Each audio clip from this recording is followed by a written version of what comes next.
Oi, ZZZ, Shadoi.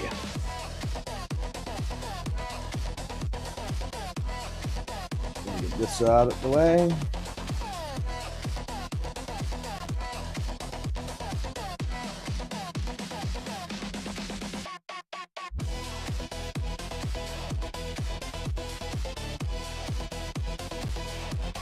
Shame about the last stream. This St. Tones React was great. How is it a shame, bro? What's up, Madaz? I mean, we got another St. Tones reaction that we got to do today.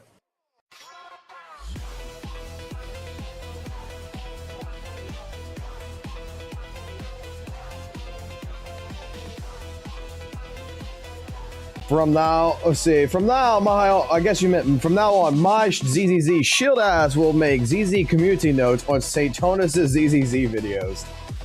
Ay, ay, ay.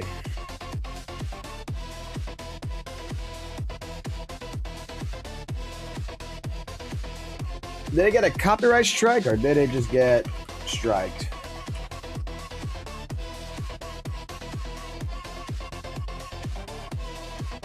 I mean, I got that recorded. I'll post it up later. Just react to it. I was supposed to post it up today, but I'm gonna be honest with you. I had other things I was doing today.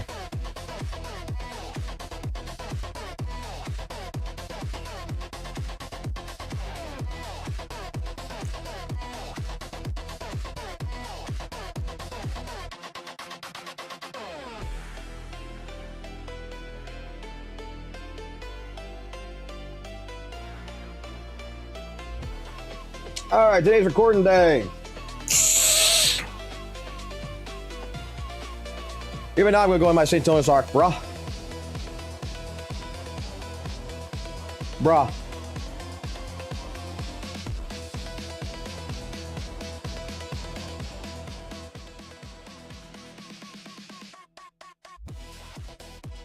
What's up, King Spicer?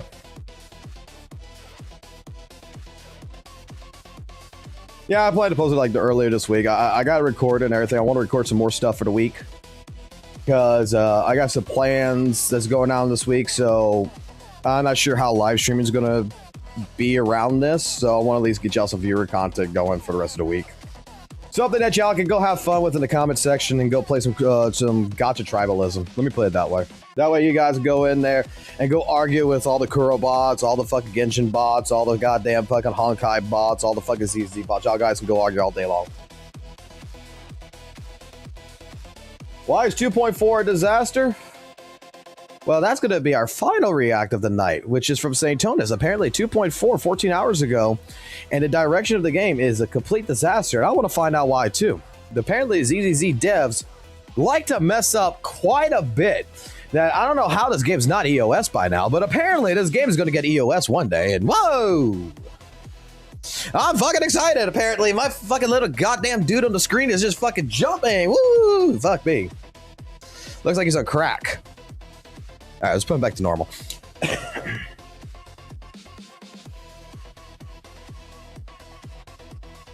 You know, the little bang boo that I got, little bang boo right here, why is it not doing its job? Let me go find out why. I think my bang boo might be fucked.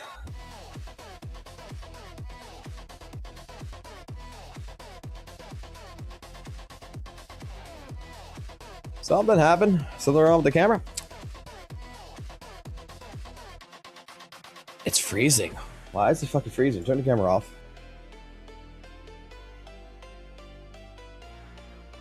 Say bye-bye to Bang Boo for right now. We're gonna restart the software. And we're gonna get on this. I mean, we're gonna take a look at all kinds of stuff. I want to see. There's a few things to cover that I want to cover, and like apparently even with the Banyu situation, apparently there's a lot of people who say that they're gonna uninstall. They're gonna get Banyu and then they're gonna uninstall. Like it makes no fucking sense what they're saying, but they're upset at the fact that he got nerfed. All right, what the fuck is going on with the camera? Why is the camera acting suspiciously fucking retarded? All right, there it goes. You get to see some background shit on that, me fixing the fucking goddamn VTuber model shit. Because we're going crazy. We're going all over the place. We're going wild. We're gonna go wild. Because, of course, we gotta go ahead and deal with fucking Satonis' stuff. Yay. I need to start putting the emotes on this shit. That way you guys actually know. But I tell you what, at 15, if we ever hit 15k subscribers, Bang Boo's gonna go away, and I'm just gonna use my face from now on. I'll make a deal. If we hit 15k subs, the Evelyn cosplay is gonna happen. The situation of me from that point on is just gonna be me face cam, no longer fucking VTuber model shit. Bang Boo will die at that point in time.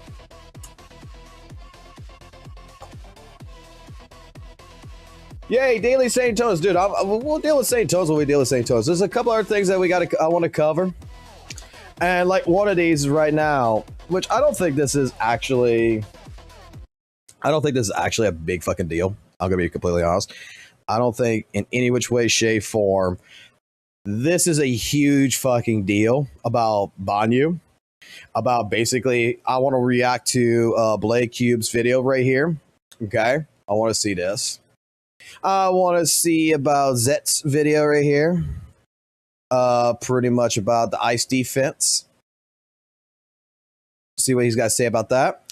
Apparently, I want to also see about why WUWA 2.8 looks great, but people are still complaining / rant. So I want to see the toxic positivity that is going on with this.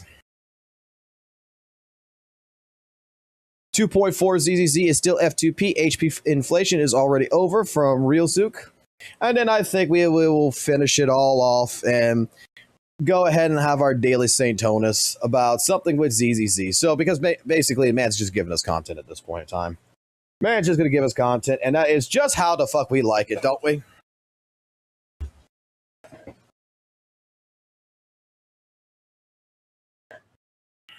And I got to make sure that I'm not too loud because my son is sleeping upstairs with me. He's in my den area with me because he wants to be up his daddy's ass for some reason. And he's behind me on the couch sleeping.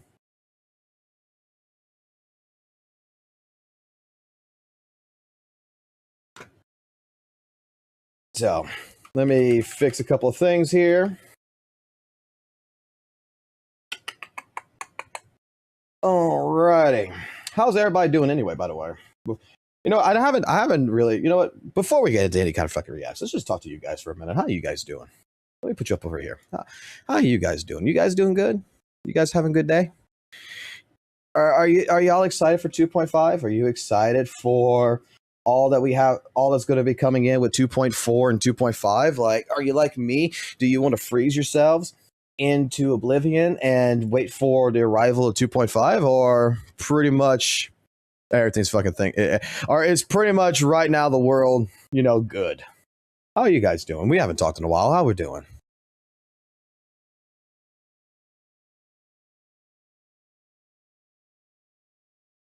To be honest, pretty terrible because of family issues. Oh, what's going on, Pan?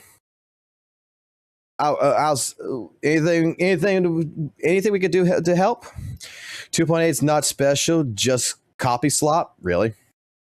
I don't know. I think 2.8 might be pretty good for Weather and Waves, though. I ate a BLT today. Ooh, that sounds nice. 2.4 has dial-in. Well, I will be releasing this track here soon. Hold on, let me play this. Thank God for AI to go ahead and take a song like this and fix it.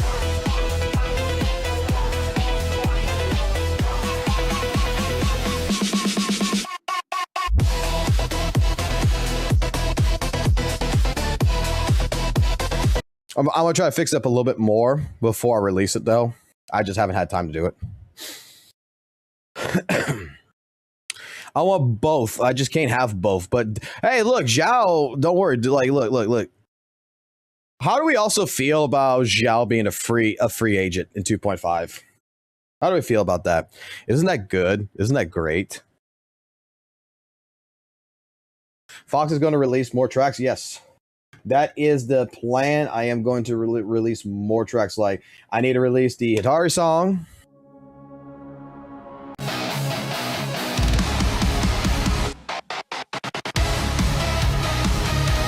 My goal this week is actually to put together a Google Drive list and put all the tracks in there. And we're going to put like the tracks all in there so y'all can just download them and you can do whatever the fuck y'all want with them. I don't care. Y'all can all have fun with that. We've been asking for track. Look, I've been busy, Jago. I've been fucking busy, you son of a bitch. You gotta fucking understand that, man.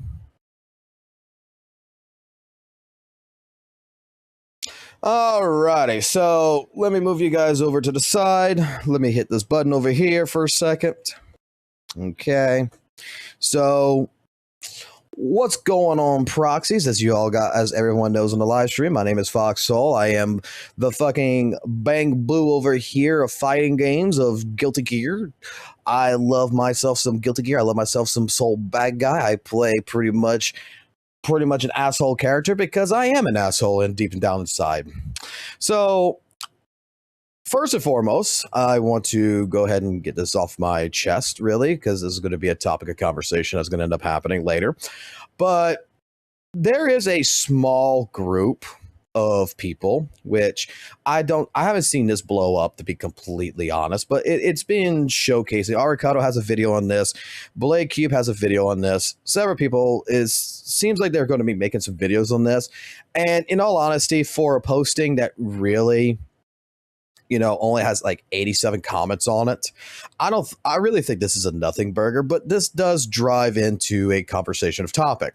And that is with the Banyu nerfs that has been put into place. Basically, if you've taken a look at like his recent numbers and everything else since they put him in the beta, his multipliers all got hit relatively hard. And the conversation has shifted to pretty much like all husbando collectors are being hurt, that all male characters suck, and that the developers are doing on purpose to ruin the characters of males.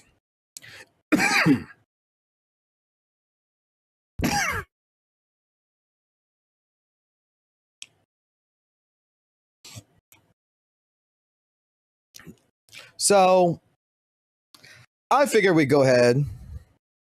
We'll take a look at this video real quick, and I'm going to give you my thoughts pretty much, I guess, during the video and after the video of just what I feel is going on, really. So let me go ahead and actually record this. You know what? This is actually be good for reaction.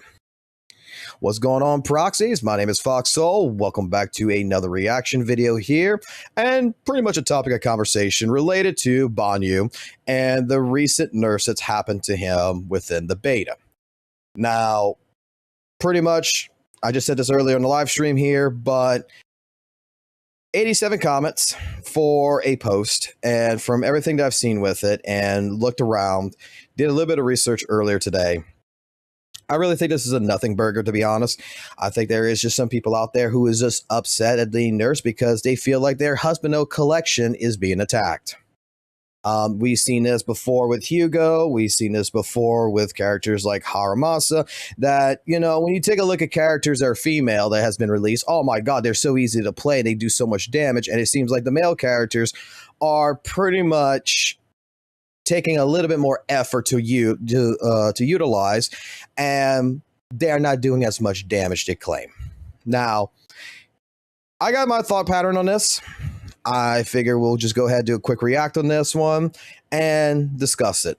So right here, we'll go ahead and we'll leave room for our video sponsor of the day.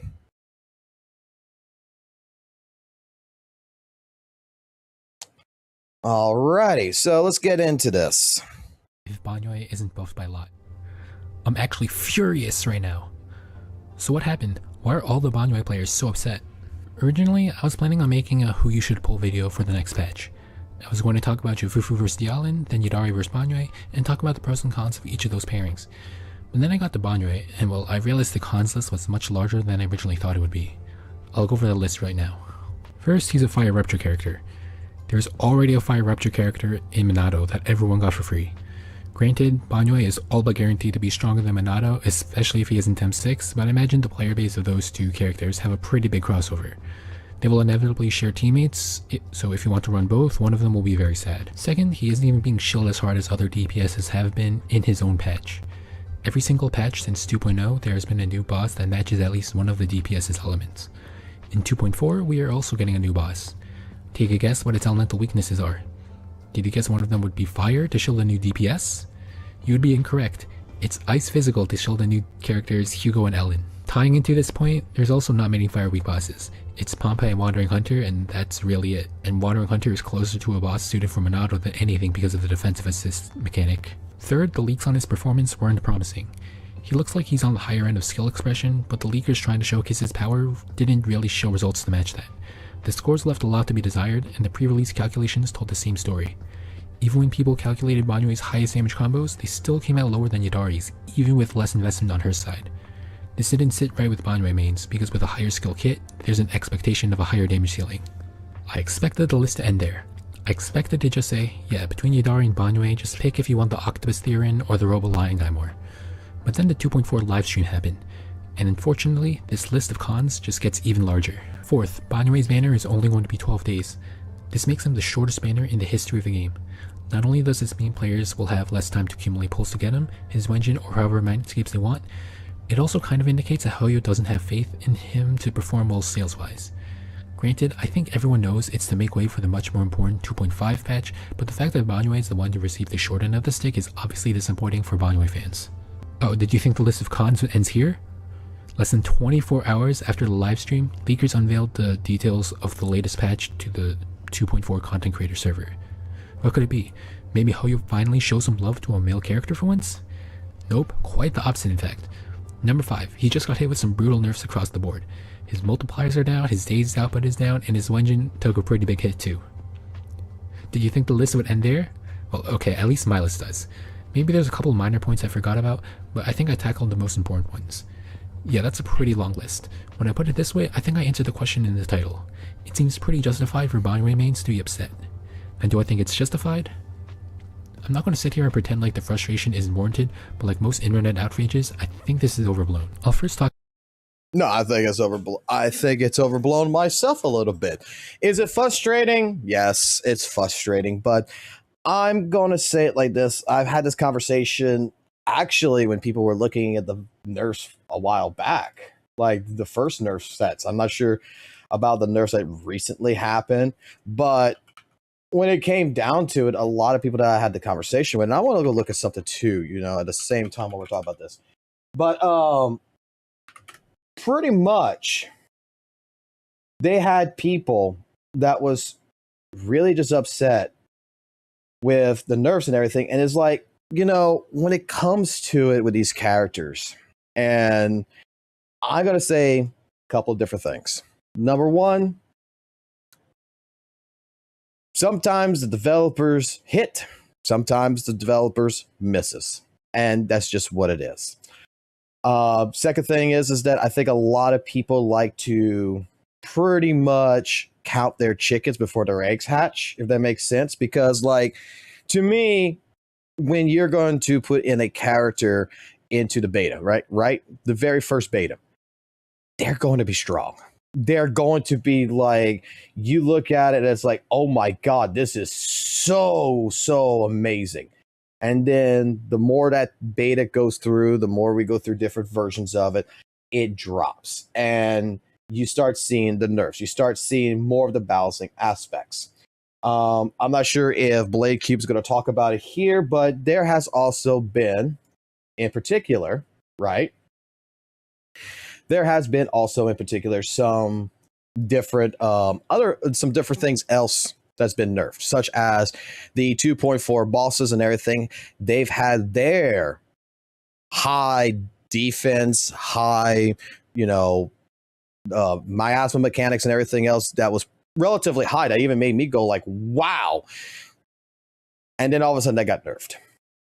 I don't think that in regards to a lot of things that this is really that big of a deal. I think that just like the Kanato Monato situation, when people got upset with it, because even he got nerfed, right? And he was an A-rank agent. Everybody got upset that he was an A-rank agent and he was free and everything. though, when we found out about it, but they want him to be an S rank. That Yudhari should have been the free A rank agent. Which look, I get it. I just going to put it like this. I'm going to be the type of person that's going to say that when it comes to leaks in particular, information like this, I am the type of person that will say that I will wait until the game's release, till the patch is released, to really give my thoughts on it. I don't like counting my chickens before they hatch. I don't like getting overexcited. And I think that is a problem with quite a bit of people out there that looks at this information and then they straight up get upset, because even in the dev talks and even in the interviews and such, not dev talk, but like the 2.4 preview talks, my understanding is that while when it comes to Banyue, there with high skill, expression that's going to be placed on him, he's going to see a damage increase. That he's going to be able to get stacks for you to manually cancel things instead of just playing him like Yudhari or anything else.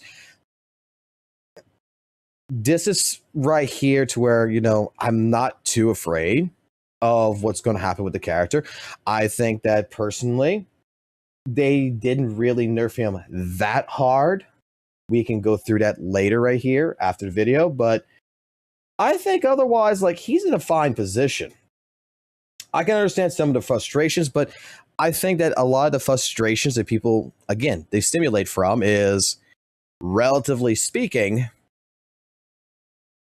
is that your expectations, you set it up this high, and when you're noticing, you keep looking things, and you see that they're balancing the game, they're balancing different components, and they're balancing the character around that content, that, relatively speaking, you get upset. Because you're spoiling it for yourself, instead of just waiting it out. So, let's continue on. About his performance, which is the part of the outrage I'm least inclined to side with, and I have the most to talk about. Leaks should never be taken at 100% face value. Nope, they shouldn't. There's several reasons for that. First off, it's leaks, and at least in this case, I don't think I saw any indication that these were the final numbers. Things can still change between now and the live server, especially when it comes to just the numbers.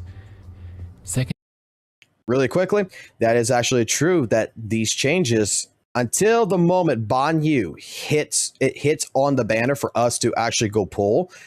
I've said this even with other ways when we talked about leaks, is that, like, we talked about this with Camellia, we talked about this with Chang Li, we talked about this with several different things, is that you have to wait until the day the character is released, because the developers, until the moment that character is released, can do whatever the hell they want with that character. Like, they can nerf him again, they can buff him again if they don't, with all the type of feedback that's coming through. This is why there is betas. This is why there is different things that's going on. Maybe there is something that's going to happen, and then, right now it's like, oh, well, they're not updating the character anymore. And then all of a sudden, a week before the character's release, you just find out that there was a hot fix, and then boom, they just straight up buffed everything on them. Give the developers time. I think that it warrants maybe a worry for people. But as to start complaining right now, complain when it actually is released. And people don't really know how to read the context beyond looking at scores and team cost. I showed these runs as evidence for Banyue's poor performance, but let me break it down. First, Banyue is being tested against 2.4 Wandering Hunter, while Yudhari's was tested against 2.3 Wandering Hunter. In 2.4, he will gain 17 million HP to get 137 million HP. 120 million will probably be like 58 to 59k score. Second, the buff is worse. Third, I don't believe at this point in Yudhari leaks there were any kills. If my memory serves me correctly, it wasn't until the creator server came that people started getting 65,000 kills, and this ties into my next point. Leakers are usually not great at showcasing a character's full potential. Right. It's not really their fault. They're basically the first people outside of Hoyo to touch the characters, so they have no reference point, no established rotations, and no community feedback to refine their gameplay. And while armchair analysts might critique the runs, it's hard to give meaningful advice when nobody else can actually test the character yet. That's why real performance usually doesn't come together until at least the content creator server at minimum gets the updated kit and people spend hours optimizing rotations. And even then, the wider player base will find new tech and sometimes better rotations when the characters actually release. So until we see that second and third wave of testing, it's way too early for Banyue mains to panic about leaked performance numbers. And at the end of the day, does it really matter? The most common advice in gacha games is waifu over meta, or at least in this case, is Banyu over meta. I can guarantee that Banyu will still be good enough to get your polychrome rewards and do whatever you need to do. I was talking about the upper end of Deadly Assault performance with 65,000 scores, and even though I find Deadly Assault kills interesting, I'll be the first to admit that barely 1% of the player base, if that, even cares about anything beyond 20k. No, I mean, that's true. A couple of different things to talk about this. Like when it comes down to leakers, and I'm even going to go even further than that, even when it comes down to certain content creators that are in the creator server that is playing these characters, don't play them at a high rate of testing. They don't really know what they're doing. They're showcasing, you know, the cool shit about the character. They're showcasing like him smashing, you know, an ethereal between two brick walls, you know, two stone walls. They're showcasing, you know, the alts. They're showcasing, wow, this character's really cool. And I'll be honest with you, I don't think many players actually care about damage numbers or calculations as much as they claim to do. They care about having fun. Like, I'm a type of person that I'll look at calculations once in a while, but if, in all honesty, I really don't care. I care about, is the character fun to play? Is it what I want? And whether it does damage or doesn't do damage doesn't matter. As long as it clears, I will be all right with it. And I don't think that the devs are going to bring in a character that is not going to be able to clear like Deadly Assault. And just like he also said, is when we see what Yadhari versed against with the Wandering Hunter and what Banyu's versed is technically two different versions, because one's got higher HP and higher stats and everything else than the other one. So when it comes down to it, Banyu, even then, he had worse buffs than what Yadhari had. So at that point in time, some things are playing against him that doesn't showcase his absolute damage. That is a developer miss, if anything, that they're not making basically a shield buff like they did for Yadhari, like they did for Lucia, like they've done before. They're doing more generalized buffs, which is what people want. He still looks really cool, has great animations, and seems like he'll be a lot of fun to play, so I'm still going to be getting him. So when it comes to Doom posting about his performance, that's where I disagree, but I do agree with the other cons. If you've been around, you know how they treat the S-rank males. Place them right before Void Hunter, make the kit seem very skippable, the banner underperforms, then release no more males for another 4 patches. Banyu isn't the first and won't be the last male character to get done dirty, and male enjoyers are rightfully upset with that. So let me know, did I miss any points, and are you still going to pull Banyu, or have you been discouraged by the news? Let me know in the comments. Banyu coincides with the winter break, so I'll still be making videos regardless of how good or bad he ends up being. So until then, see you next time. Look, I think he's going to still be good. I think he's still going to be great. Yes, I get the frustration myself. Like, you know, female character comes after is going to be better than the male character. But I think Arikado, if I'm not mistaken, hit this shit really hard and was really good, had a really good message around it. Is that you want the male characters to sell? You want the male characters to be good? They got to get pulled on. If you got to show pretty much that, hey, we want more male characters, we want less female characters. And dare I say, maybe not pull on a female character, maybe not pull on Hidhari, maybe not pull on Orphean Seed, maybe not pull on Yizhuan, or even, you know, certain characters that are female, and then when they put in a male character, we work together to showcase to, you know, the developers that we really like this. We want Banyu. We went out of our way to give Banyu an extra $1 million, I guess you want to say, in pools. And we're having fun with the character, and we want more male characters to come into the game. Money dictates everything. I think Banyu is going to be fine. I think that, again, people are counting their chickens before they hatch. And when you're counting your chickens before they hatch, you're going to get either really happy sometimes, or you're going to get really mad. And most of the time, it's a disappointment at the end of the day. I just say for a lot of players that we need to wait it out. I mean, going ahead, and I'll just go do this really quickly. With Banyu, just really looking at really quickly. Like looking at like some of the nerfs that's going on. Like I'm looking at like the first hit damage multiplier used to be 94%, went down to 79. This one lost 16%. This went down. This was at 222, 207. Like not really, to be completely honest with you. Like the fourth hit days actually went up.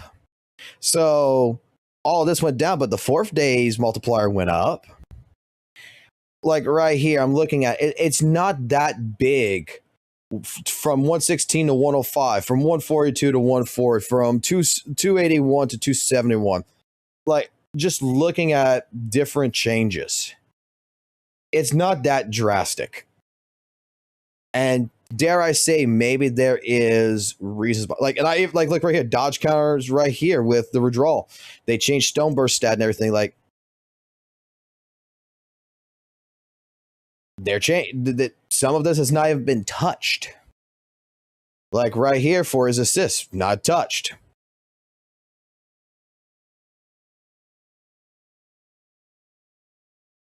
Like relatively speaking, and from my understanding, like I said before, is like Banyu is going to get stacks if you manually play him.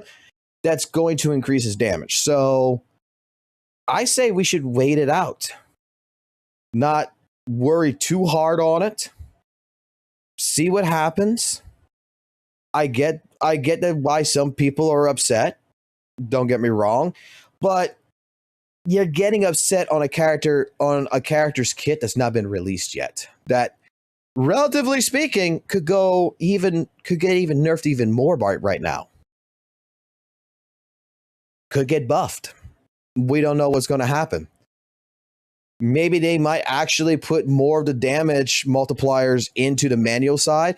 They'll make the auto side, where if you don't play it, sweatily, yeah, you're going to get like less damage at Hari. But if you play it at a level where you're doing manual animation cancels, manual play and everything, you're buffing your moves, you're playing manually, and with the stacks is going to be increased, that you might be able to do more damage in Hari. There's different factors about all of this. I don't think it's an overly blown big issue, and I don't think it should be. I think that we should just wait, see what happens, and when the character's released, then we'll get our final judgment. And you know what? I'm still pulling for him. I might even M6 him. It's Vegeta. And what I'm more heavily interested in versus how much damage he does, because in all honesty, I could still play any of these characters in this game. It seems like it's still clear, close to 20k or high, or even a little bit past 20k, or even higher than 20k, depending on what teams I use with them. That there's going to be other characters that's probably going to work with Banyu that's going to increase his damage, make a better team with him. Zhao is like a universal support type defensive agent that we've seen. I don't know what the future holds, but I'm definitely going to say I don't think it's that big of a deal.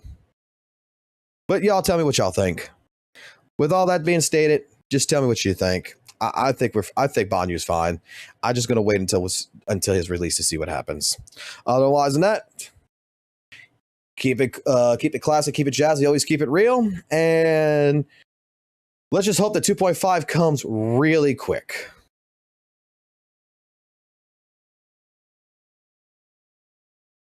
I'm gonna be honest. I'm gonna be honest. I don't care about meta. I don't care about waifu. I cared if I like the character. Like, dude, you're talking to a person who did not like Alice that pulled Alice because the gameplay was fun. The story of the character was great. I said, fuck it, I'm pulling for her.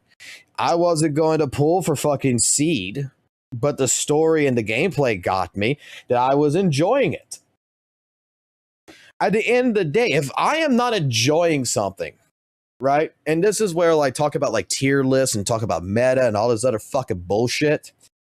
Bro, there is some people I know, and I'll put in fighting games. We'll talk like EO here for a second, right?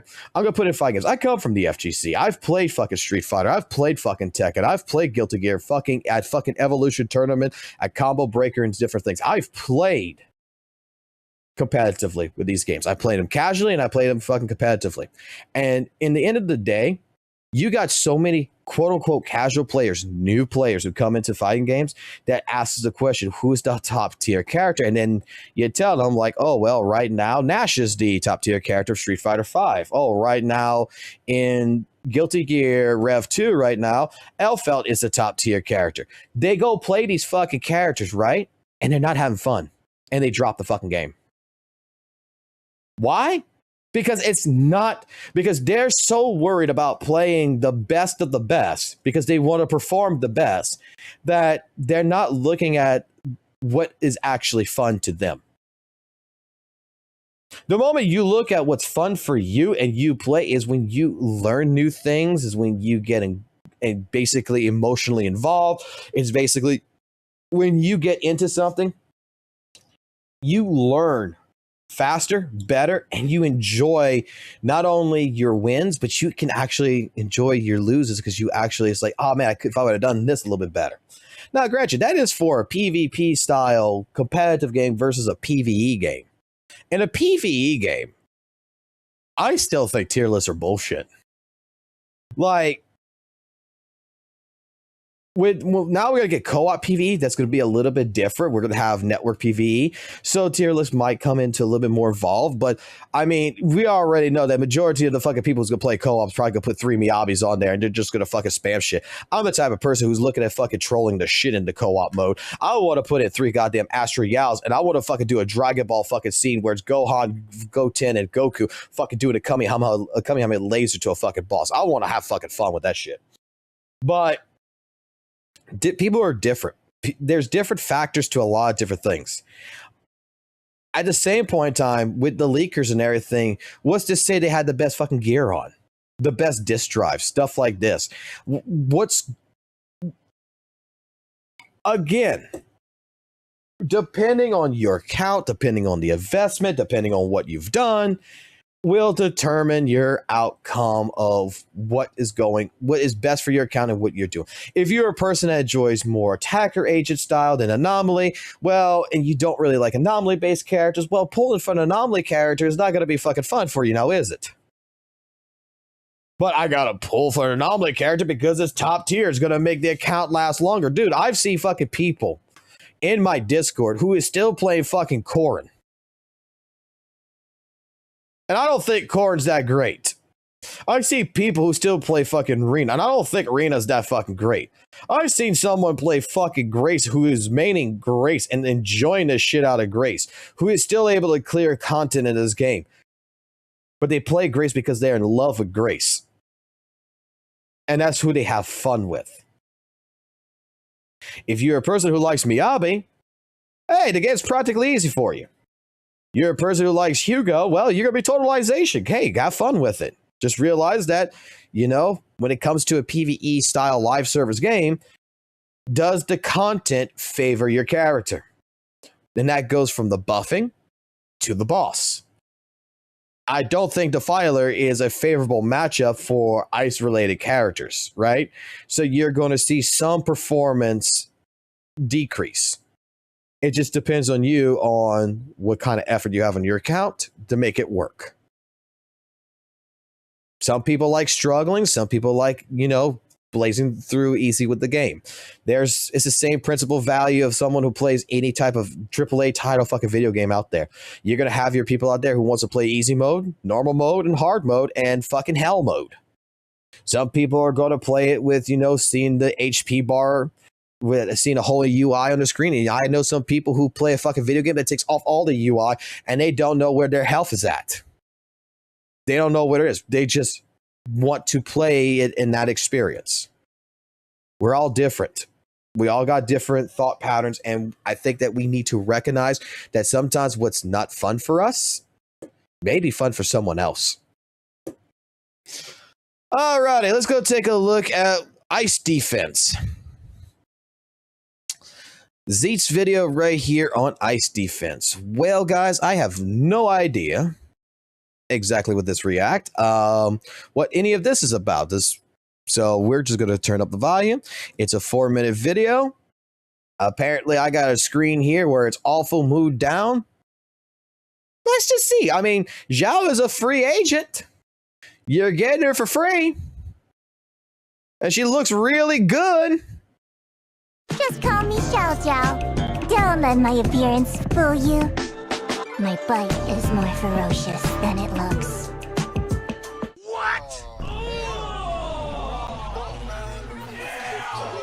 Is this what's gonna be? Oh god. I don't even know what to say. Like, okay, sorry if this video isn't what you all know me for, but I'm going in raw. Like, no script, no nothing. Okay, Zhao is coming. She's finally coming. Finally, thank fuck. But at the same time, ice defense. Oh yo, what the fuck? I don't even know what to say. Like I'm lost for words. To give you perspective on why this is so important, I mean, I've waited so long for this character to be drip marketed. And what did I get in return? A fucking defense character? Okay, I'm sorry, I couldn't be mad all the time. I don't know what to say. On one hand, I'm really happy that she's drip marketed. I'm gonna let her finish. But on the other hand, ice defense. Like my disappointment right now is pretty much immeasurable. Like I can't take this anymore. I won't allow it. Whoever is working at Hoyo and playing us like a goddamn fiddle at the moment, I hope you're happy, because both my body and spirit are all broken. Body because I streamed for 32 days for Zhao to be drip marketed. Mine because honestly, you're just fucking with my mind at the moment. Like, it just makes no freaking sense, man. Like, who thought it was a good idea to make the Labubu an ice defense agent? And if you were wondering, yes, I will still be pulling for her, regardless of what she will become. Oh, but GD, she will be so peak. Like, she's gonna be the new universal support. She works with every other agent, and she's super meta and stuff. Please shut up. The fuck up. Shut the hell up, please. I don't care. And I don't think I can take this anymore. I'm gonna be honest. In the perfect world, my dream is for Zhao to be a rupture agent. I mean, just look at all the disk drive that I farmed for her. I even believe that the Labubu could even be Void Hunter. Look, I'm not gonna lie. This I get it for him. Like, if he was very interested in the character and he really wanted a character, I completely get it. Like, if you're upset that, you know, she's not a nice ruptured agent in that regard, she's not a nice attack agent. No, you're looking at it as like, oh no, I see ice defense. And as everybody knows, defense agents are practically in the ditch. However, yes, with her kit in particular, I think that dare I say, she's going to be pretty much like in Weather and Waves, the shorekeeper of ZZZ. Better than even Astro Yao in this regards. To where she's going to heal, and then she's going to support even the support. She's going to support Anomaly. She's going to support Rupture. She's going to support Attack. She's going to support, like, you name it, she's going to support it. And straight up, it's like Shorekeeper. It's going to be most likely a character like you could just throw it on a premium team and get results. That's how I feel about it. Unless something happens and stuff gets nerfed and all this other stuff, like, you know what? My expectation is that she still will be a universal character for the teams. And you know what? I'm going to say it like this. I still will try to make her a DPS. Why? Because those goddamn animations are so goddamn cute and adorable. I fucking love it. But what do I get in return?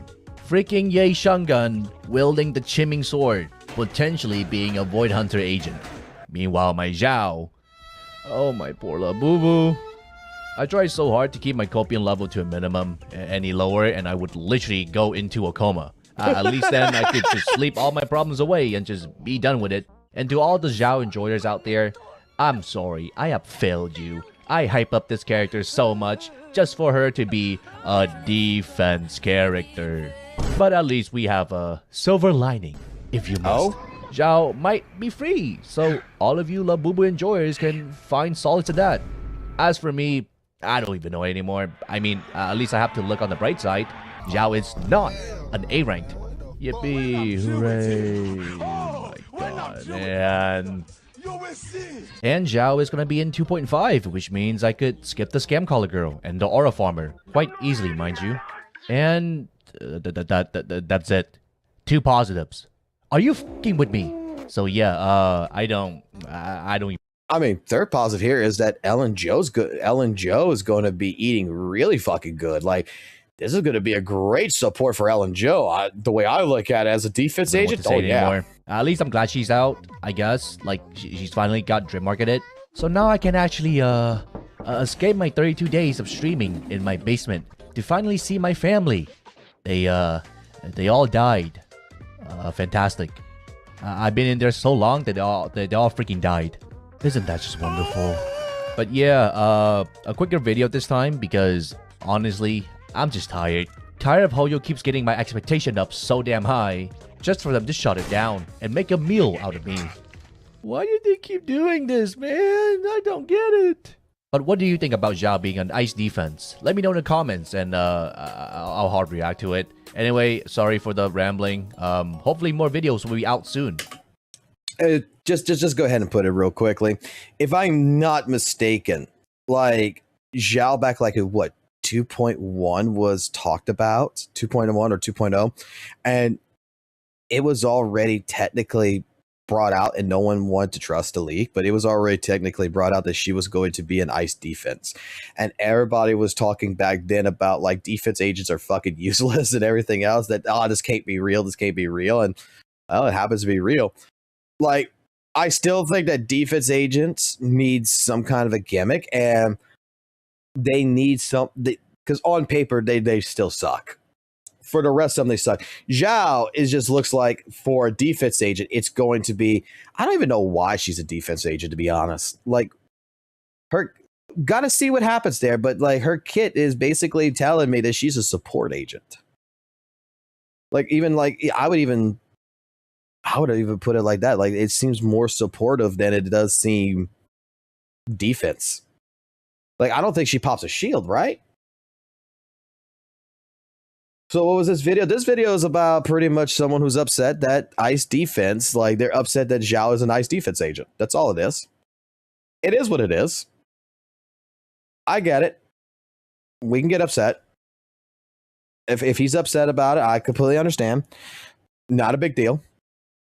And do hope that, you know, that when he plays Zhao, that even though it's an ice defense agent, that hey, you can make her into DPS or something, that she's still going to do great damage. That'll be like, you know, a better version of Ben Bigger as being a DPS. And that it works out tremendously. And then maybe his expectations, though, right now have gone down so low, may come back up. And he might be like, this ain't so bad, actually.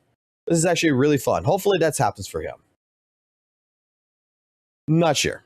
But in any case, keep it classy, keep it jazzy, always keep it real. And yeah.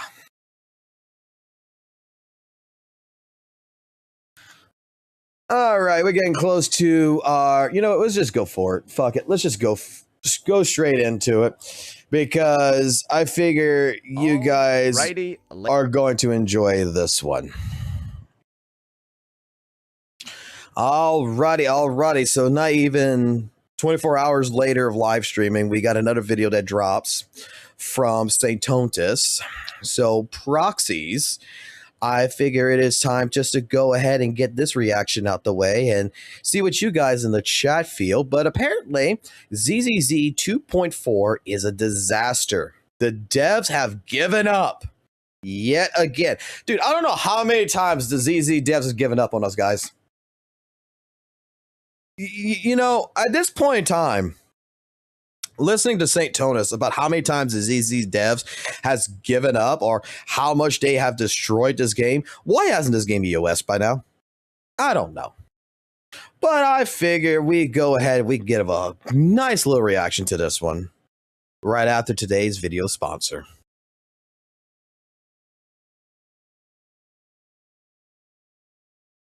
Alrighty. So ZZZ 2.4 is disaster. Let's let the gotcha Jesus himself explain to me in my small little peanut-sized brain just what I am missing. Let's get his take on this.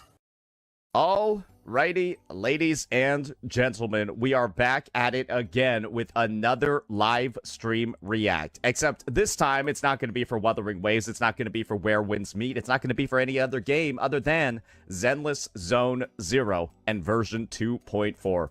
And boy, oh boy, I gotta say that the expectations for this live stream were probably pretty damn high. Wow, 2.4 expectations were pretty damn high when we know the Void Hunter's coming in 2.5. Yeah, okay.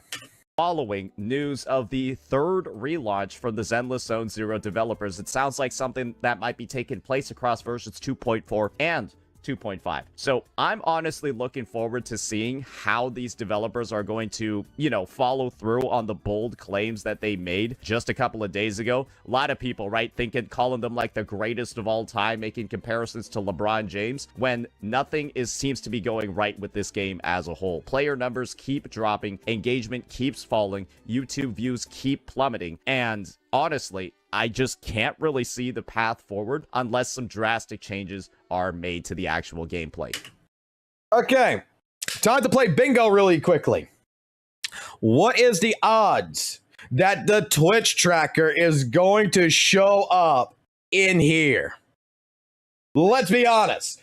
That Twitch tracker is going to come up. We're going to see on there, like, oh boy, even though the mass majority of some of the biggest CCs in Zenless Zone Zero stream only on YouTube and not even on Twitch, we're going to end up, you know what? Let's just do it before he does it. We're going to end up seeing this, aren't we? Aren't we? We're going to see that, like, you know, in November, it went down to 922 average viewers, down 347. You know, that's a minus 27.2, you know, thing here. And if you take a look at like the average number of people, you can see that ZZZ is not doing good since, you know, its previous lighting, even though I'm looking at it. And to be completely honest, from July, it relatively seems that ZZZ's been pretty much at this level. I'm not really going to count anything for November right now because November's still not over. But looking at the numbers, it's been pretty much maintaining a steady level. But in case he doesn't bring it up, might as well bring this one up while we're at it.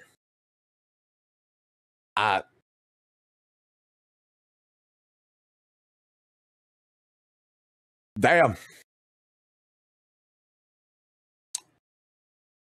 Sure looks like the engagement for even Wuthering Waves from back in June, July, like, man, kind of looks like, yeah, even WUWA's not doing so well and just so hot either, huh? Yeah. Okay, let him continue. There's a reason why this game is having its third relaunch in a year. So, yeah, let's go ahead. Let's dive right on into this live stream. I'm not going to be watching the whole thing. I've got a list of pretty detailed timestamps on the key items to look at, and we'll... Okay, so he's got a pretty key list of topics to talk about, but otherwise, we're not going to watch the entire live stream, even though this video is over 44 minutes long, which I'm pretty sure you could just watch the entire live stream and just discuss it, you know, and get full details. Okay. I mean, this is the same person that we watched his reaction on the Dev Talk, and he just read what the snippet was versus actually go and read the translated, you know, documentation from the actual dev live stream to get a full scope of what they're talking about the changes that's being planned and what they're dealing with the narratives and everything. No, he made a whole complete, you know, take on that, pretty much about how bad ZZZ was here, and now he's going to do it with this. Okay. We'll be making sure to skip through a lot of the yap because Hoyoverse live streams, oh, they love their fucking yap. So without further ado, let's just go ahead and get started with... Really quickly, just to address this in the chat. This is not even a relaunch. People are addressing it as a relaunch because St. Tonus, I guess, you know, viewers and such like to use the word relaunch.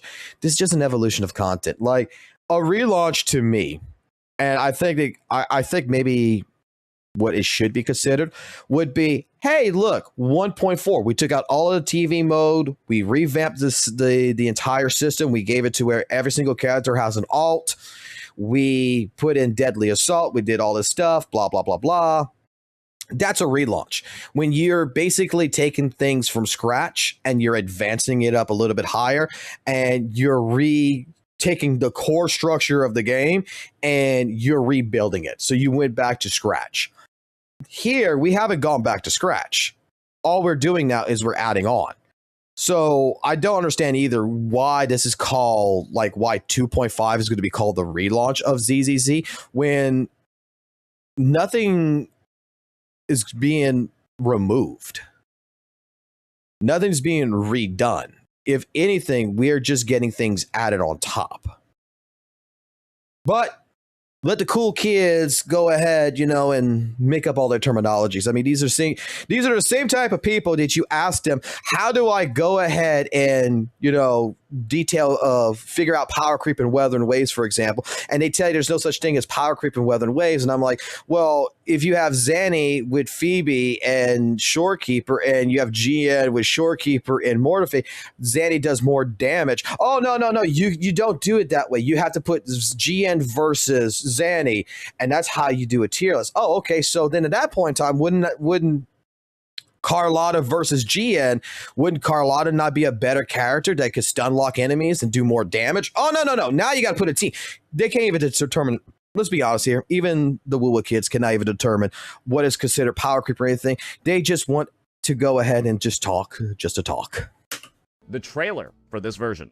The program starts now. Sarah, my most faithful. Dude, the story looks fucking amazing. Thou hast come to the fair. Okay. I'm going to assume that he might give a little praise to the story, but otherwise he's going to be somewhat like argumentative about it. But dude, when I saw this trailer right here in particular, this little teaser, dude, 2.4 for me is like, for a lot of people in Weather and Waves, is the 2.8 of Weather and Waves. I'm here for the story for 2.4. I don't really care about gameplay right now. The story is coming to a climax, and this trailer fucking like, holy shit. It makes me excited more for the story than anything else. 2.5 is my gameplay moment. I want the story. Okay.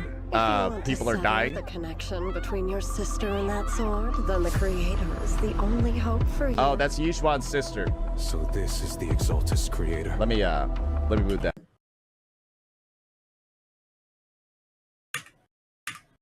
The connection between your sister and that sword, then the creator is the only hope for you. Oh, that's Yishuan's sister.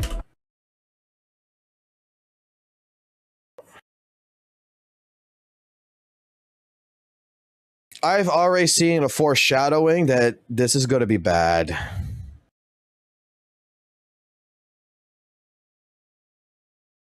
This is bad. I've already seen a foreshadowing that this man has no idea what the characters are. So this is the Exaltus creator. Let me move that a little bit. Beep, beep, beep. Oh, there we go. Well, they got a guy with the sword. Never seen that before. Beep, beep. Work orders are open. They have a guy with a sword. Brah.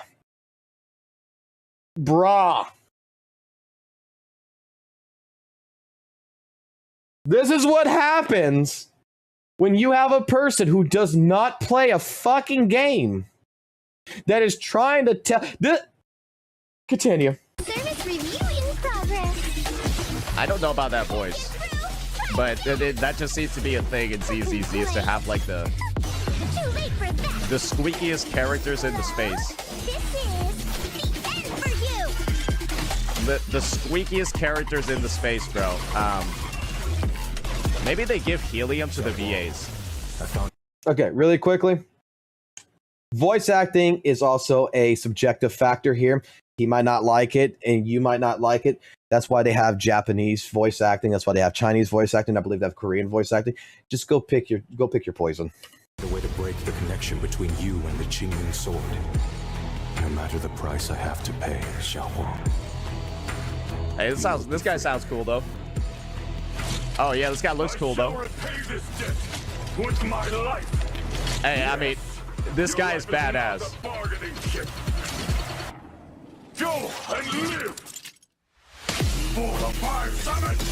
God damn, he just beats the shit out of everybody and has like 17 arms. This is truly Giga Zenyatta. This is one of the only reasons why I might come back to ZZZ is this guy. The dubstep fits so well. Holy shit. What are you waiting for, Yeshua? Draw your blade and kill me so you can save him! Come on, Pete. The monster who stood by and left. Yeah, what about Ye Shungite? Where is she? It's not lagging. The trailer is meant to be at 10 frames a second. The trailer is meant to be 10 frames a second.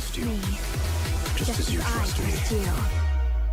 So, key thing that you should focus on from that trailer is the fact that, yes, Ye Shungite, the new Void Hunter, will be arriving in version 2.5. So, the main point of, I think, this version, as you clearly saw from the story, is not to actually focus on Ban WUWA and Dialin, the new units, the squeaky Dalmatian girl and then the Giga Chad Zenyatta guy. It's not to focus on them, it's to focus on Ye Shungite. Because if that Ye Shungite banner does not make like $100 million, I think the game is actually fucked. No joke. There's a reason why they're placing her story up front instead of in 2.5, which she fucking releases, because they want you to be like this right before she releases. I think that...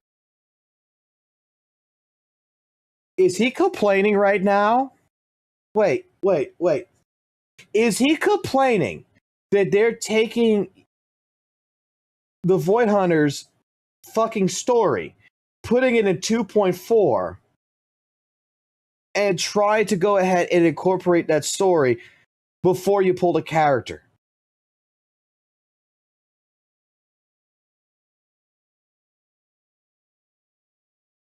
Is he complaining about story buildup right now?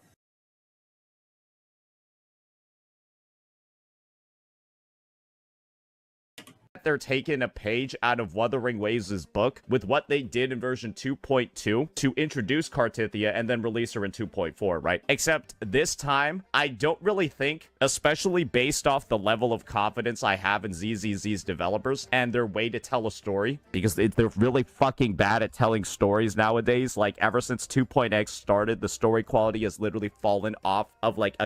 Why do you keep having to deep throat your mic? Like, you can stop deep throating it. So we're going to complain about the build-up of the story.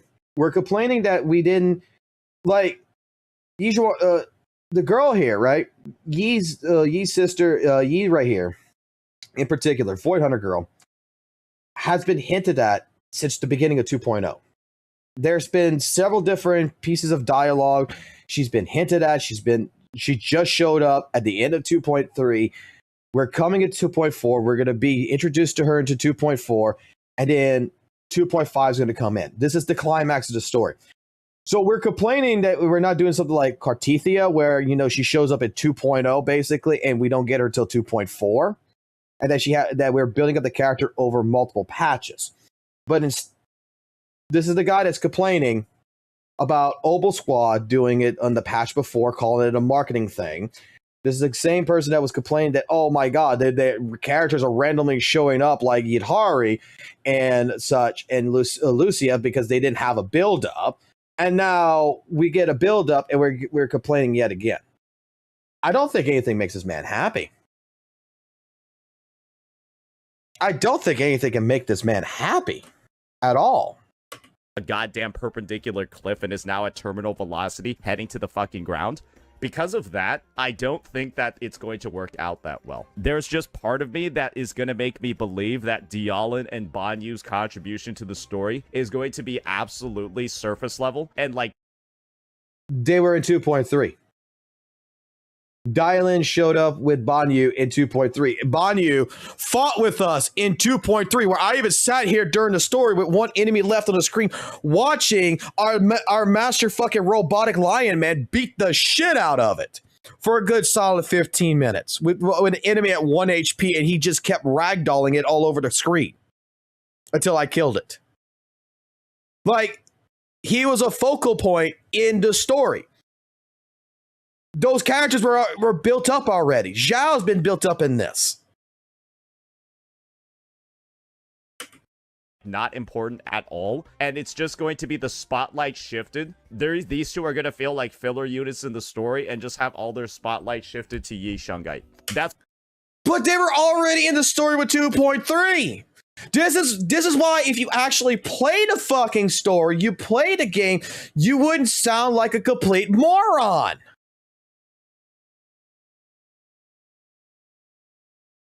Shifu and them left but with the mayor and shit and left fucking Banyu to sit there with Bell and Wise to be the one to protect them and everything else, to be part of them, to be called Shifu while she is gone.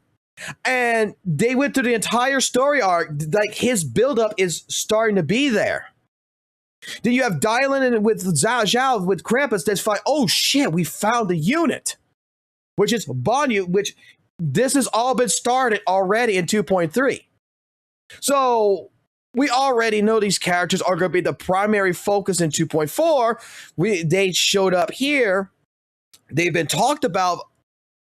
Oh, let him continue. That's what I think is going to happen, because I think they're really desperate for her banner to do really, really, really fucking well.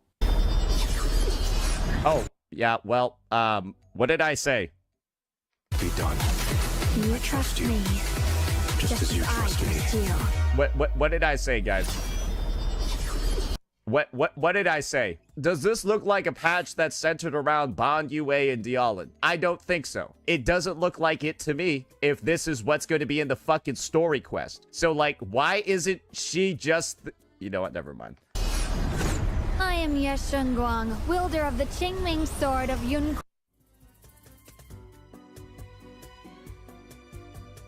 So she got super white mode? She's Ultra not even Instinct. available this patch. What? Should they already show it all the goods like this? Okay, all right. Well, I mean, this is the thing, right? If they do this well, I'll give them praise, right? If they give an appropriate amount of the spotlight to Ban Yue,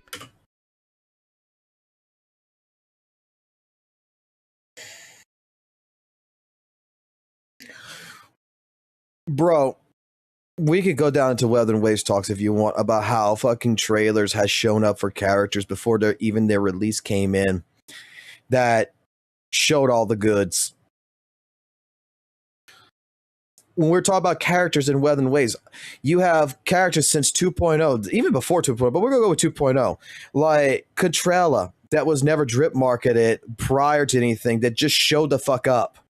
Kokona, that just showed the fuck up. No build up, no nothing. Lupa, the fucking girl who just fucking jumps at you, sniffs you, and says, I want to fight, and acts like a male Goku. No build up and everything. So, I mean, we got characters. There's no build up with these characters whatsoever. We go through a fucking story, and then they fucking drop off the face of the earth until fucking 2.8 shows up. And then they don't even get a fucking time in 2.8's fucking story, that they just did it for the fucking hype.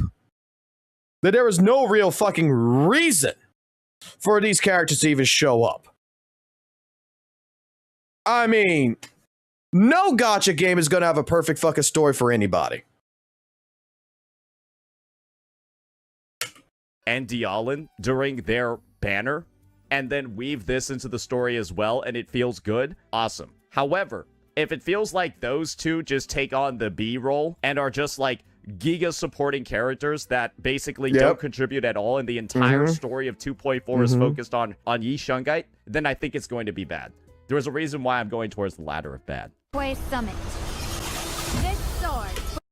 The reason why he's going to the ladder is one reason only. Hoyo bad. Hoyo worst company known to man. That's why. Like, bro, you said you don't like ZZZ. You don't like the story. You don't like the game. You don't like it when people are telling you, hey, man, kind of playing the game wrong. If you do a couple different things here and there, you can see better results. No, you're just going to argue with them and proceed to go ahead and continue doing what you're doing just to rage bait. Either you're rage baiting quite hard or you're really fucking stupid. One of the two. With heaven and earth as its guide, shall cleanse all evil! And then they cut into the version art of the two on-banner characters after showing that. Do you guys get what I'm talking about? It's a over here? Do you guys trailer! get why I'm so pessimistic? People gonna be like, who the fuck is these two? I'm trying to get Yi Shungite.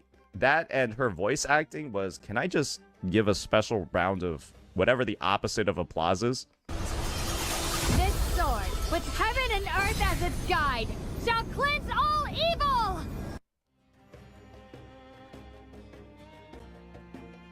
Yeah, let's give a round of, like, the opposite of applause. Oh my God. Yeah, maybe we really should give more credit to Wuthering Waves VAs. We really should give more credit to, like, Cartithia's VA, Alto's VA, all of those guys, because they do just such a better job. They're Oh yeah, they totally do a better job. I mean, you got squeaky voice actresses like Encore. You got like Lumi that has a Scottish accent. You have fucking Yoo-Hoo over there that's got that weird voice. You got Verana. You got fucking characters like Alto's voice act. Yeah, he's pretty good. Brent's kind of a gooberish. I mean, not every single character in Weather and Waves is to anyone's, you know, honest to God like specs. I know some people don't like Chang Lee's fucking voice, and I love her English voice actor, but they play the game in Japanese because they preferred the voice actress in Japanese. But I tell you what, Banyu's got fucking Chris Sabat, motherfucker. A prime fucking voice actor. A prime one. We got Vegeta and Piccolo that's going to be in this fucking game. They're What's so WUWA got? much better at their job. It's ridiculous. They're so continue much on, continue better. on. It's crazy. That was just bad. What is it with strong members of like this sect sounding bad? Like Yi Zhuan's VA sounds like AI, and this VA sounds just not good. Okay, all right. That should be the version trailer. Oh, there's more. I must never forget these memories. Never. Who is that? Oh my Was that God. Yi Shungite too? Yes. Welcome back. All right. Why did that sound remind me of somebody? All right. Now let's move to 1324. And look at the Dialin showcase. Yep. The 101 Dalmatian squeaky ass new character. I heard she's broken. She's a stun unit that power creeps all the other stun units on the roster. Let's check it out. Line intel.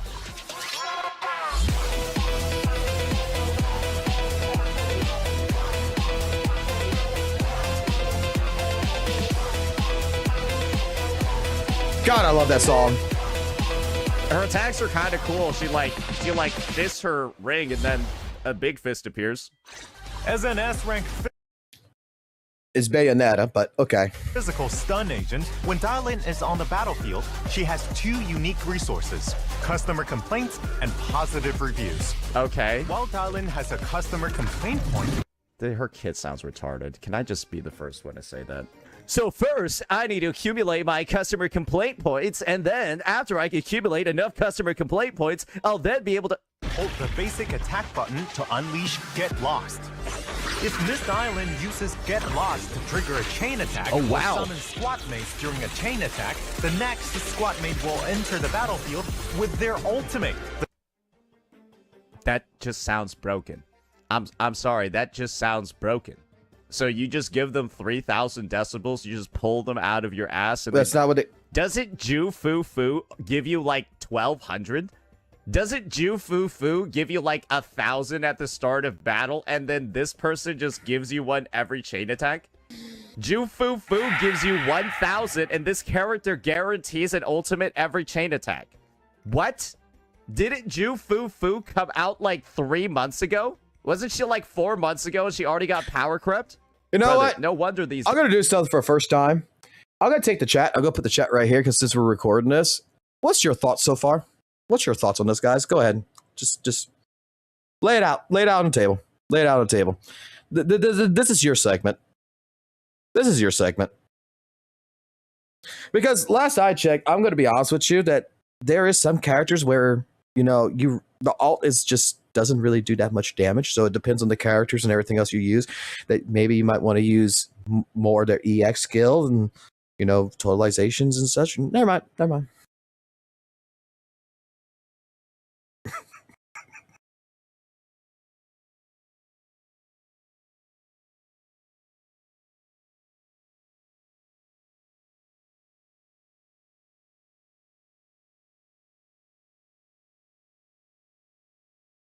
I hate you for making me watch this. I didn't miss it. The double standards killed me.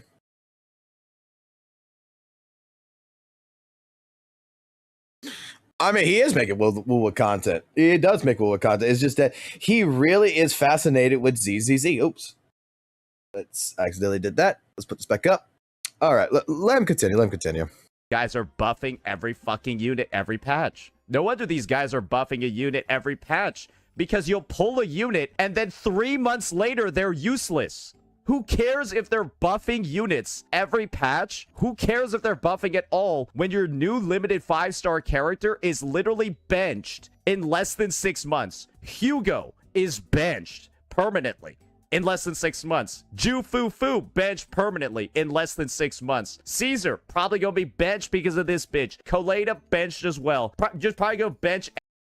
Caesar's been benched, but Gian's been benched by Carthethia. Fucking Lova has benched fucking characters like fucking Camellia and stuff like this. Like, but the power creep in WUWA, the power creep in every fucking gacha game has been like that. It just depends on the players. This is why, like, the ZZ devs have discussed this, that they want to make like different game modes and stuff like this to make it to where veteran characters, older characters are still, you know, still at the same point. This is why we're talking about it with 2.5 in particular, that we're going to be introducing potential mode to help for those people who still love Grace, who still love Bernice, who still love different characters, and give them potentials to go ahead and make them stronger. So that way, future-wise, this is a system that can be expanded upon to make characters that may relatively be in a situation right now where 6 months after the fact, they're not as good, that they can become better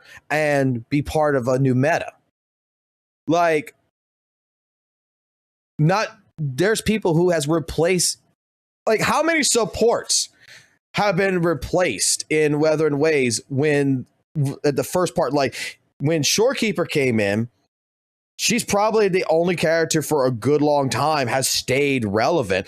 But until another support comes in, like, you know, Shisha over here is going to be working with a lot of fucking teams. There's several fucking characters. Brant is a fucking great character to put onto a team for a Modal Fire team. You don't need fucking Shorekeeper. Team building is whatever the player wants to do it as, but the characters get power crept all the time, and not even just in fucking gacha too. There is different games, like even in Dark Souls or Elden Ring, where weapons power creep fucking weapons when they come in for DLC. They're not balanced. Like, it happens all the time. Probably the little Freerin looking robot. She probably gonna be benched as well. The cost is a certain number of Missed Island's positive reviews. If Get Lost fails to trigger a chain attack, then it consumes more positive reviews, and your next squad mate still use. You don't even have to, like, do it properly. Even if you fuck up, they still get their ultimate. Wait, so you're telling me that there's a mechanic where she has to build it up, but it's also like, yeah, if you don't build it up either, they still get it. What? Is their ultimate when they enter the battlefield. If you think it's good value for the money, please leave us a 5-star review. Your character is just broken.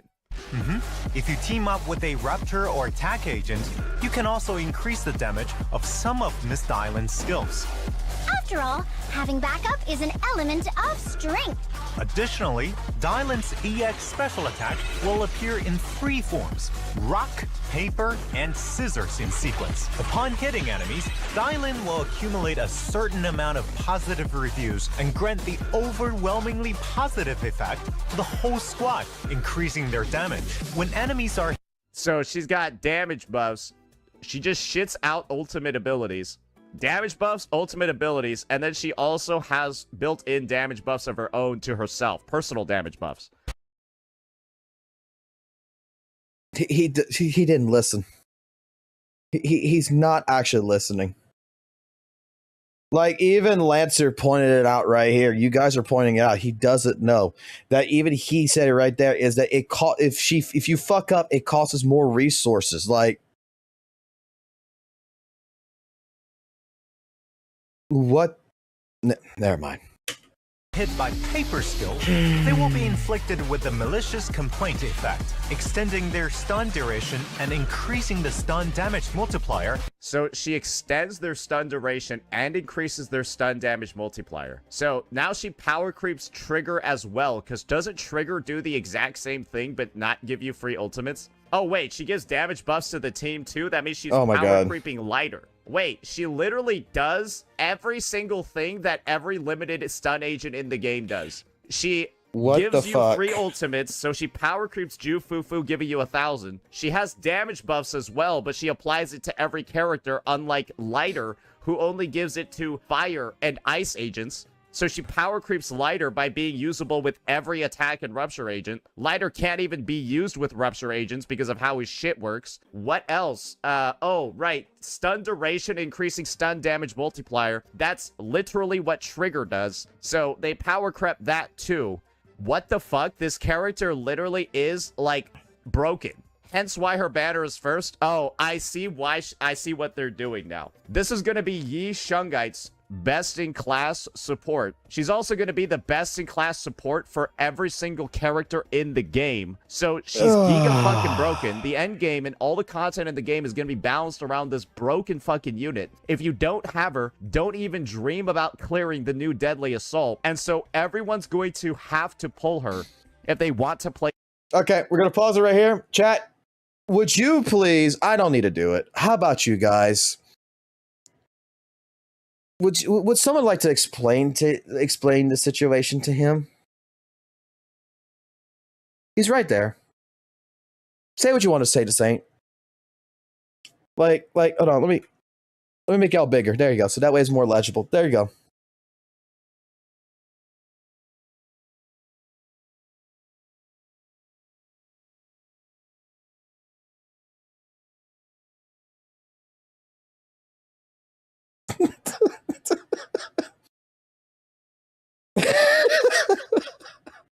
You cannot explain to a pigeon.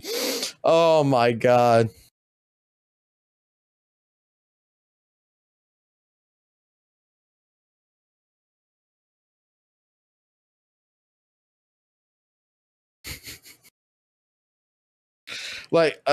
Clearly, it just doesn't seem like he's paid attention. Okay. I can't wait to see what he's going to say about Banyu. Let's just let him go. And then they'll have no pulls for Yi Shungite. Because you know she's going to be fucking broken as well. We all know what happened with Hoshi. Hold on. We've complained about, like, Miyabi power creeping, like, Ellen, Joe, and Hugo and such. But the thing is that I'm going to put it like this. Dylan power creeping all the characters. It's not like Dylan's going to be able to be on all three fucking teams in DA or on every single fucking team that there's going to be for all the in-game content.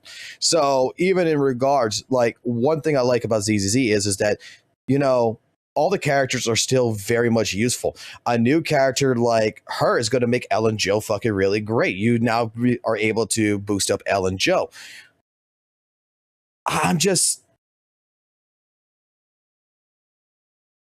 Or even like Hugo, excuse me. Like Hugo would be very good. I mean, we're really nitpicking on pulling in negatives instead of positives. We're really going into this route where we're looking at the detriment and we're trying to really showcase like how bad this is instead of like, you know, how good this is for some people that could think about like, holy shit, this. I don't look at Dylan as like, oh, she got power creep, like, you know, lighter trigger, all these other characters. I'm looking at it's like, oh shit, my Hugo might be actually be able to do something more. Like Hugo is going to be really good with this character. Holy shit. I'm looking at it to where, you know, this character is where I could take Trigger and I go put Trigger on a different team now rather than, and I could put her with best of slot with someone like Hugo.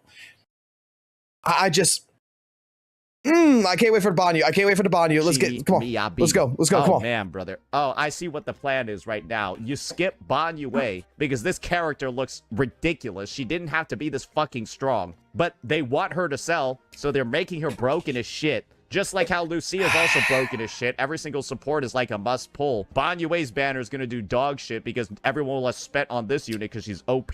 And then everyone says for Yi Shungai. Okay, I see what the... Hey, man, I guess everyone's getting their Vivian skin after all. I guess everyone is getting their Vivian skin because everyone's going to pull this fucking unit. Because if you don't, you're fucked. You're cooked. You might as well quit the game. This kid is so broken, you might as well quit the game if you don't pull her. Until the enemy recovers from stun. Also, the stance of attack and it keeps going can provide additional damage boosts to Dylan's EX special attack. She doesn't even need to do damage with everything that her kit does, but she gets to do damage too. Brother, she already does everything in the game. Why does she also need to do damage? She buffs damage for her teammates. She works with both attack and rupture agents. No faction specialty. She then also shits out free ultimates. She also buffs damage on the team and then extends stun duration and increases stun damage multiplier. What does this character not do? I'm genuinely curious. Rock, paper, and scissors. Check out how it looks in combat. In combat, use EX special attack first to quickly stun enemies while racking up positive reviews and inflicting the malicious complaint status on enemies. Then call your teammates in to use their ultimates doing burst damage. Overall, Miss Dylan not only has excellent stunning capabilities, but she's also skilled at summoning teammates to unleash their ultimates. Bro, she's about to use 17 Yijuan ults. Miss Dylan's skills are as impressive as her second identity. Could it be the fact that he's actually just upset or jealous that WUWA's not doing stuff like this where you... Because I guarantee you, if there would be a character in Weathering Ways which just gives you free alts or something, like... Oh my god, this support character just gave, you know, GN like 3 free alts or something. He would be shitting bricks and being so happy. But because ZZZ's doing it, he's all upset. She just used your body. They didn't even use the third one. Look, she has a third one available. They just decided not to show it, probably because it would be looking too overpowered. They decided not to show the third ultimate in the showcase because they know it's broken. They're like, yeah, if we show this third one, and they're gonna know the game is dead. Just don't use it. I just saw this unit basically cast 3 ultimates in a row, bro. Yeah. What's wrong with that? Are as impressive as her second identity. That's cool as shit. Uh-huh. What was that? Beep. Beep. You have disconnected from the call. Okay, so her lore is that she's a customer service agent that works at like a martial arts place, and like that's what her entire kit is. Can we just talk a second about the fact that ZZZ has some of the most like retarded character origins I've ever seen? Oh my god! Her kit is like the basis of her. I can't. He doesn't know. He doesn't know.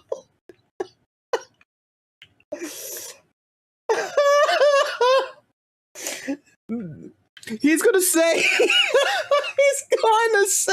it's for the origin of the character is retarded, but he doesn't know it's part of the Krampus faction under fucking Tops that she is basically, when I've looked at the lore and everything, and we talked about this, not even like 4 days ago, maybe like 3 days ago, it's just like, holy shit, she is straight up Judge Dredd. She is jury, judge, and fucking executioner. She handles customer complaints, basically. Oh my god. Okay. Kit is her being a disgruntled customer service agent, and that has led to her providing every single damage buff and every single buff in the game for an impact character. There's not even a lore reason for why she's broken. She's just broken. Not retarded, it's creativity. No, there's a certain point where creativity, that's not an excuse anymore. It's just stupid. This is an example. Just look at this fucking dialogue line beneath my head. No, it's just stupid. The idea behind this, okay, and I even used AI to make a song for Dylan that I told it to pull the lore of Dylan, and it goes ahead, right? The 5-star review, and the song lyrics actually puts in there that ring ring, you just got a call. Dylan's coming to give you a 5-star ass kicking. You do not want a call from Dylan. Like, you could say like, oh, this is kind of retarded, but it's kind of like, basically, this is Top's. Correct me if I'm wrong. The way I took everything with Krampus and everything, if Krampus is called into a situation, the situation is pretty much bad. And this is basically like your, I'm not going to say Assassin's group, but this is like your Judge Dredges. Your Judge Dreads, right? Like from the fucking movie, where they're coming in and they're going to clean up the mess. They're your cleanup crew. Nothing's going to survive when they're done. These are the elite.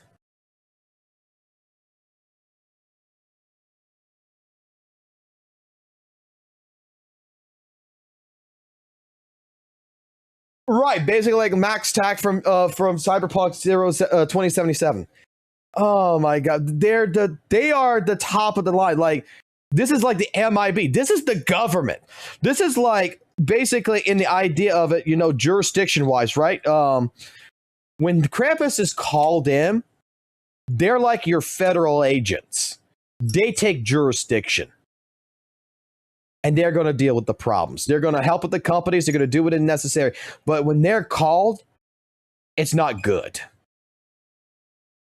And they take over. And they basically have full authority. It's just like feds. They have full authority to take over investigations. Like, have you not seen like 90s movies in a sense, right? When like the police are taking care of a hostage situation and then the feds come in, and then that one fed, it just tells the cops like, this is, you're off the case. We're handling it now. That's Krampus Group. At this point. Thank you for using our service. Remember to give a 5-star review. Taking in disciples to teach and purging evil. I bet Banyu Shifu is also super strong, right? I've already experienced the Banyu Shifu. I just want to see what he does. When does it start? 1623? All right, let's skip the yap. Oh, here we go. Hey, this is what I'm talking about. I bet this character's going to be underpowered. When he should be the one that's broken. I don't even care what the lore is behind this guy. He just looks badass. All right. How is he going to address this? Let's think about this. Let's bingo this real quick. I think that he's going to be super excited, and then the moment they're going to say things like, oh, he's got manual combos, maybe he's going to go into something about saying it's a little bit too sweaty. Like, he doesn't look as good as someone like Dylan. He's going to get a little upset, and he's going to basically doom post everything about Banyu. Let's see. I don't even care what his lore is. Do you care what his lore is? Hey, you see this photo. Do you care what his background is? No, you don't. Nah, you don't. You don't give a shit. As an S-rank fire rupture agent, Master Banyu has mastered various martial arts. Okay, S-rank fire. Devastating combo. And you want to know what I bet his best in slot is? You got to use Dialin with him. You want to know why? Because you can't use Lighter with this character. Yeah, Lighter only works with attack agents and those within his faction.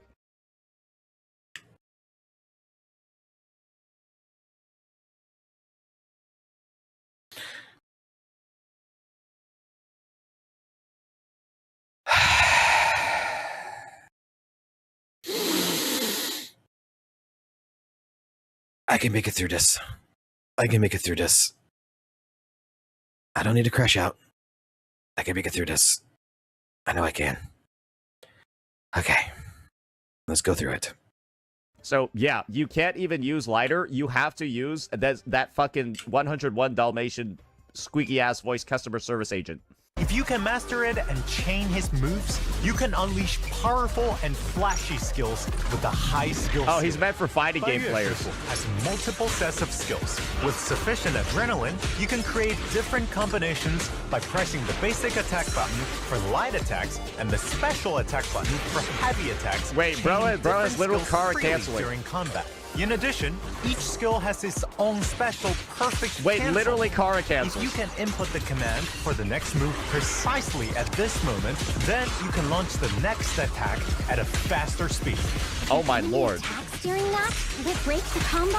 Don't worry, steady as a mountain, Master Banyu enters an invulnerable Wait, state so he while can just performing punch his forever? EX special attack. After a dodge counter or assist to follow up, you can hold the basic attack or special attack button to quickly unleash his next Okay, move. no, he has a. Even if You have to drop your intentionally combo, use one of you his can still iframes. use immovable mountain to perfectly block your opponent. Things come as they do naturally. If one wishes to fight as the mind desires, they must practice diligently. Hey, I mean, When his kit Wrathful looks Fire cool. is fully charged, hold basic attack to activate Visage of Wrath, and Banyu Shifu will enter the four-armed Vajra form. Wrathful Fire? Bro has the Vajra form. By consuming adrenaline, blocking or parrying enemies, I recover wrathful fires. In the Visage of Wrath state, Banyu Shifu's entire body will be engulfed in flames, and he'll become a Damn, he summons the 7 4-armed Dragon Balls During too. this, by holding the special attack button, you can unleash 4 different skills with a single tap and And I don't think he's realized that the voice actor of this character is Chris Sabat yet. He just said Dragon Ball, but he's not putting 2 to 2 together right now. finish with Toppling Mountain. However, if you manage to manually execute the skill, I'll gain a stack of Vidyarata, which boosts my damage. In this state, it also becomes easier for me to How the perform fuck quick do you get the attacks compared to the Vidyadra? normal state. So,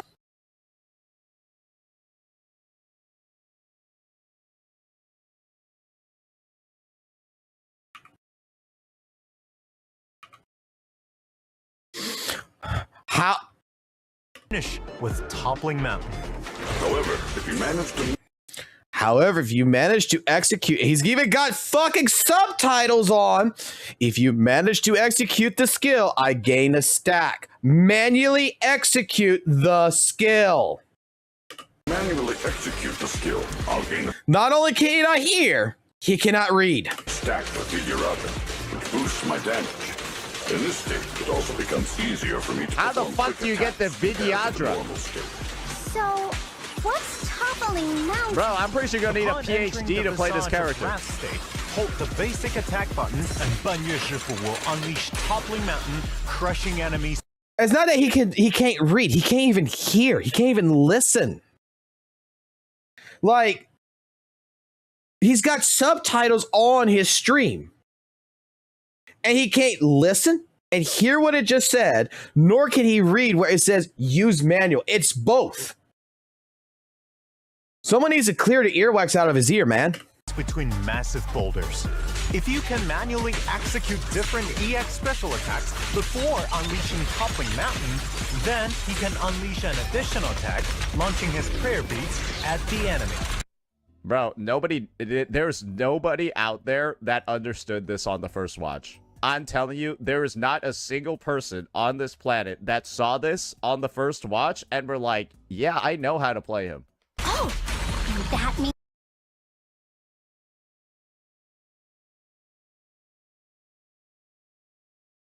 You know, Saint, you know, it might be hard for you to listen and to actually use your brain, but the mass majority of people that watch this, including myself and people in my chat and everything, all understood, like, holy shit. So we don't know the kit, right? We don't know how the manual combos might activate right now. But what we understand is that there's going to be 2 different ways of playing the character. There's going to be, and the best way it was brought up is this is going to be like Grand Blue Fantasy Versus. This is going to be like straight up like a fighting game where you have auto combos that do 10% less damage. And if you do the fucking manual fucking version of the combos, which is called technical, you do technical mode, you get 10% damage boost. You do more damage. And everybody understood that. I can't understand how you can't understand that. Banyu Shifu truly has the potential to become an elite hired hand.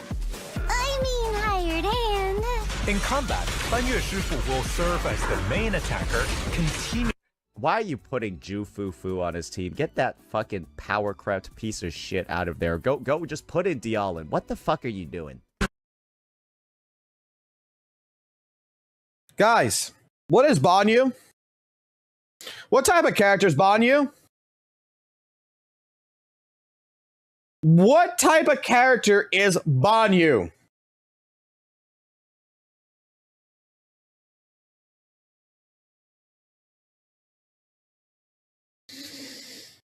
Fire Rupture.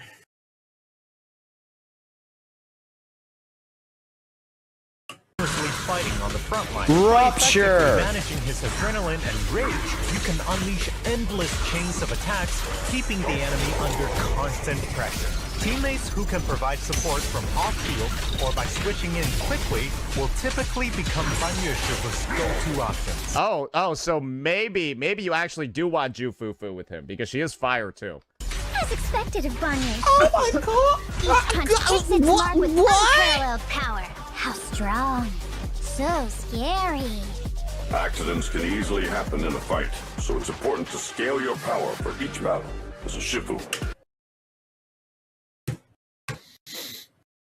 Guys,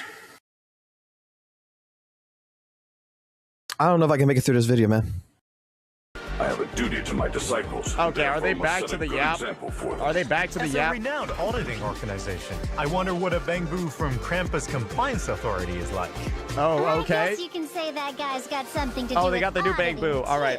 Berkbleak has a massive multi-use component Berkbleak. installed Did they call it, what was that? Berkbleak? What? on its head that can be used as a laser sensor cannon in battle.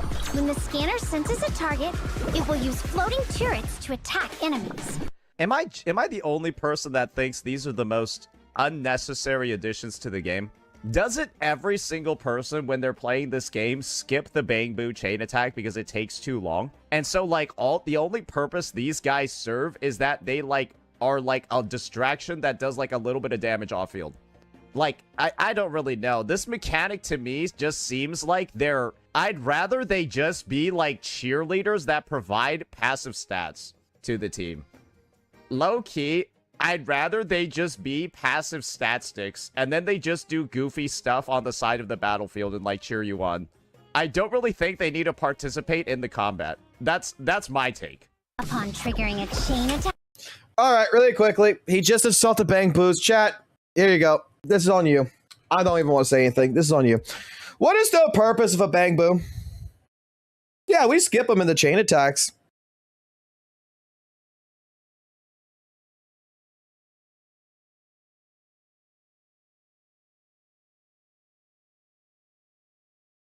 Who wants to tell him?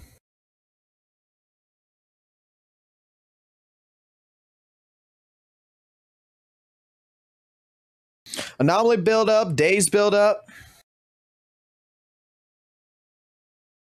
They give buffs. They support, they give passive buffs.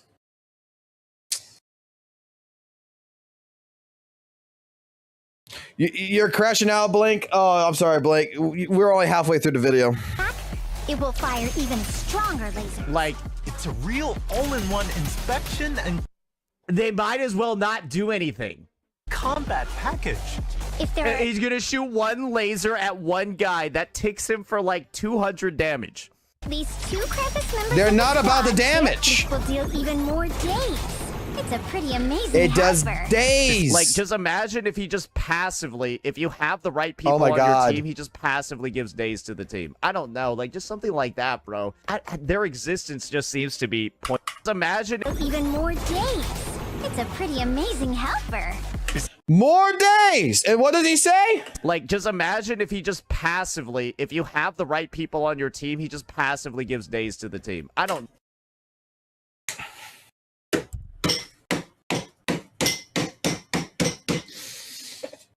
Did he not even just listen?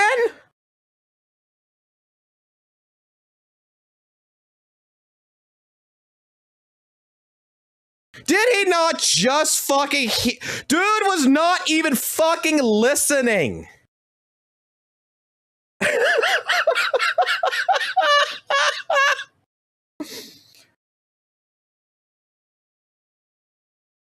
Gotcha Jesus here, who thinks he knows every single gotcha game and the problems with them and how to fix them, can't even listen to a fucking special program and no wonder. Oh my.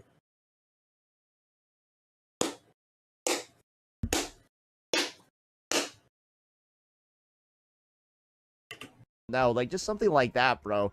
Their existence just seems to be pointless on the battlefield. Besides Krampus's Little Bang Boo, built-in Bulak will also be joining the battlefield in this update. In combat, it swings a building block hammer, brutally smashing enemies, and unleashing That's block just King spikes. Buther. When there's a support character in your squad, This is just King not Buther, only but made out of does its Legos. active skill damage increase, but it also unleashes more spikes. I would like that one more if it wasn't just King Buther. King Buther is the original. Proxies can obtain build and Bulak for free in a future event. You already know nobody's gonna use this. Now, let's go over the signal search info for version 2.4. Okay, are they gonna have the new banners? Let's see. In the first So, correct me if I'm wrong, guys. So far, we're 21 minutes, right? Like, we're at 24 minutes and 53 seconds in this video that he's posted up on his channel. And what we got from this is that he's not listening. He's definitely got the subtitles. And he's definitely not able to read it because he's not interested in what's actually going on.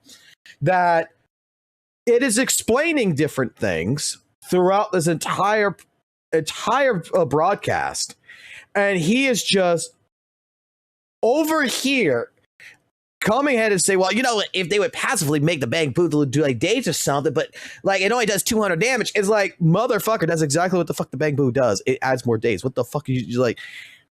We're clearly seeing someone who does not care, does not want to put an effort into learning to actually understand what's going on, and is just rage baiting and just making a video just to make a fucking video.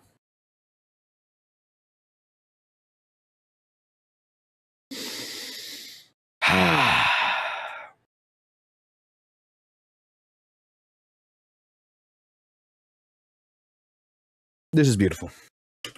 first half of version 2.4, well, yeah, everyone's gonna pull her because she's fucking broken. S-rank agent Dylan and the S-rank W engine. Yeah, she's overpowered. Everyone's pulling her. Exclusive channel, voice of the Once Spoken and W engine channel, Dissonant Sonata. Ring ring! Your top tier customer service. All right, just show me. Okay, yeah. I see why they paired Hugo with her, because they know nobody's gonna pull this unit because he's fucking power crept. Yeah, he doesn't clear the endgame. He does not clear the endgame unless one of the specialized bosses, one of two bosses that he can be used against, are on the endgame rotation.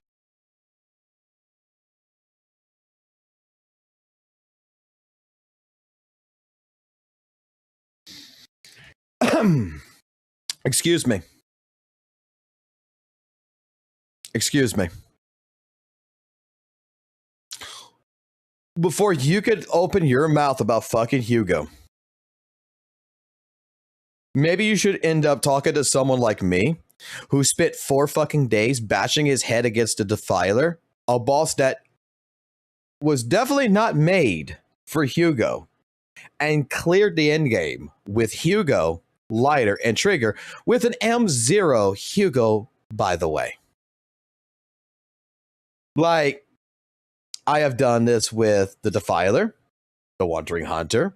I've done this with Miasma Priest. I have done this with straight up Miasma Fiend. I have used Hugo, Lighter, and Trigger on all of the bosses. And particularly, I'm not a real big Hugo fan, but it's been some of the most fun there is. And I have cleared endgame with this character. So before you can say, oh, this character doesn't clear endgame, I could tell you, you flat out don't know jack shit of what the fuck you're talking about. Because my point has always been, is that when it comes down to it, even with the shitty fucking shield buffs, depending on the time, the effort you put into your account, the effort you want to put into a character, you can clear endgame. Dylan's just going to make it 10 times fucking easier, don't get me wrong, but this motherfucker was clearing endgame with several fucking different bosses. I've even done the Butcher. Like, bruh. They're pairing him with probably the most broken character they've ever released. Because they probably think he's going to sell zero, and then Diamon's going to make up for all of it. Exclusive channel as Yesterday dies and W Engine channel. There's no criticism here. This This is a piece of shit. Just don't bother. This is not even criticism. You're right, Midas, you're right. Saints content is more about destroying the vibe than actual criticism. You're 100% correct on this. This is not criticism. This is a person who don't play the fucking game, who, unlike me, okay? I played ZZZ because of St. Thomas. I was playing Weather Waves 2.3. I had nothing to do. And then some people come into my chat and tell me, oh, Saint just cooked the ZZZ people. I'm like, what the fuck's wrong with ZZZ?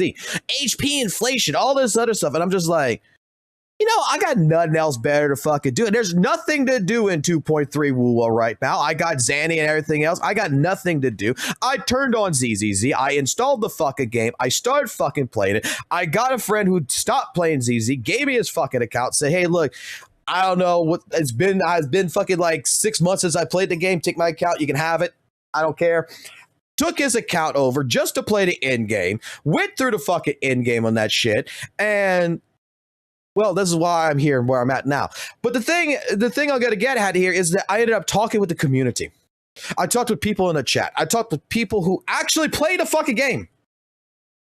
And asked them, show me what the fuck I'm doing wrong. Explain to me why this doesn't work. Explain to me what works and what doesn't work. And you know what ended up happening from 1.7 to 2.0 to 2.1 to 2.2 to 2.3? I've learned so much about the game that I have learned that whether or not you want to believe it or not, with HP inflation, with miasma shield mechanics and all this stuff, every fucking thing that he has spit out about this game at the times and periods that was going on was not actually the fucking real goddamn case. Was not the actual fucking issues. They proved to me that he was an observer that was watching someone fucking play it and was just making criticisms, pretending he knew what the fuck was going on when he didn't know what the fuck was going on.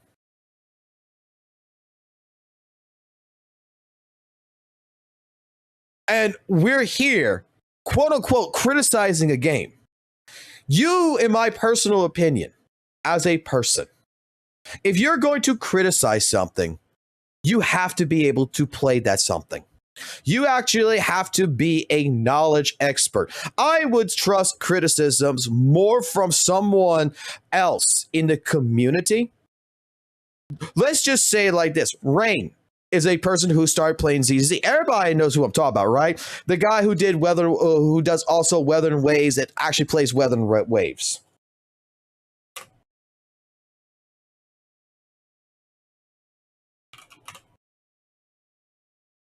I forgot the extra N. You all know who I'm talking about right here, right? He played ZZZ. I take his opinion more about what his thoughts is, about the HP inflation discussion, about the different things like the new player got. I take his opinion more because he sat there and he learned the game. He sat there, he talked to EO. He sat there, talked to Kate. He sat there, talked to the community. He asked questions. He didn't bring off a fucking ego that says, I know better than you because I played Weathered Waves. He actually sat there and learned things. And when he was making mistakes, he asked questions. Well, why isn't this not working? and people explained it. That is a person that I could say has a valid criticisms when he brings up valid criticisms. Not a person who has sat here watching something and say, well, no one plays fucking Hugo because you only played Hugo one fucking time and then you went back to fucking Miyabi and you just said, oh, fucking Miyabi power creeps Hugo. Hugo's got a great fucking kit behind him. Hugo's a great fucking character.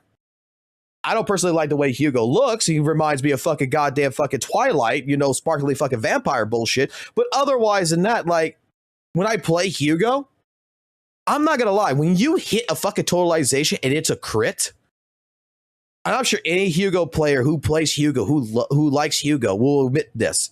It is the most satisfying fucking form of fucking gameplay is when you see the fucking goddamn like 3.5 million fucking totalization. That you just did 3.5 million damage in one fucking hit. You totalized. The adaptions that you can do with fucking Hugo in the chain of cancels, the chain stun cancels and everything. Me sitting here for 4 fucking days with this character, going after the Defiler, changing builds, to realize I could brute force my way through shit. And I had to change the gameplay style on the fly. Was some of the most exhilarating fucking gameplay that I've ever experienced. I'm sorry. I am not a WUWA fucking... I do not like the way WUWA is, and I'm hoping WUWA one day changes, because the sad fact of the matter is that I'm not one who enjoys killing my bosses in less than a fucking minute. I'm a person who enjoys fighting my bosses and playing their game and beating it and showing face that, you know what, I might have struggled, but I accomplished something. Like, just because maybe a new character comes out that's going to power creep this character, that character, doesn't fucking mean that I don't play characters like Hugo and such, that I do not enjoy the way and like the fact that, you know what, they have something to offer. Hugo's not a shit character. Hugo's a great fucking character. And all something like Dylan's going to do is just make Hugo better. They're pulling for him. Resonance. In the latter half of the update, okay, so they got Foxy's gonna WUWA. update What else? Channel Dazzling Choir. So, Ellen... Oh, no. They're just trying to get these two out of the way. I think that's what it is. They're just trying to get Ellen and Hugo out of the way so they can say that they reran them. They're just trying to say, yes, we actually did rerun them, sir. We know that both their banners made a cumulative revenue of only like $1,000. But I assure you, dear auditors, we reran them. So don't worry about it. They're still an asset. They're still an asset to our company. Yeah, Hugo and Ellen are still assets. They're definitely not dragging down the value of the ZZZ brand. I assure you. From Victoria Housekeeping will be making another appearance in the latter Okay, just get this shit out of my face. I don't care. We all know they're trash. All right, what is the new event looking like? They got a chess event, apparently. Mystery. You know, I'm just going to say it like this. Ellen Joe coming in, if I'm not... this is going to be, if you look at everything, with Dylan and what's coming up with Zhao coming in 2.5, this is a great time to rerun fucking Ellen Joe, because Ellen Joe is technically going to get a buff with Zhao, right? That's going to be coming in 2.5. In 2.5, they're introducing the potential system, right? Where the special awakening of characters to where they get new abilities and shit. It's the perfect time to bring in Ellen Joe, because if you're a person who pulls for Ellen Joe, hey, she's a popular character and she's going to get buffed. Like, they're not just doing this just to get it out the fucking way. They're doing this because they in particular have things that's coming down the road in 2.5 that you don't realize that, you know, other people do, because, you know, we look at leaks and we listen to the devs and we understand what's going to be happening. And that's no fault of St. Tones. He doesn't look at leaks. I completely get it. He doesn't look at leaks.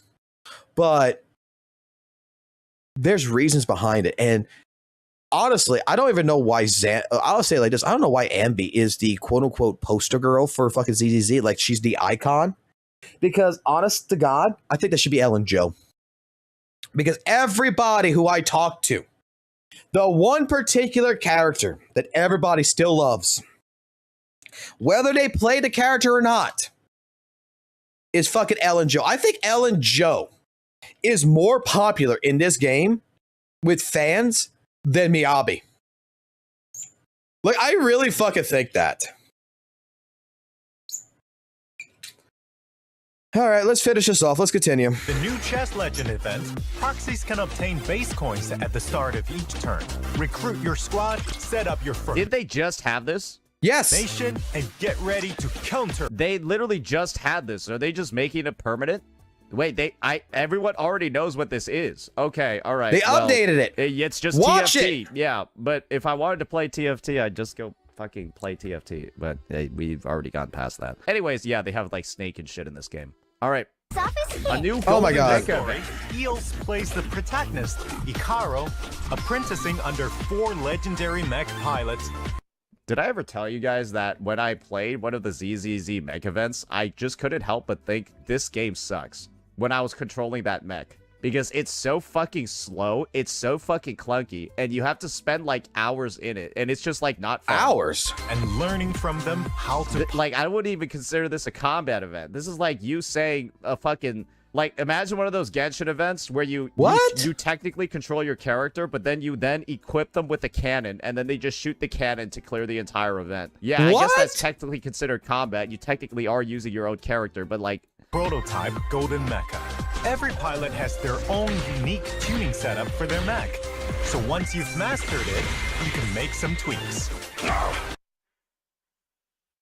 Modifying core components and upgrading the mech. Combining the best of different parts, refining the core, and reforging the machine. By the way, before we continue, this is the man, right? This is the man that for Weather Waves 2.5, 2.6, and 2.7 was complaining that there was no events, that there was lack of content, that there was lack of gameplay in the game. Right? Right? Just making sure I'm right about this. A method that combines the essence of inheritance, Bro, it's so fucking slow. overcoming limits, truly worthy of respect. Additionally, while exploring the base, Ikaro, facing danger alone, will draw his mighty hammer to fight his enemies. After being forged through combat and inheriting the legacy What, of you the upset mech that we got a pilots, bang boo? Ikaro will transform into the ultimate warrior. Is he going to be upset that we're going to play as a bang boo and a hammer and beating ethereals? Because is he going to be upset with this? Shouldering the responsibility Are they trying to make people quit the game? of protecting the human front. Oh, I guess that if Weather and Waves would add Anby, and Anby would be like shooting beams out of her hands or something, or eye lasers at things, and you would play as Anby in a little bitty event or something, that would be the best event known to man. But because Weather and Waves, because ZZZ here is using a bang boo to play in the game, it's a problem, right? Line. It will Bro, there are gonna be so many people that are pissed the fuck off that they can't use their characters that actually deal damage, and they gotta walk around with this shitty little bang boo and just like swing your shitty little hammer and then deal like 1/3 of the enemy's HP. Like, just go make a separate game.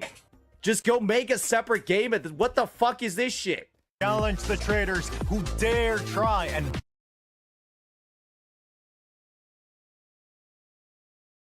It's a separate event that is with the bang boos.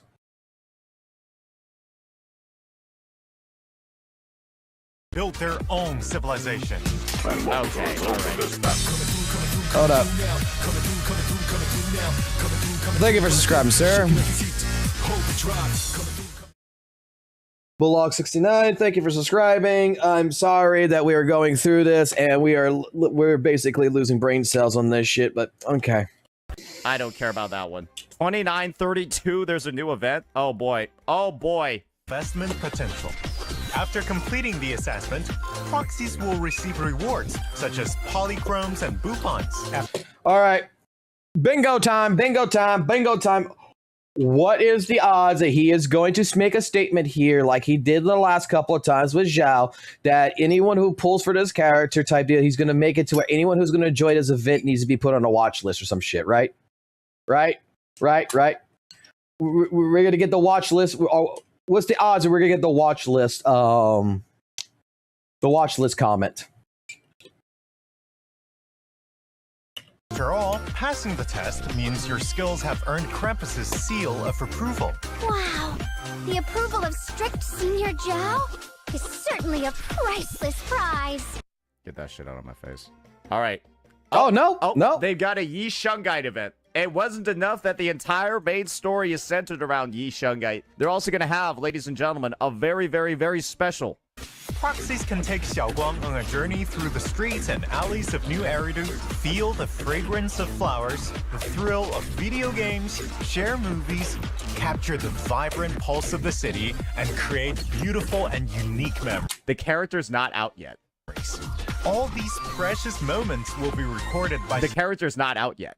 Xiaoguang in her diary. Oh, I'm so... Remember what I told you at the start of this video that these guys were, like, desperate? Remember what I said when I said that these guys were desperate to sell her? Desperate to pull her. This is like 300 million times more than what WUWA did with Kartithia. Can we agree on that at a baseline? I already know it's not going to end up well because they're overdoing it. This was the same man that made the statement when we got to the end of 2.1, but Obel Squad was there. Like, there was nothing. They just showed up, blah, blah, blah. And there was no buildup or anything else. That he was making the complaint that it was a marketing tactic to try to go ahead and push for seed and Orphe for you to go ahead and pull. And from what it sounds like right here, he's bitching that we're going to have an event in this game for our girl here, for our little Void Hunter, for everybody's little Fox girl here, that we're building up a relationship with the character before it's released at 2.5. And it sounds like to me he's complaining that they're doing a build-up. I mean, what, he wants us to save it for 2.5? This was the guy who was also upset that, like, Hidari and all these characters were drip marketed before they were even showcased in the game, and they only showcased in 2.3. There was no hint of them in 2.2 except for Lucia for one part that he was upset about it. He can't be happy. Will love the chance to explore the outside world with a well-traveled proxy at her side. During the event, besides earning polychrome. Exactly, like Grim Zim said, complaining about things he's already complained about before. So the complaint that he made, he's complaining about the complaint that he made. And Bupon rewards, Xiaoguang will also share with you all the thoughts and sights she's recorded in her diary. The HIA Club has just dropped a brand new challenge for simulated sequence a new showdown. combat event. All right. Some score-obsessed maniac came out of nowhere. What does it look like? VR combat X.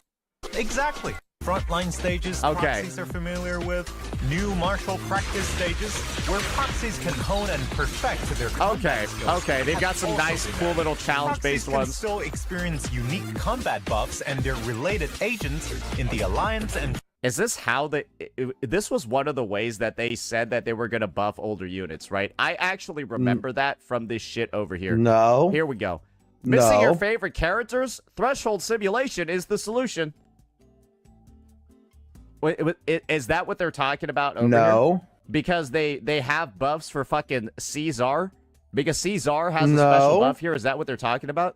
Well, this is the thing. When you're this fucking vague with your notes on how you're making the game better, yeah, sometimes people are gonna be wrong about things and have questions because they're so fucking vague.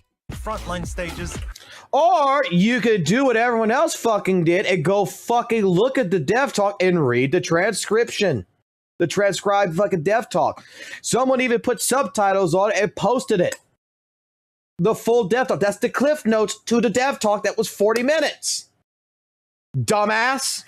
And have fun with different combinations in combat. In martial practice mode, Ban Yue Shifu will be the protagonist. Many thanks for your trust. It would be my honor to provide you with assistance in your training. This martial practice challenge will include a performance score. Executing certain skills WUWA has will increase your score, and the Okay, so this is just a WUWA mode, basically. smoother your execution, the higher your mechanics score. Okay, I see. Of course, after completing the relevant You're combat pairing WUWA up with random-ass people on the roster. Okay. challenge, you can get rewards like a tuning calibrator and polychromes.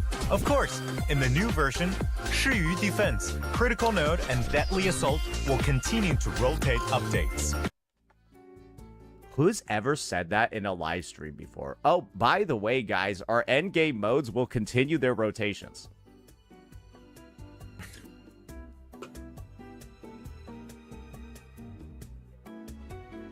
Who's ever said that before? Oh What? my god. But did players think they stopped? So they felt the need to remind people that, oh, by the way, we're not actually stopping them. Huh? Zero will also add Mist Island and WUWA gear to help them deal with various crises in Hollow Zero. Complete your exploration of Hollow Zero, and you shall also obtain polychromes and other items as rewards. Also, the Signal Surge thank you gift event from the previous version has yet to end. In version 2.4, proxies can continue to Yeah, after seeing Dialin's kit, don't worry, guys. Everyone's getting this skin. Yeah, because that unit is fucking broken. participate in the event and consume And I guarantee encrypted you, master tape. you will not be clearing the end game. You will just not be clearing the game modes in ZZZ unless you pull Dialin. With how broken that fucking kit is. Rewind. Game modes in Z. You will not be clearing the end game. You will just not be clearing the game modes in ZZZ unless you pull Dialin. With how broken that fucking kit is. It's Dylan, but this is the same person who has been proven multiple fucking times that when he claims he couldn't clear something, that people went in there with A-rank agents with AW engines and did it, and was like, bro, what do you mean we can't clear it? And then you said it was too sweaty and shit like this. And now you're making, again, the point that, oh, you're not going to be able to clear the end-game mode unless you use dial-in. And it's like, can you shut the fuck up? Because pretty much you have been disproven about this multiple fucking times. Unlock multiple rewards, including Vivian's outfit. Okay, surely there's... I've been through a lot of shit over here. Surely there's more. Okay, QOL updates for the temple. Let's look at those. Apparently they did some big stuff now over let's here. check out what's new in Nah, this not really big season's stuff. redo renovation talk. As the current gameplay systems continue to grow, This is how they we listened. will optimize gameplay elements that require continuous or repetitive operations I heard nobody liked this. to It was reduce just a the chore. burden on proxies and enhance the overall gaming experience. First, in the Suibian Temple gameplay, the periodic rewards from Divan Pawn Shop will be discontinued after version 2.4. These rewards will be available through other means in future versions. That's not a really confident way to start off your quality of life, is to talk about how you're removing rewards. I don't know who organized this section. You are a dipshit. The rewards in Divan Treasures Why would you open up the talk by talking about removing rewards? Can't you talk about, like, at least some of the other things that you're improving first? will be retained, and new accessories for Delicate Sunlight and That's a Soaring nitpick, but Crane okay. will also become available. But yeah, I guess that's the thing with ZZZ, right? The quality of life is actually removing the quality of death from the game. And Suibian Temple definitely was a feature that, like, radiated the quality of death. So I'm glad it's gone, but it's also like, why even add this shit that you know is making the game worse in the first place? Because they're letting you know that they're taking it out, but they're keeping the rewards. They're just going to put in other means. That's what the fuck they're trying to tell you. It's the same thing with TVs. And only one character on the team being able to use their ultimate. Because you have a shared decibel bar. Yeah, those are all things that emanate quality of death. Second, to help proxies redeem rewards more easily and quickly, an auto-management system will be added to the Suibian Temple gameplay. Great. Now people can literally set this and forget this like a fucking crockpot because nobody likes this shit. And everyone's asking why this even got added in the first place because nobody visibly liked it either. After reaching restoration level 35, proxies can enable auto management. All right, I don't care. They're basically making this an AFK simulator because they know nobody's fucking playing this shit. It just took them about 17 versions to do it. All right. ZZZ writer interview. Up next is Mr. Z's exclusive interview. We've invited a writer from Zenless Zone Zero and prepared some questions that I'm sure you proxies are Oh, so I get to talk. So we're gonna talk to the guy that ruined the game. dying to know the answers. All right, let's hear a little bit about what this. he's Let's got hear about to say. the mindset going on when he decided he wanted to fuck the story in the ass. Yeah, let's go talk to your dad. Is it him? Is he the one that's destroying everything? It is him. I see one big issue with this guy. I think I know why he's doing what he's doing. He's got the biggest forehead I've ever seen.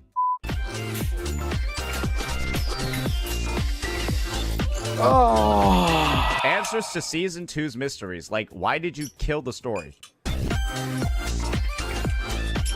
Who's the mastermind behind... Okay, I don't even care. I mean, at this point in time, St. Jonas is wearing a hat to hide his forehead. So, yeah. I mean, people have talked so many times about how when he slicks his hair back and everything, how big his forehead was, and he's going to insult some other guy about their big forehead. Okay. I don't even want to watch this. I can already tell from the first couple of words, this guy is not going to answer anything. He's not going to answer the actual questions. Yeah, I can already tell. We'll progress through the... Yes, that's how every story in these Hoyoverse gacha games works. You progress through with various factions. All right. 四大 AI 是基于新爱里都这个现代都市的土壤。 Oh, okay. Everyone already forgot that ghost thing was even happening because of the shit you did in Season 2. Remember how Fairy was supposed to have, like, her other AI companions? We saw that in 1.0, and then we just forgot that all that shit happened for the rest of the story. Yeah, I don't know. It really seems like they were trying to do something entirely different for Season 2. Failed completely. And now they're going back to the roots. Yeah, okay. Wait, is that it? Wait, is the entire thing just the writer interview? Wait, it's just an interview at the end. Wait. Well, the other AI companions that I know of was because of the video that they put up. I don't remember them in the story. I remember, like, you know, there was Fairy in the story, but...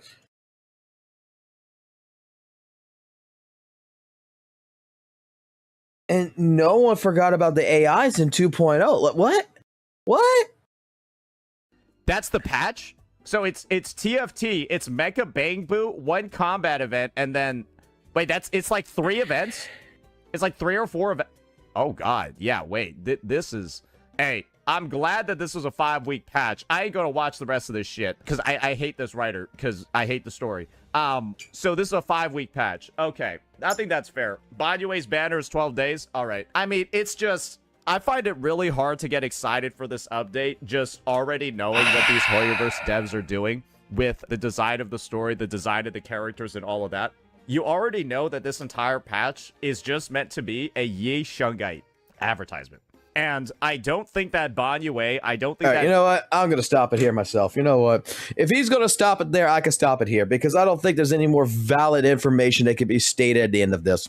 Straight up, we just watched St. Jonas react to all of this. He's going to claim that 2.4 is a disaster, saying that they're fucking bad, says that Dylan's OP, all this other stuff, that this is just an advertisement for the fucking new Void Hunter for 2.5. Basically regurgitating bullshit that he does for anything and everything that is pretty much not Weathering Waves or Dual Knight Abyss right now.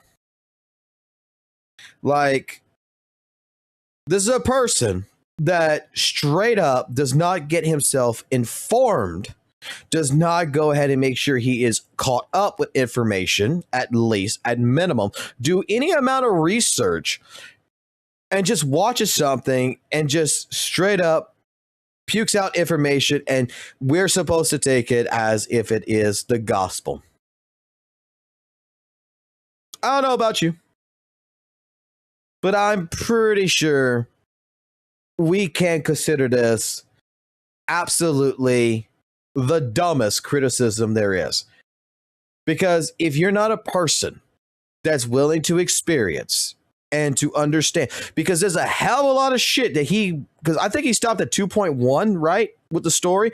There's a hell of a lot of shit that he's completely missed out on and doesn't even know about. And he's trying to give two cents about it.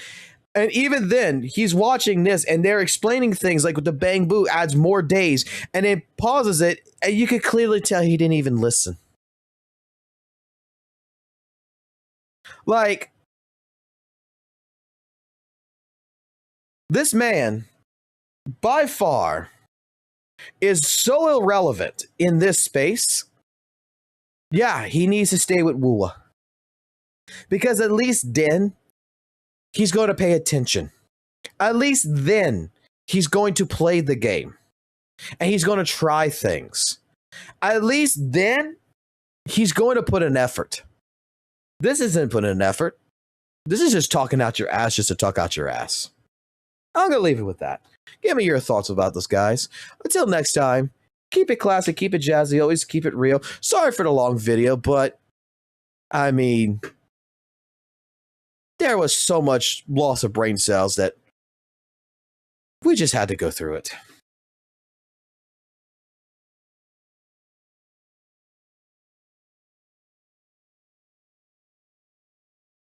Like straight up, man. I was a tourist in ZZZ.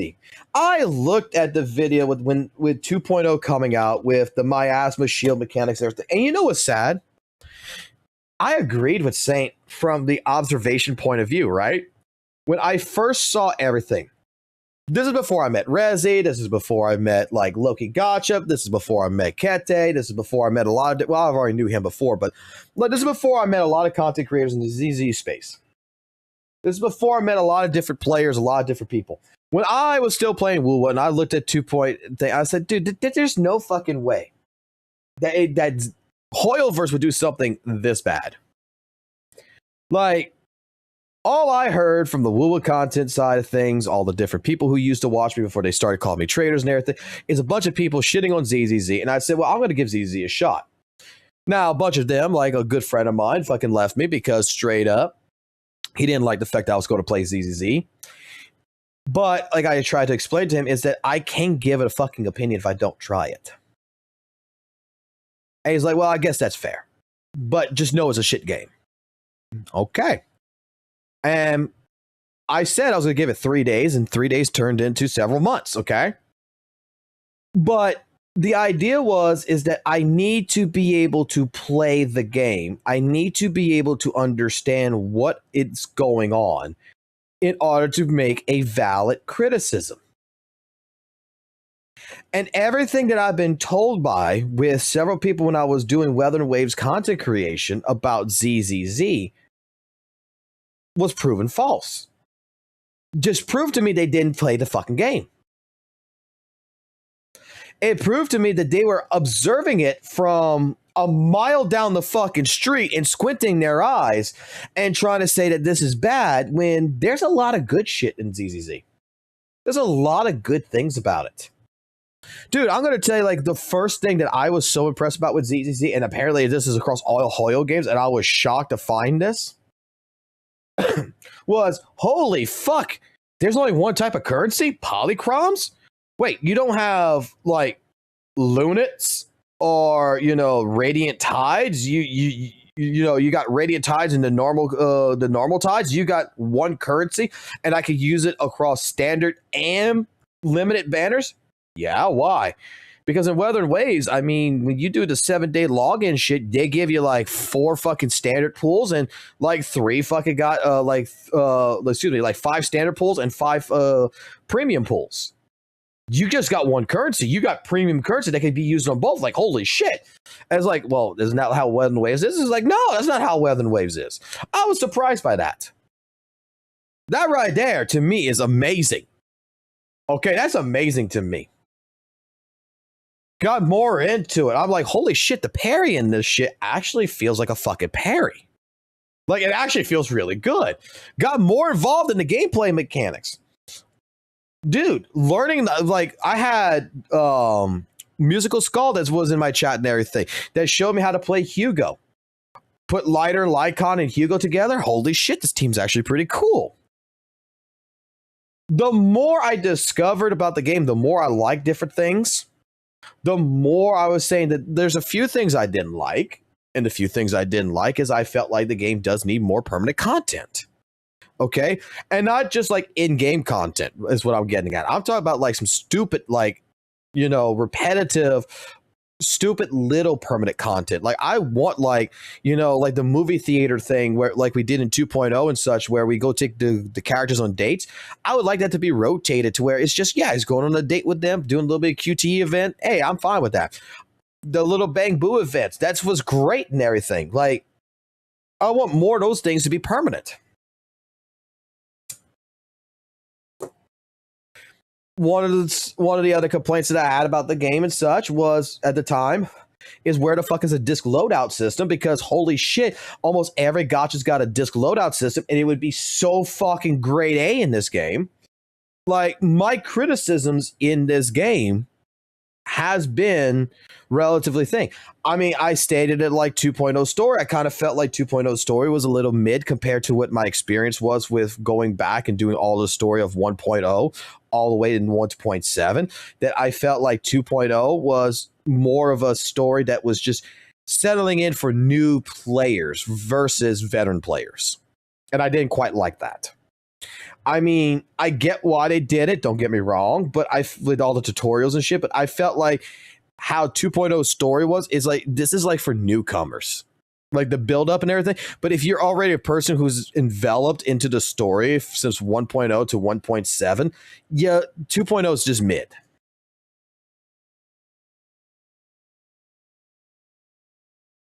Moved on from that.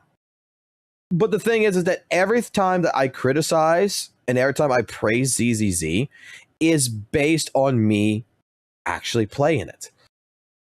When it comes into Weather and Waves, I'm waiting until 3.0 drops to play it again. And when 3.0 drops, I will jump into it. I will go experience it again, and then I will give my criticisms in. Otherwise, I'm not going to criticize Genshin. I'm not going to criticize HSR. I'm not going to criticize Weather and Waves except up to fucking 2.5, because the reason being is I didn't play it. Weather and Waves from 1.0 to 2.5, I'll criticize. Anything after 2.5, I'm not going to criticize. I'll give my observational criticisms and say, well, you know, I agree with St. Tonis that there's lack of events and such like this, but I'm not going to go out of my way to say if it's a good patch or a bad patch because I didn't experience it. This is the problem that I have with St. Tonis. This is the problem I have with some CCs out there in this fucking world, is that I will take criticism. Okay, this is where like we talk about the, you know what? I think it's a good time to actually talk about this, right? I think it's a good time to talk about this. I think it's time that we talk about the anti-fucking Hoyle criticism. Okay?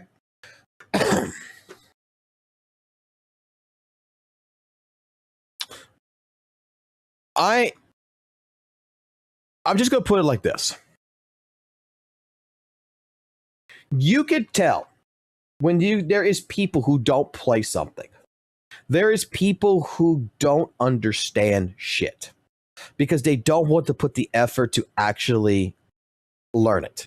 This is like the situation of like when I was growing up and why IGN is like one of the most hated fucking gaming journalist companies there is because relatively speaking, there is fucking people who review video games that we don't think even actually played the fucking video games. That IGN would review as a fucking like 4 out of fucking 10. Or excuse me, like a 2 out of 5. Or, you know, some things as a 10 out of 10 is like, did y'all even play this fucking game? And then you find out, you go do research on the author who did it, and you find out, yeah, they played it, but their specialty isn't in RPG games or in action games. They like strategy games. So they're already going to have a fucking bias.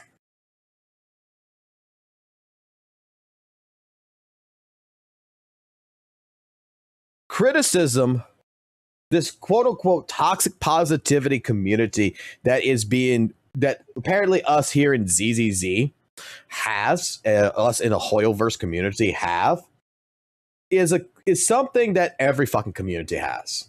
Every community has a toxic waste bit of toxic positivity. The company can't do no wrong. Okay, it's in every fucking company. The problem though is that there is a lot of people who claim that they're not toxic positive and who like to be the ones that will come after someone like myself and say you're toxic positive and such. Where no, I'm not toxic positive, but I'm calling out your bullshit that you don't fucking play the fucking game. I'm calling out your bullshit that you are making criticisms when you don't have the basic knowledge behind it. That you are a person that is going to give criticisms, but you don't know what the fuck you're talking about. And when you're corrected, instead of, dare I say, taking accountability and apologize and say, oh, I wasn't informed. Thank you for informing me. You're the type of person who's going to argue and say, well, how am I supposed to know that if the devs don't tell me that? When the devs tell you that. And it's your fault for not listening.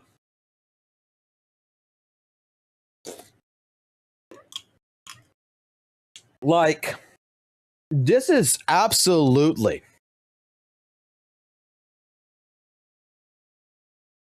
mind-boggling.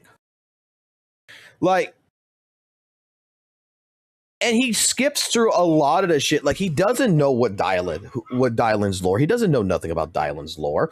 And he's going to say, oh, she's just a customer service rep. Oh, you don't know what the fuck Dylan is. Oh, she's so OP and everything. Oh, but you don't understand the reasoning why Jufufu is with a fucking Banyue, you know, fire rupture characters to get. You don't understand this. Like, why they use it? They should put Dylan in there. Oh, he doesn't know, does he, guys?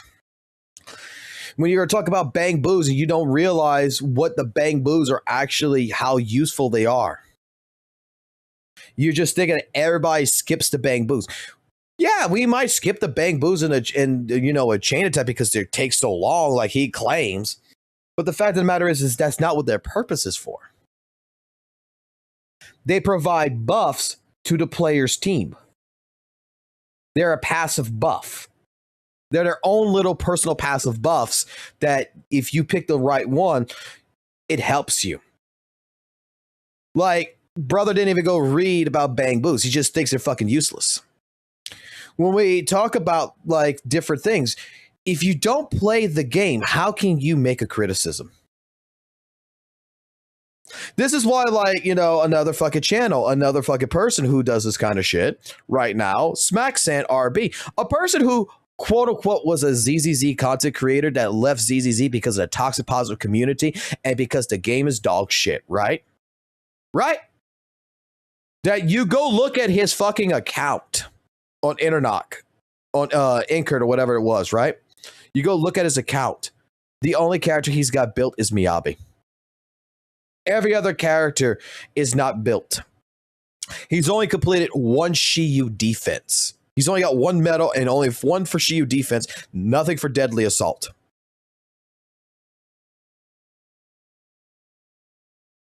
And it's like, bro, did you even play the end game? Did you just try the end game and then you just gave up?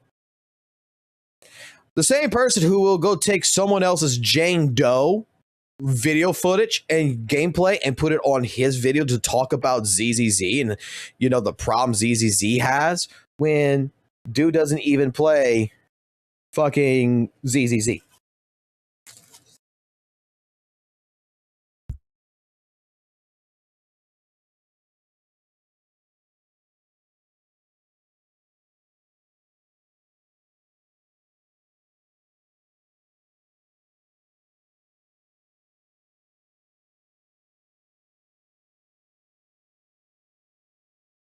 Sorry about that, guys. My wife just walked in for a second.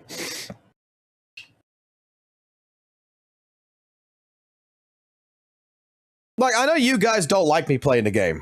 I know you guys hate this shit. But how many of you come into my streams in the very fucking beginning of my streams, and the first thing you see me doing is playing Deadly Assault, playing Shiyu Defense, or playing Hollow Zone Zero, and spending probably by like the next hour or something, not really talking, but playing the game. Like, I'll play the game first. I'll go through a lot of different things, and then I'll start doing my reacts. I'll start doing my conversational pieces and everything after the fact, because I like the game and I actually want to play the fucking game. I don't see none of these other fucking people doing this shit. I see these people complain. I see these people sit there and regurgitate the same criticisms. Like, the fact of the matter here is that when it comes down to it, if you don't like something, uninstall it and just get over it. Get over it. Say doesn't like fucking Genshin. He doesn't like HSR. He doesn't like ZZZ. Why talk about it? Oh, 180 fucking pooling event. Oh, we need to let people know there's a spending event in here. Dude, I got fucking eyes. I can fucking read, and I'm going to be pooling. That's up to me and the community. That's up to me. That's up to Thomas. That's up to Young. That's up to Journey. That's up to Amy. That's up to Spaghetti. That's up to fucking Donovan. That's up to Ashley, whether or not they're going to spend 180 pulls worth of pulls in the game to get the Vivian skin or not. That's up to them whether they want to get the fucking skin. It's there. It's not predatorial. It's only predatorial when you allow it to be predatorial. Otherwise, if you don't give a fuck about it, you don't give a fuck about it.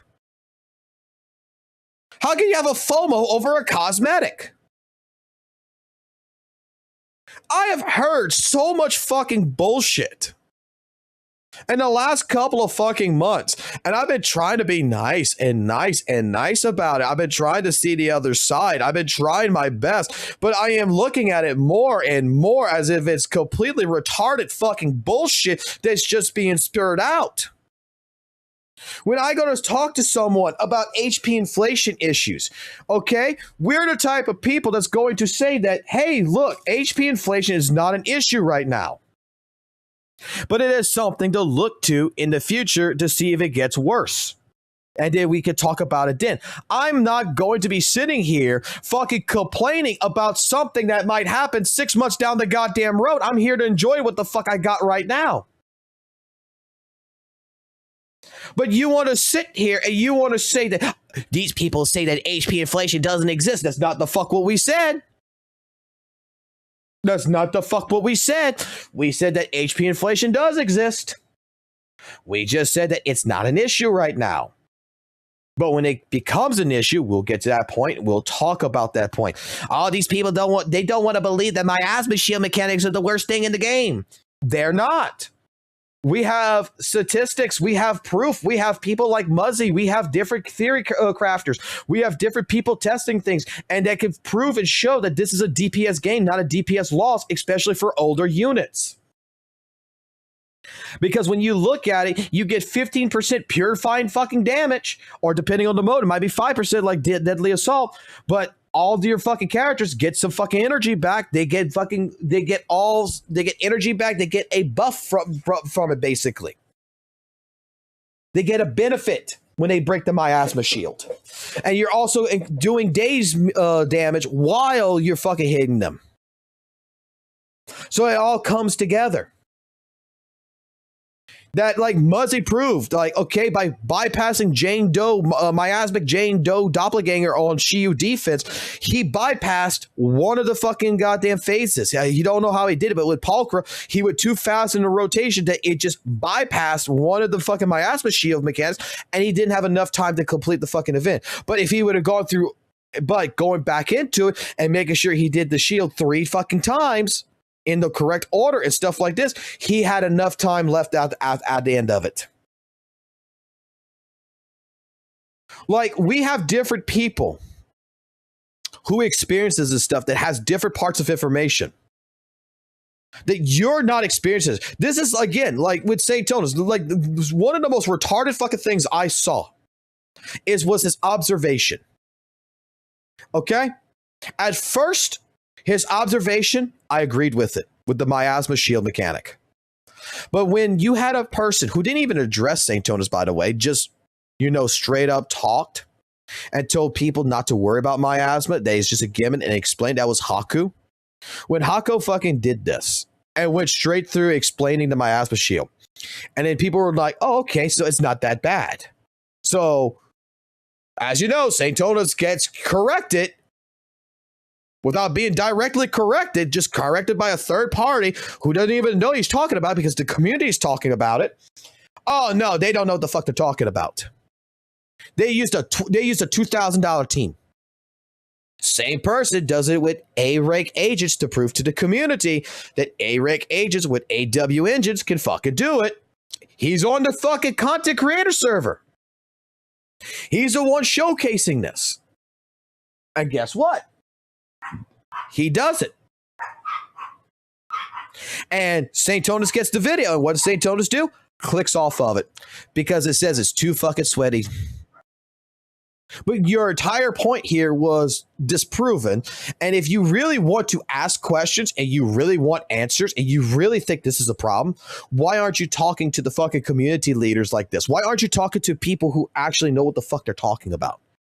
I don't think it'd be hard for someone like St. Tonas to go contact Hako, to go contact someone like OK Muzz and say, okay, I don't know what the fuck what's going on here in ZZZ. Explain it to me.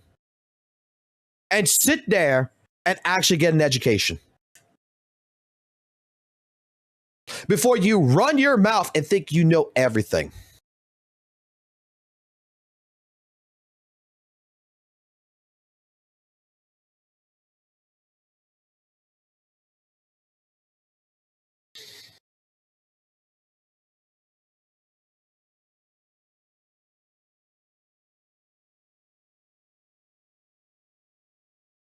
Hold on, my wife's come back. Yes. That was fast.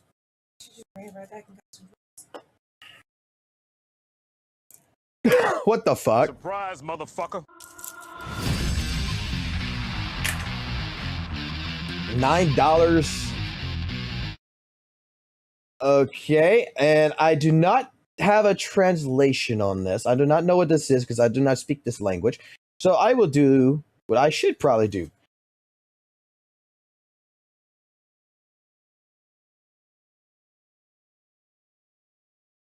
Hold up. I do not know what that means in unless it's in English. I only English is my main language and only language.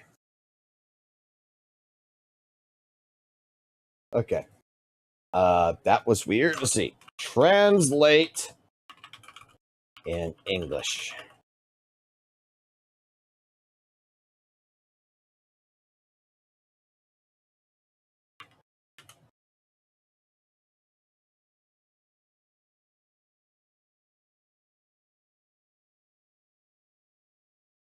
So basically what the person was saying is, look, WUWA could be as over the top and barbecue as possible. Okay. But ZZZ has essence. It has nothing to do with anything, but just had to say it.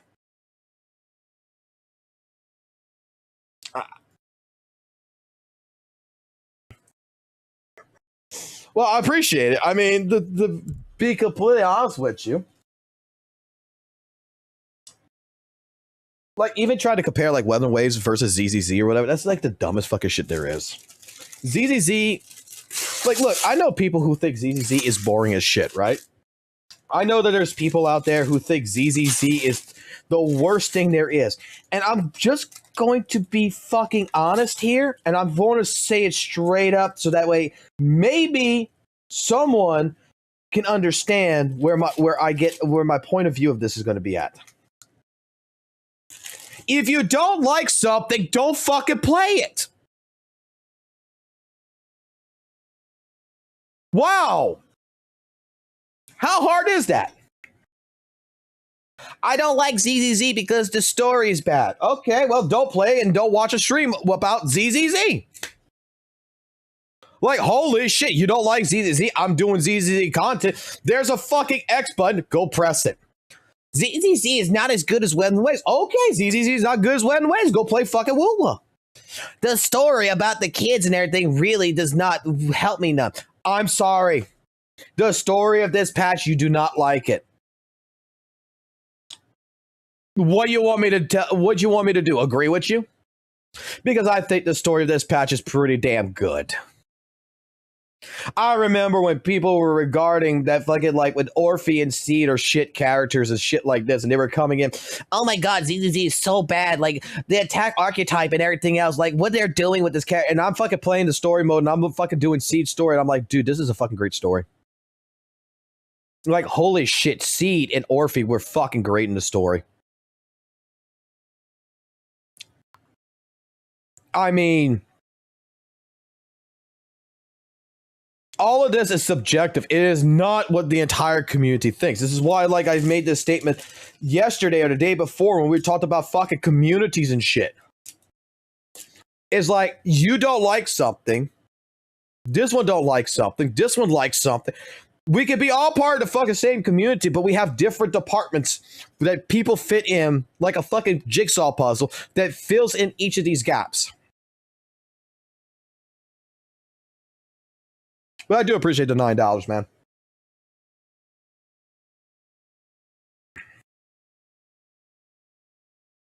Like, I'll say it like this.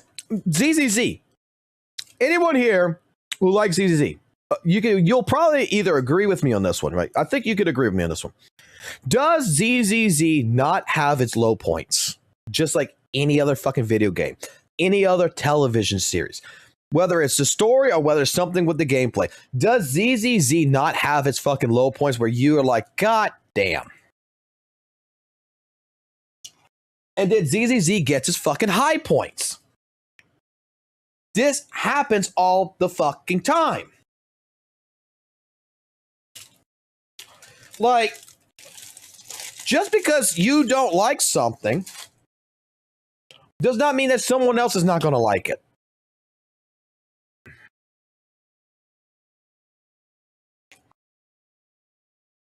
I know a few people, dare I say it, I know a few people who do not like Dial-In. Right? They do not like fucking Little Miss Dial-In. There is a few people who I know. Surprise, motherfucker. God damn it, man. You don't have to look, dude. Dude, you don't have to donate to put put a tag up. I appreciate that. God damn. That's what, $20 right there? God damn, you didn't have to do that, man. I mean, being similar to real textures doesn't make it better, but not rewarding those who resemble what experience, but those who prioritize. Yes. I like ZZZ's vision, okay? I like ZZZ's vision. I think ZZZ's vision is absolutely fucking amazing. Okay? Let me give you my thought pattern on this, okay? I put up the story video that I had, but I didn't go into full details like I should have in that one. But let me tell you something. We talked about this a couple of times about the story of ZZZ from 1.0 to 2.0, stuff like this. And, you know, there's some people out there who do not like fucking 2.0 story because they brought in fucking magic. Okay? I stated it like this. 1.0 fucking ZZZ, season 1, I felt was more of like the rustic, you know, 90s action flicks. Right?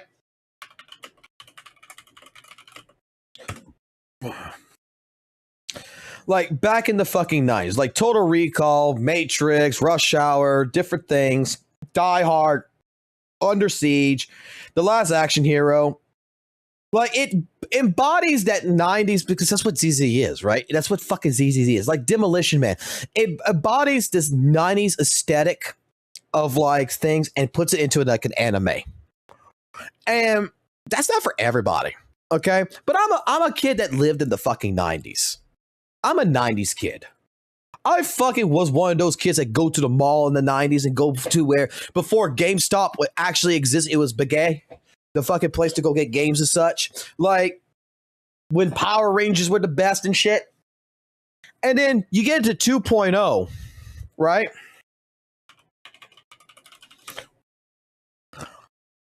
You get to 2.0 fucking story of Weather Waves, and it just reminds me more of the 90s Chinese films where they bring in more like the magic and the martial arts and stuff like this that was there, like you would see once in a while on the Sci-Fi Channel that would come out, and it just embodies a different archetype. The story is embodying a different archetype at that time. Is it going to resonate with every single person? Absolutely fucking not. If you liked 1.0, you don't like 2.0, I'm sorry. You were liking certain things.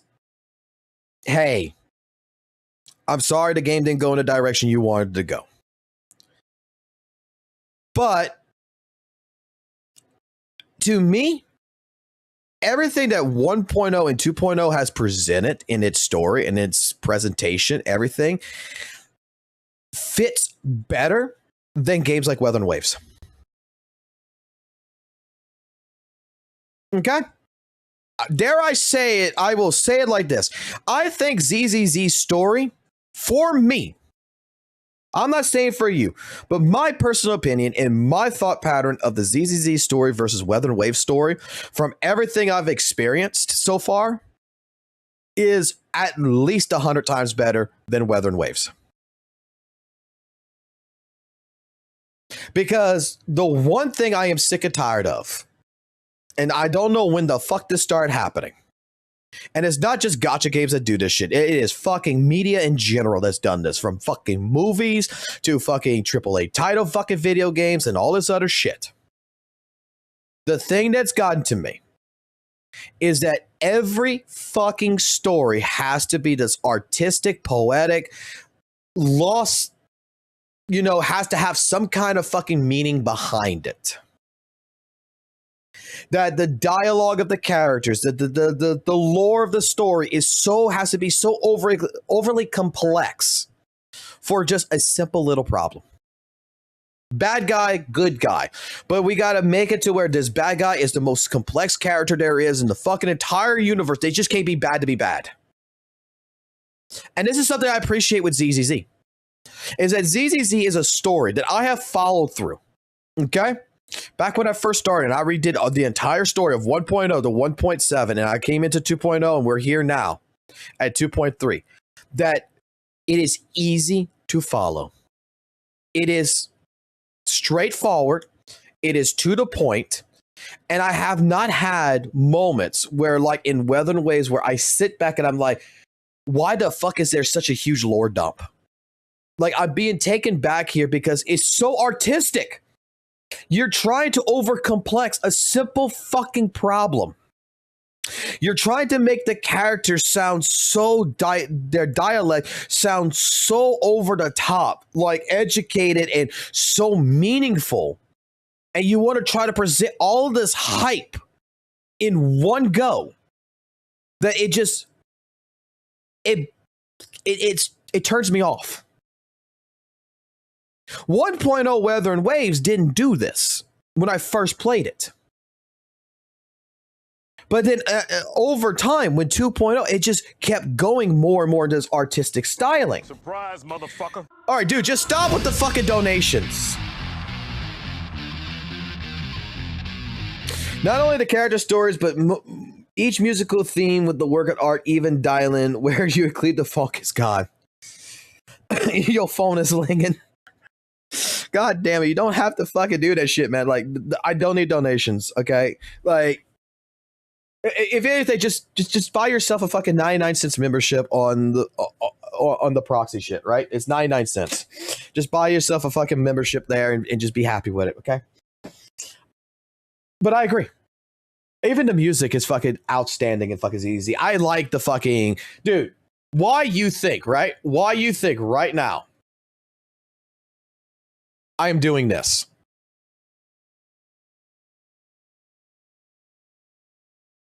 I heard the fucking song.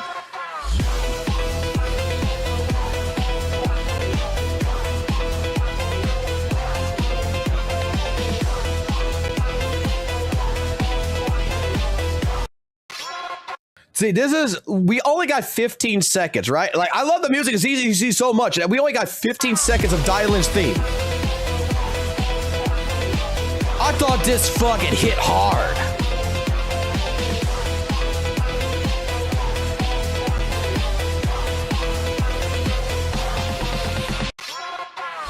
$15 seconds, right? Only 15 seconds. And I'm working with AI right now to recreate it.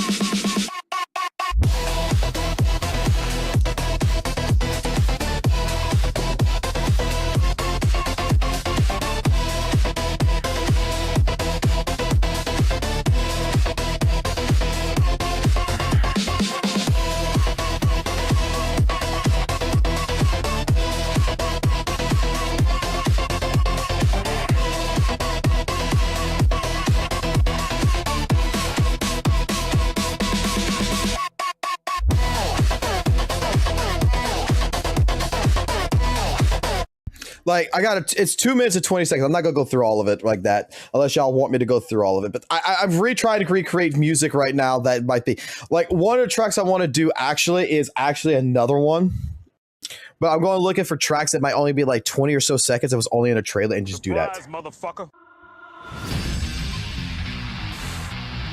I haven't uploaded it yet. Menta, I haven't uploaded it yet. God damn it. Don't worry. I'm going to be uploading this on Discord soon. Fine. I'll just do it right now. Fuck it, right? This is not complete, by the way. Like, I'm still was working on it because I was figuring maybe I need to add dubstep to this instead. But I could just download it and put it on there. Fucking dial-in funk. There we go. Give me that. Go to Discord. Let me make sure I click out of this real quick. Where is the fucking shit? God damn, it's the AI music zone. Let's see. All right, I'll just put it in here for right now. I haven't uploaded much music here, and I need to. Where the fuck is it? Where the fuck is the stream list? Stream music playlist. There it goes. The one where I do privately. All right.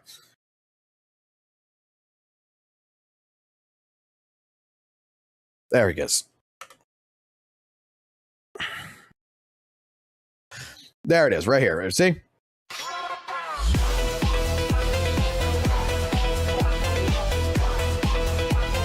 I mean, I think it's better than what we originally created, which was this.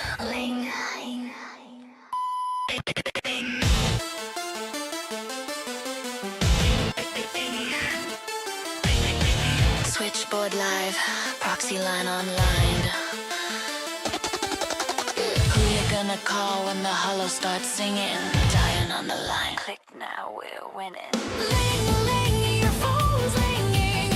Pick up, the city's breathing. Dialing, I'm live and swinging. Patch me through, heart start pinging. Ling, ling, your phone's ringing. Buzz cuts through the neon ceiling. Acetone adrenaline. Yes, yes, I will get the Google Drive. I will get, like, dude, I got so many fucking songs that I'm working on. Like, I actually went ahead, I paid for the $30 package on this shit fucking monthly just to do, like, look, you can see, look, let me scroll. Like, all this is dialing. All of this is dialing. I'm even trying to fucking put, like, lyrics together for fucking a dialing song.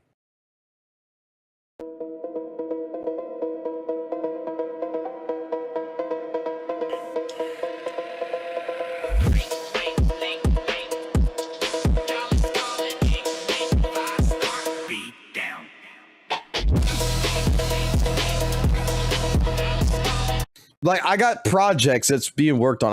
One of these days I will start finishing these projects, and I will get my ADHD under fucking control. I will fucking work on this shit and just put all this and throw it in. Like, we got so many different songs. That's why, like, when I fucking like something that I did create, I make sure I like it, and I go back through it over and over just to make sure that I like it more enough to put in. Because I mean, like, look. Remember when we had the fucking the fucking shit, what it was, the Clang Lang or whatever that's going to end up happening, fucking disk drive that's going to come in? Yo, Sixter, you hear that clang? That's him. That's Clang Lang. Lock your scrap. Hide your butts. We made a song about Banyu fucking all the goddamn fucking shit, okay? Like, we got music all day long. Like, ZZZ has inspired me with fucking music that I like certain songs, and I like... With Dialin, since I know her lore now, because when we made it, we didn't know her lore too well, that when I now know her lore, that I'm trying to incorporate that lore into the lyrics now. But I feel like if we're going to do that, we got to do it with that fucking, with this track here in particular.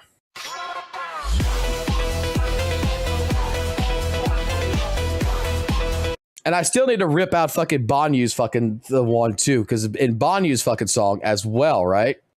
He's got his own version that's in that too.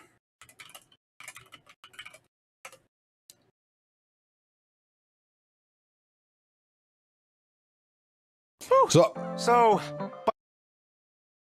where was it? However, if you manage to manually can still use Distracted from the call. Banyu Shifu is so super strong, right?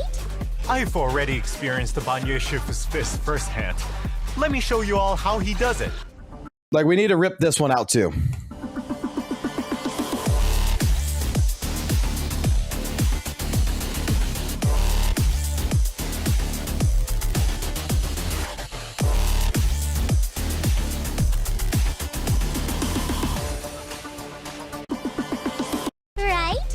I've already Let's see where experienced it's the at right now. Banyu Shifu's fist firsthand. Let me show you all how he does it. 1622. Let me do that right now, actually. While I'm thinking about it, let me do this right now.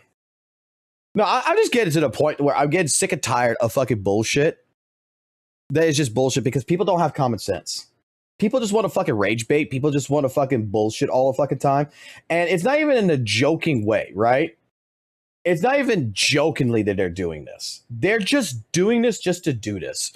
1622. 1622. Zoom in, zoom in, zoom in. Fine. 1621. His fist firsthand. Let me show you all how he does it. His fist firsthand. Let me show you all how he does it. Okay, so about right here, so...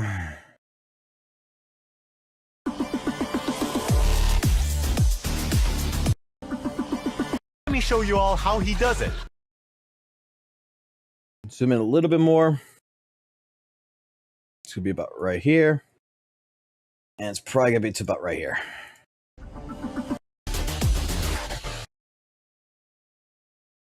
That's just gonna increase probably to about over here.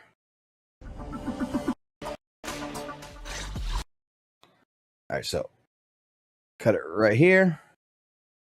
Cut. Hold on, let me do this real quick. Edit, paste. The selected audio only, please. Thank you very much. Export. Make this Banyu. I need this for later, so make that 48. Change it to an MP3. 48 preset. We want it for excessive. We want the highest quality. Perfect. Come here. Upload.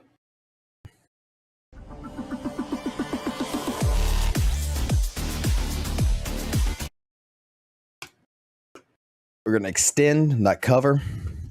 And I'm not sure what the flare in this is going to be.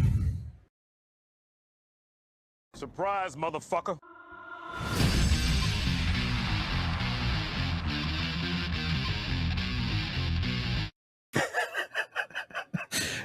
God damn, dude, you don't have... God damn, man. I'm just doing this really quickly. You don't have to do none of that. Oh, God. Okay, so let's go ahead. Let's continue it about right here. It's going with a dance track, stuff like this, blah, blah, blah. We're going to get rid of the high beat, prominent synth. We're going to put in EDM, industrial.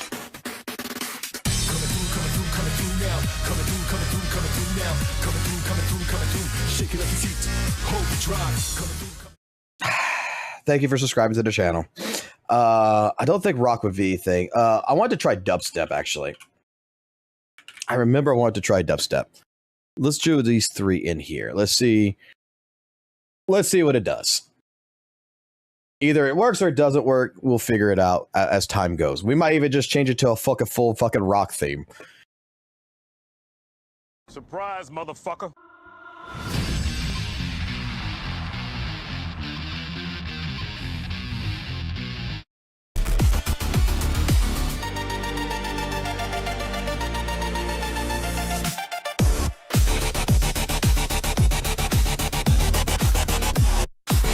Oh shit!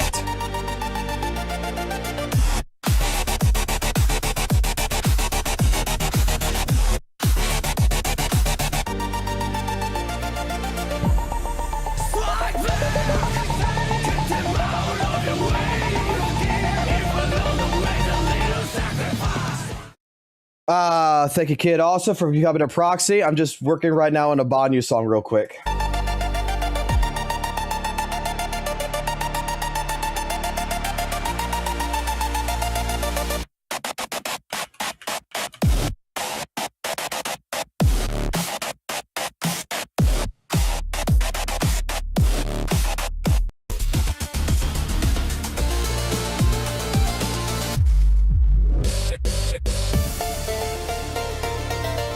I don't feel like this is right.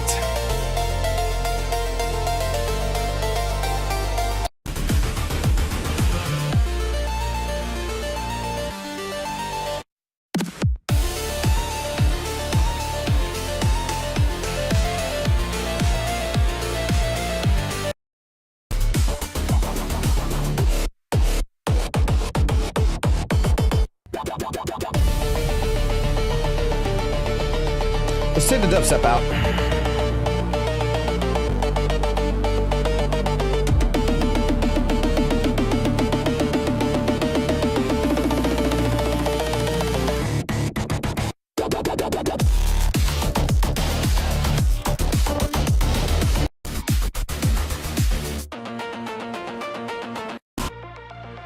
Get the dubstep out.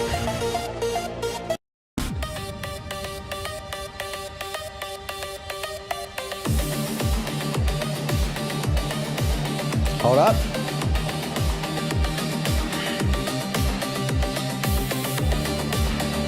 Hold up. Hold up. Are we cooking?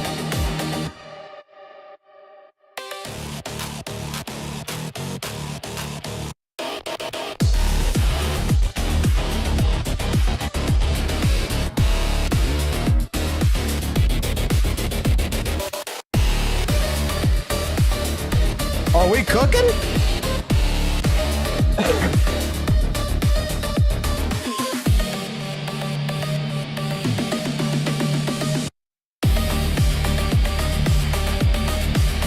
I think we might be close there.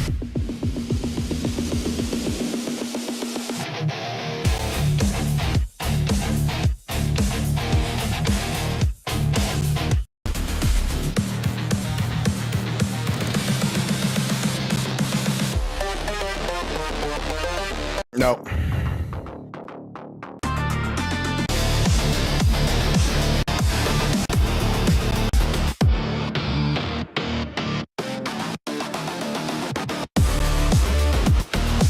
Let me see some. Let's just take this song real quick. Let's just make a full song. So with the 17 seconds included, it makes it 2:39.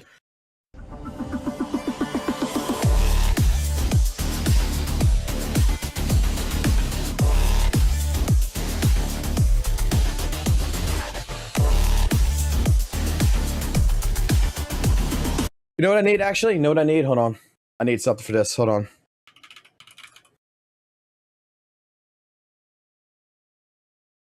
I need something for this. I need some fucking goddamn Bon UWA gameplay in the background. Hold on. I need to know if this fits. Get the fuck off my screen. Zhao shit, get the fuck off my screen. Get the fuck off my screen. I'll look at the bunny shit later. Get the fuck off my screen. Where's the fucking Bon you fucking goddamn leaks at? Come on. I need his fucking gameplay. Give me the fuck goddamn Banyu gameplay. Right here, that's good. Mute this. Come back here. Let's see if this works.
think that's actually pretty good, to be honest. I think that's actually pretty damn fucking good. Probably could change a couple things in it. I probably could actually, if I come into here to extend this one instead, extend, right? And come more probably, let's see.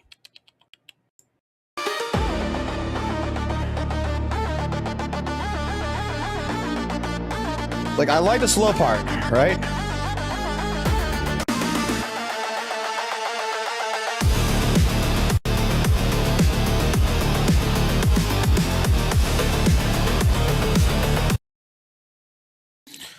Go back here, change this. Let me change this really quickly to drift funk now. Like, let's change the song part to drift funk. I think it fits, actually.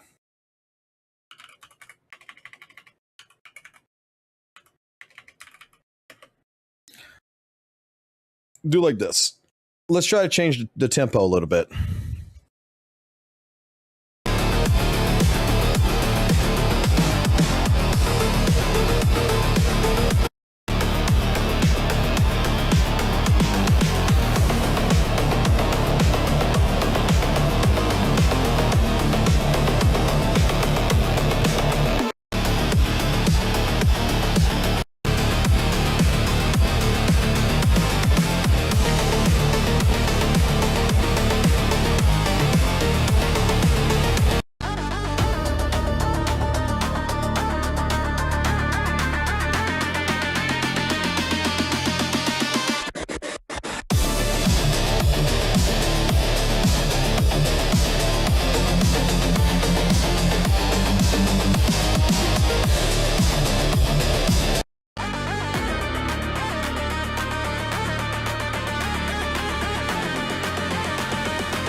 Oh, hell no. The original's probably better than this.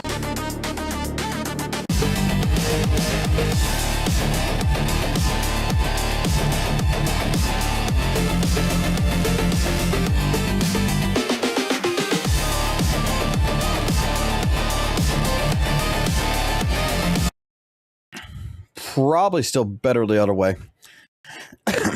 I'll work on it. I'll get it done. Oh, yeah. No, like... You see, this is what happens. My ADHD kicked in now. I started working on fucking DJing music. Fuck me. But I think we got a good song. I think we got a good basis. A good bass.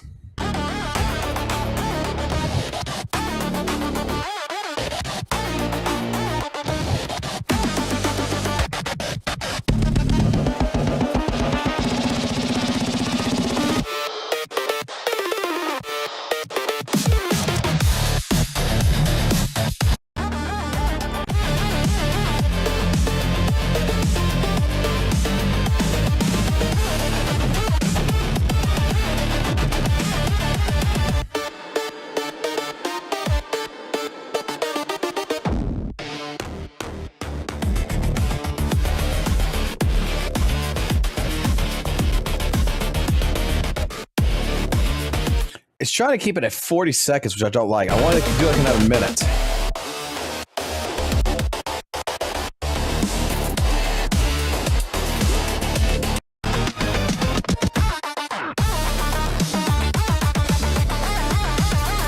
It's whatever.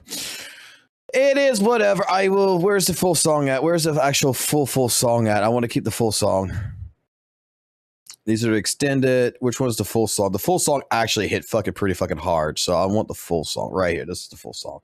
Make sure I save that one. And I tell you what, I will go ahead, download this right now, and I will put this in the fucking Discord as well. So I don't forget it. So in case anybody wants it.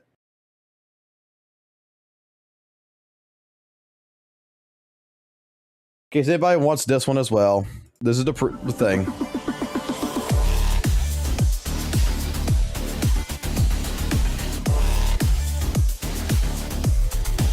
I think it goes pretty well. Adding the fucking heavy metal to it actually worked.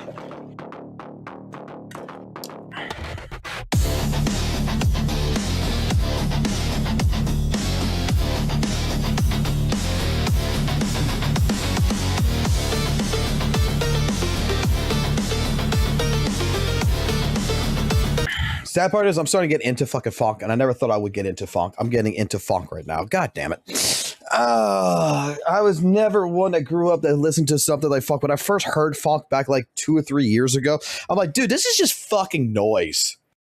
The more I've listened to funk since then, it's just like, dude, this is actually good music.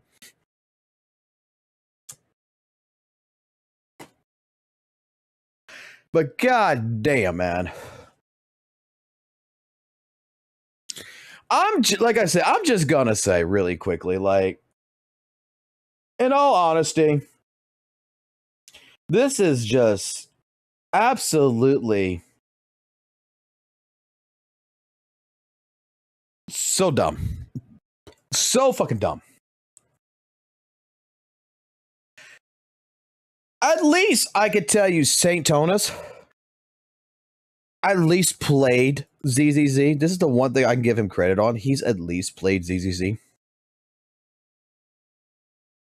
And while his criticisms, the vast majority of the time, I do not believe is valid in any which way, shape, form,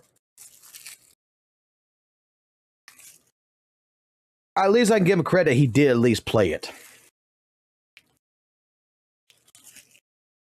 And for a little while, did get an understanding of a few things.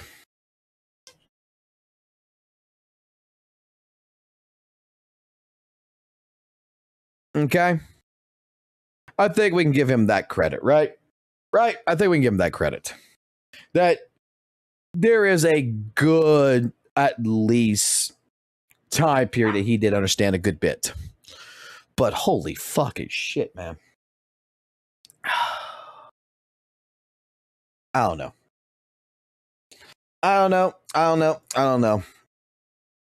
At least he's still better than someone like this. You played Genshin? If yes, then go to Inferno Rider. And doesn't he remind you of someone? Bro, I'm gonna be real. I don't know. I don't remember like much. Are you talking about the Inferno Flower? I see. I will never let this go.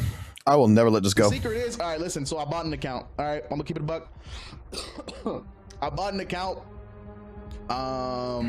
that's somewhat caught up with story, because I'm gonna be real, with the amount that I play, literally the only weekends I can do story. So what I did, I will never let that go. I will never let it go. Dude fucking drop ZZ, went to WUWA, and we go buy a fucking account and fucking sits there on his channel, right? Let's go see. Let's see if he posted anything new recently. Let's go see, because he was posting some stuff. Let's see. Not Smash, it's Smack. Smack Shan RB. Nope, he has not. It does not look like he has. The last one was the Hoyoverse officially given up video. This was a dude that bought an account that straight up made videos.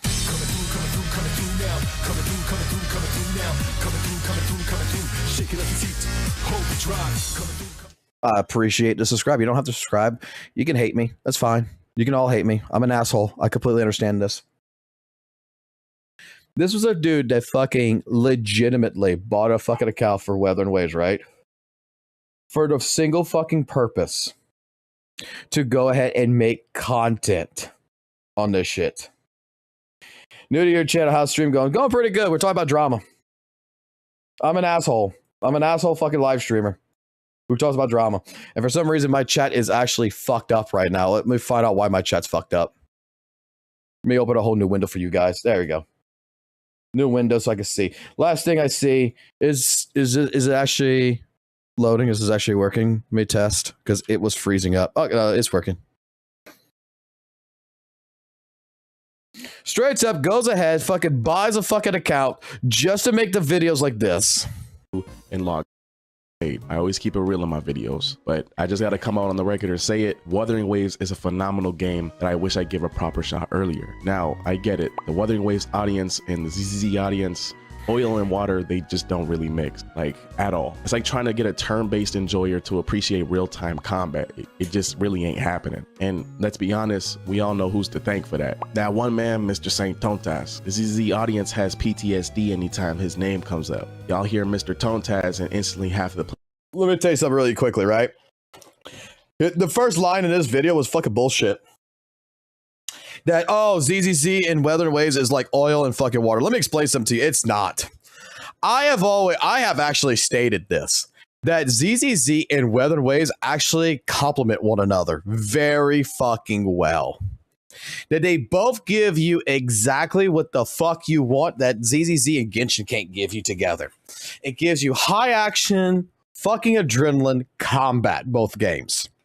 Okay, this is why I still will recommend to anyone who's never played a gacha game, play fucking Weather and Waves. Okay, now don't fucking fall for some fucking stupid ass bullshit that some fucking devs are trying to pull out right now of their ass by saying, hey, you can go ahead and buy the deluxe version because this is fucking a scam right here. This is bullshit. Whoever Kurl decided to do this shit should automatically be fucking fired. This is the dumbest fucking shit. Do not buy a fucking free-to-play fucking game, okay?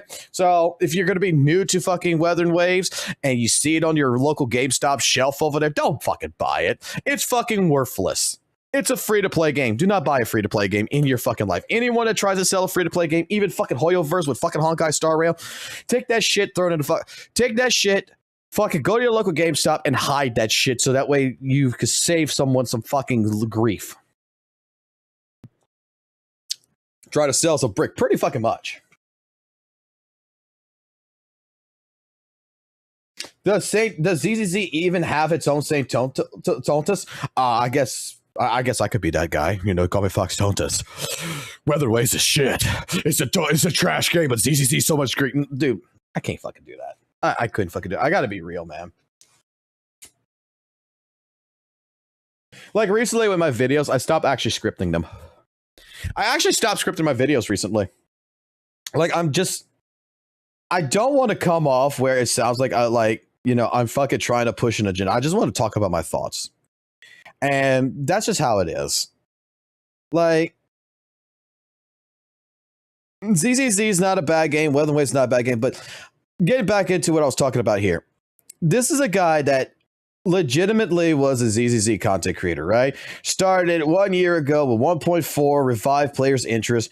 You look at all of this, these are all fucking trailers and such, and different things to where if you go look at the account UID, you go look at this right here, you see the UID number, it's not even his fucking gameplay. It's someone else's fucking gameplay.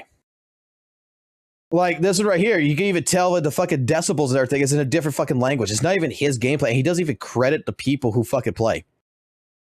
Did all this, was trying to get somewhere in ZZZ, apparently couldn't get nowhere because the guy only built one fucking character.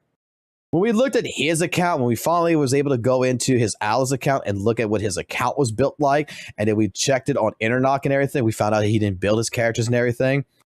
And this guy buys a Weather and Waves account, goes into this video, tells you how the story, how the characters, how everything in WUWA is so much fucking better, and the dude doesn't even know what the first fucking thing is. What's so funny is, right? This video right here that I showed you, right? This one right here. This live stream. The moment he got caught for this, he deleted the live stream on YouTube. He left it on Twitch and people clipped it on Twitch. And he deleted it on Twitch after. Because Twitch actually keeps your fucking streams for past 30 days. I think it's like 90 days and then they kill it. In like 2 weeks, he finally realized, oh shit, people clipped my shit and deleted the fucking live stream. He even calls you, even this shit. All right, listen, okay, I'm going to keep it a buck with you. ZZZ is fucking dog shit right now. It's so bad. And I'm gonna be real. I deadass don't know how the CCs that are in there, because I do know a little bit of them. I don't know how the fuck they stay so consistent when you see like a fucking downtrend of the game just becoming worse and fucking worse. It could be just because these motherfuckers are just, they love the fucking game, but they know, like dead ass, it's a steady, consistent downtrend. You know why it's a steady downtrend at that point in time when he did this? It's because Saytona's reacted to his video, right?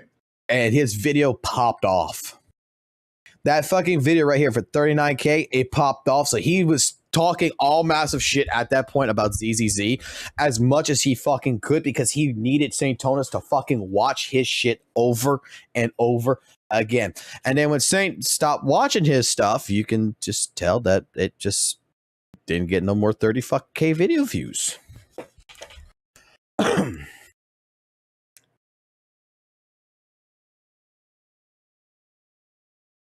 Oh no, we're not reacting to say. I'm talking about the fucking Hoyo. I'm talking about like the content creator group that there is out there in the fucking world. Okay, why? Like what I'm getting kind of tired of in a sense. Okay, because we've just finished reacting to St. Tonas's 2.4 is a disaster fucking video here, where shit that he's talking about, the devs are talking about in the fucking stream, and he doesn't even bother to fucking listen to the devs. He doesn't bother to read the subtitles, and is making statements. It's just like, dude, if you would just listen, it just told you what the fuck's going on. Completely ignores it, just to go ahead and talk shit, just to talk shit. And this is where my problem is that like you have content creators out there that if you're not interested in something, you're clearly not interested in ZZZ. You're clearly not even interested in weathering fucking waves. You're clearly not interested in Genshin. You're not interested in Honkai Star. Why the fuck do you talk about it? And why do you criticize it? If you don't play it,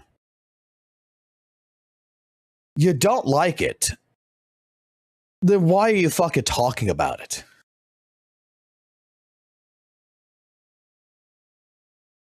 Like, your criticisms at that point in time is invalid.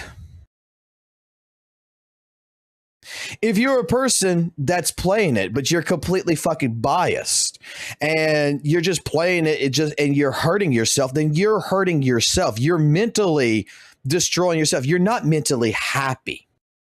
Okay? And your mental health is just as fucking important as any kind of other health that there is in this world. So why are you suffering? If you don't like Honkai Star Rail, why the fuck are you playing Honkai Star Rail? Right? If you don't like ZZZ, why are you playing ZZZ? Why are you suffering? Because one character, something like what's going on mentally that forces you to continue playing something you don't like?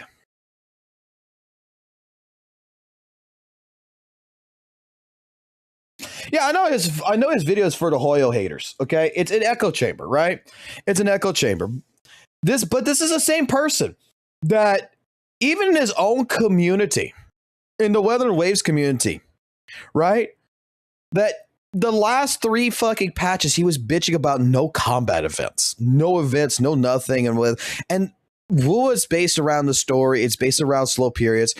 Someone that should be defending the game and saying, hey, look, they're cooking for 3.0. We can give them time because they have the split development team, all this other stuff. No, even he's now attacking Weather and Waves because it's showing that it can't suitably maintain his channel. I guess. I don't know. Like, I just feel like he's burnt out on Weather and Waves too, man. I feel like Saint is just burnt out on all kind of gacha games, and I'm honestly expecting him to go into politics or some shit. Saint is the very definition of a doom poster: overly negative, overly exaggerating, while being overly negative. The sad part is his followers want every CC to be a doom poster. Bruh, I don't understand that shit. I don't fucking understand that. Like, every fucking video game, every fucking piece of media, everything in the world is going to have pros and cons to it. Because everything has a consequence of action to it.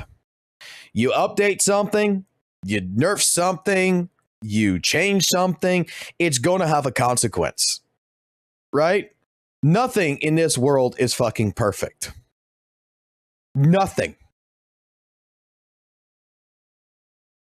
Why do we have people who just want to be overly negative any which way, shape, form they can be? Like, I don't call myself a Hoyo shield because I don't care about fucking Hoyoverse. I care about ZZZ. And at the same point in time, if ZZZ does shit that I don't like it to do, you know what what I'm going to do is the same thing I did with Weather and Waves. I'm going to stop playing it. I'm going to say, look, yeah, all the money I spent, I'll have someone come, well, aren't you going to regret all the money you spent in ZZZ? Dude, I spent probably around like $3,000 to $4,000 in fucking Weather and Waves in the time that I played it, maybe a little bit more than that. And I don't regret it. I had my fun. It was a good game. It changed to the point where I didn't like it, and I moved on. ZZZ right now has got my interest. ZZZ is doing everything that I like it to do. Moment that ZZZ does something that I'm not particularly interested in, I'm not particularly care for, and I'm feeling, burnt out or whatever, and I'm just like, it's not for me. I'm not going to bash ZZZ. I'll give my little bit of a criticism, probably say, hey, look, this is the reason why I'm not playing ZZZ no more, and I'm just going to explain it, and I'm going to move on, and I'm going to go find something that I enjoy. I did it with League of Legends. I spent fucking like 3 years on League of Legends, and then when they did that season change and everything else with the items and shit, I got tired of it. I got bored. I got like 20 grand in fucking League of Legends in my account. I spent like $20,000 in 3 years in that fucking game with skins and shit. And I don't regret ever playing League of Legends. I don't regret spending that money. I had fun. It did its purpose. It gave me quality of entertainment at the time period that I had. I moved on. That's why, like I say, a lot of people who moved over from Hoyoverse games like Genshin Impact or HSR, dude, when you spent the fucking money, when you spent the time playing the game, when it was there, you had fun, right? You just don't like the changes that's happened since then, right? Because something of these games, you must have liked it at one point in time. And it's just that certain changes happened that you just ended up not liking it. Or certain expectations you have was never fulfilled. But is the game really that fucking bad when you once enjoyed it? It just, to me, it sounds like, to be honest with you, hey, it's not made for me no more.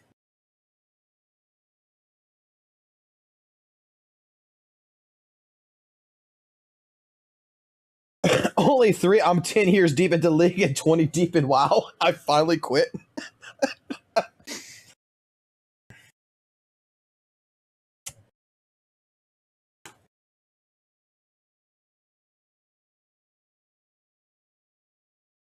Like, this entire fucking tribalism of fucking bullshit is what it is. All right, I want to see this right here. Because recently, I was like, what, yesterday that we talked about Blazion's video, pretty much with the quote-unquote anti-Hoyo shit that was going on, the anti-Hoyo fatigue that Arikado had posted. And he made a comment on it, and he was talking about the criticisms, and he saw about, like, the fucking Hoyoverse community is people who fucking kill cats and shit like this. And it's like, dude, you just go into the fucking extremes with the community. Well, apparently we have someone that says that WUWA 2.8 looks great from Xeno, but people are still complaining, and it's a rant video. I haven't watched it. I don't know, nothing's going on in it. But this was put into my Discord, and let me go down to reading with the description of what my Discord said it is, and I'm going to give my own opinion on this. Because I'm going to be honest with you. There is some people in my Discord that just looks for fucking shit just to look for fucking shit and talk about shit and just, I think that they even themselves get a little bit... I think even in my own drama Discord, there's some people who just blows things out of proportion, right? So, but it said that only Hoyo has toxic positivity. Let's go see. Rovers, welcome back to the channel. My name is Zeno, and I wanted to chat, and I'll put the word chat lightly, about the... You know what? I'm going to actually record this. Fuck it. It's content. Content's content, right? Alrighty, proxies. Fucks. Let's see. Good day, proxies. Foxhole here, and we're going back into another reaction video. We're doing this live on a live stream right now. Zeno posted out a video about Weathered Waves 2.8 looks great, but people are still complaining. And apparently it looks like it might be a rent video. And with the recent things going on with pretty much, you know, the anti-Hoyoism criticisms and stuff like this, and the toxic positivities talking out in the world and such, I pretty much was not really recommended this video, but it was in my Discord that some people were talking about it. And I just wanted to go ahead and take a look at it myself. It's just because I have my own opinion about 2.8 live stream. I think that Weathered Waves, just to get it out the way really quickly, I think 2.8, the live stream was pretty good. There was only a few things I had some complaints about. Mainly, like, why is bullying, you know, on the second phase of the banner as a 4-star character? Why the hell do I have to go pull Cantrella or Frolova if I don't want them just to go get a 4-star character? Why couldn't it have been on the main character on the phase 1's banner, the new character's banner? So that way, while I'm pulling for the new character, it's kind of like, you know, with ZZZ, when I'm pulling for Lucia, I can pull for Monato. Why can I not do that? Because mainly I'm interested in bullying. Second thing that I got, you know, and I've already made a video on this, is about the deluxe version of selling a free-to-play game, which was kind of stupid. But in any case, let's see what Zeno has to say, and let's just go through it. Rovers, welcome back to the channel. My name is Zeno, and I wanted to chat, and I'll put the word chat lightly, about the state of WUWA as we head into the final patch of 2025 and the 2.x series that launched in January. Now, I've been really sick the last few days, so I never got a chance to cover the dev livestream that goes over all of the new content coming to the game in 2.8, starring Chisa as the new 5-star with a new map and story. And as such, I've been kind of biding my time until my voice was slightly better so I can record this, although you can probably still hear the sickness as I do. Yeah, I'm trying my best. But I think overall, the 2.8 patch for WUWA, I think it looks fantastic. And I'm going to be blunt here. And I think if you are still somehow unhappy with WUWA at this point, doom posting it online, calling it a disaster, how it has saved or hasn't saved the game, calling it mid, calling it filler, man, you are just a complete thief of joy. Like, I really wish you would just leave the goddamn community and play another game. Like, it screams unemployment behavior. It's incredibly unfun to be a part of a community online that is constantly negative about each and every little thing the game does or does not offer to its rather ungrateful player base. Wow. Like I stated this before, we've been getting told a lot recently, like, it's only Hoyoverse apparently this happens with, right? Like, all the Doom posting and stuff like this. Weathered Waves has a community of Doom posters? Oh, wow. Who would have guessed, right? Yeah, same sentiments. Like, if you don't like Weathered Waves, or you don't like a Hoyoverse game like Zenless Zone Zero, and all you can do is Doom post it, maybe get out the community. I agree with that sentiment. Now, that seems pretty targeted. And obviously, for around 95% of the small community that I have here on my personal channel, this is not aimed at you guys at all. This isn't about you. In fact, this video mostly revolves around people who will never watch or engage in this video or content. So, devil's advocate, complaining about the complaining is pointless in of itself, but sometimes you just got to do what you do and just get something off your chest. So, people have complained about the lack of combat events for multiple patches, for example's sake. We will now have 2 of them in 2.8, and what's the result? People are still whining like children. It's stuff like this that makes it really hard to take anybody seriously when I'm looking online for various opinions and how to gauge what the community actually wants or is actually happy or upset about sometimes. Notoriously in gacha games, the final patch before the end of a full year-long expansion is a filler patch. It's where they'll chuck the final leftovers for players in the game, the final unit, which usually isn't of much consequence, leftover quality of life updates, bare bones events. Usually it's around the holiday time, so where players and devs take time off, it's lighter on content in general. Now, most players also kind of know this if you're not new to gacha and live service games, and we use this opportunity to save currency for whatever the next major expansion in the game holds. And for WUWA, it's going to be 3.0.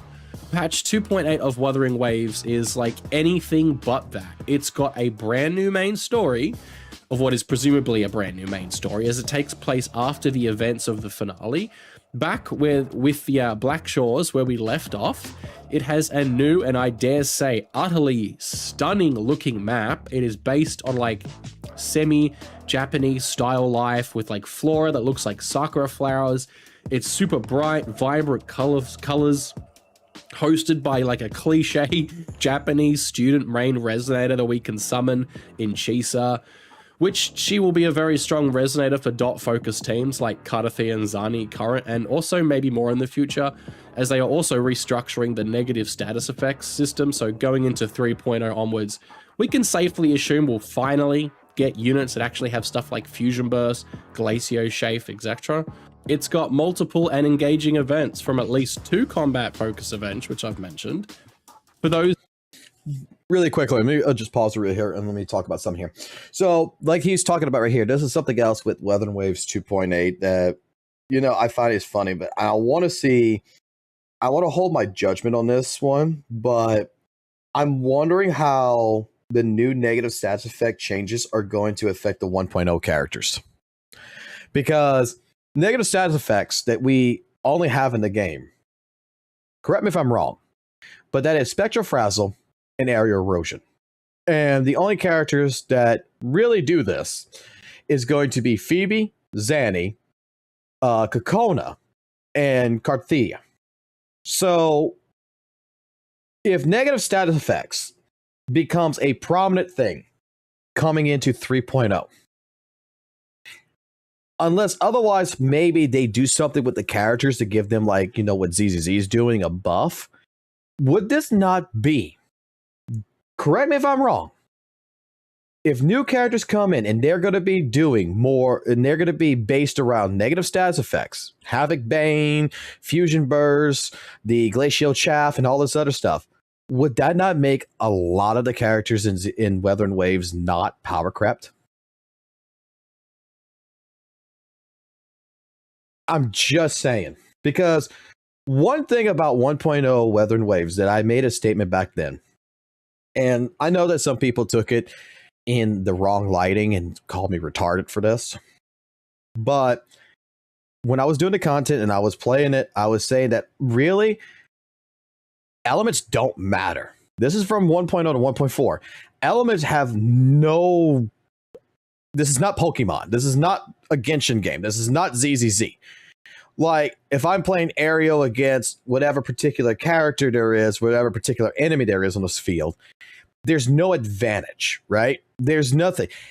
All it comes down to is that it feels like every character was just doing physical damage, but it was just a different color. And then when Phoebe and when Zanny came in, and I played that team, and you see that Spectral Frazzle actually does something, then you play, you know, Karthia, and you play with Kokona, with Aerial Erosion with damage over time. All of this is like, okay, so now we got characters that do something a little bit better, a little bit more, that the element actually has an effect to it. It's just not no longer, you know, a physical attack that just is the color green or red or yellow. So, question here is, will we finally see a community that will finally agree that there is a power creep coming in? Or are we just going to hold off and say that there's no power creep? Because,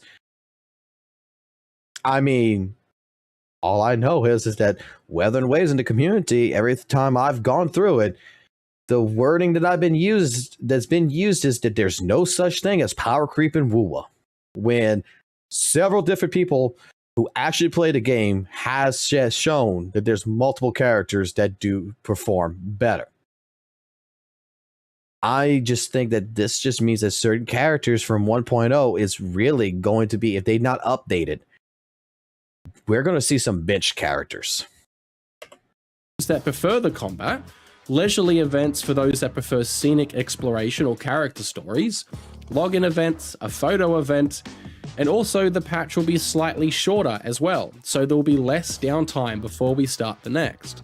Now, I think it's perfectly reasonable as players and customers to criticize Kuro when we feel that things aren't going well.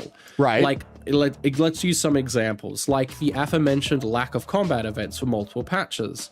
The fact that the new Zani skin coming in 2.8, well, I personally think it's amazing, and you can't convince me otherwise. It's coming after her banner leaves, which makes no sense. Or the fact that Bullying, the first 4-star in 2025, is at the end of 2025, is on a rerun banner, which I will probably make a video on calling that out because I think it's absurd and I'm really annoyed by that personally. 100%. Yes, that is the biggest thing I'm going to call out, because they did that same crap with Lumi and with Yoo-Hoo and everything else. They did the same crap where I don't feel that is good. Don't put the character on a rerun banner. Like, Bullying should be on the very first phase with the new character. That is dumb. That is one thing I call. Now, when we come down to combat events and everything else, the arguments that's happened with the combat events over time, like, dude, I don't want to use that gacha games as an excuse. Like, it's a gacha game. I don't want to use that as an excuse, but the thing about it is that Weathering Waves, I will make this remark, is Blazion made this comment to CJ and to Ethan, which I don't disagree. I think actually hit it right. Okay. Don't always agree with the man, but this is one time that I have to give our Teemu Keith Urban over here is it Keith Urban? Car Urban. Our Teemu Car Urban a straight up props. The problem with Weather Waves is not the lack of combat events. The problem with Weather Waves is they need to redo their end game. And what I mean by that is they need to find, like, you see how like in ZZZ our end game, you know, every week there's something new. Shiyu defense, deadly assault, you know, it rotates. That the entire issue is that what I hope for and what I pray for something like with Weather and Waves for the player base and for myself, even if I go back to it, is I would like to see that the end game have a faster rotation. That it's not a like twice a month or once a month for Tower Adversity or for this game mode. It's like, you know, 1 week Tower Adversity, the next week after that it's Whimpering Waste. The week after that, Tower Adversity, Whimpering Waste. And maybe even if you add another 1 or 2 game modes or in-game mode, that you have something to do. You restructure the in-game to make the in-game fun. To give it to where every week someone's got something to do. Combat events, like, I'm going to be honest with you. I think, honestly, for some players out there, is kind of dumb to complain about. Even if you would complain about that like in ZZZ. Because with your characters in particular, the amount of effort, the amount of work you put into a character, what you want a combat event that you're going to blow through in like 30 seconds? Like, those combat events aren't tactical holograms. You know, they ain't going to be something that's challenging. They're going to be something that's relatively you be done in 5 minutes. And you just, it's over and it's done with. That's one thing that, like, in Weather and Waves, I've always remarked is that when a new event would come in, I was happy with the parkour events. I was happy with the puzzle events. I was happy with different events that weren't really just straight up combat events, because the combat events were great, don't get me wrong, but they only lasted for a very short time, even shorter than fighting a tactical hologram boss, to be completely honest, most of the time. And it's just like, wow, my overpowered character just basically blew this shit out of the water. Maybe I should play just a trial character just to enjoy it.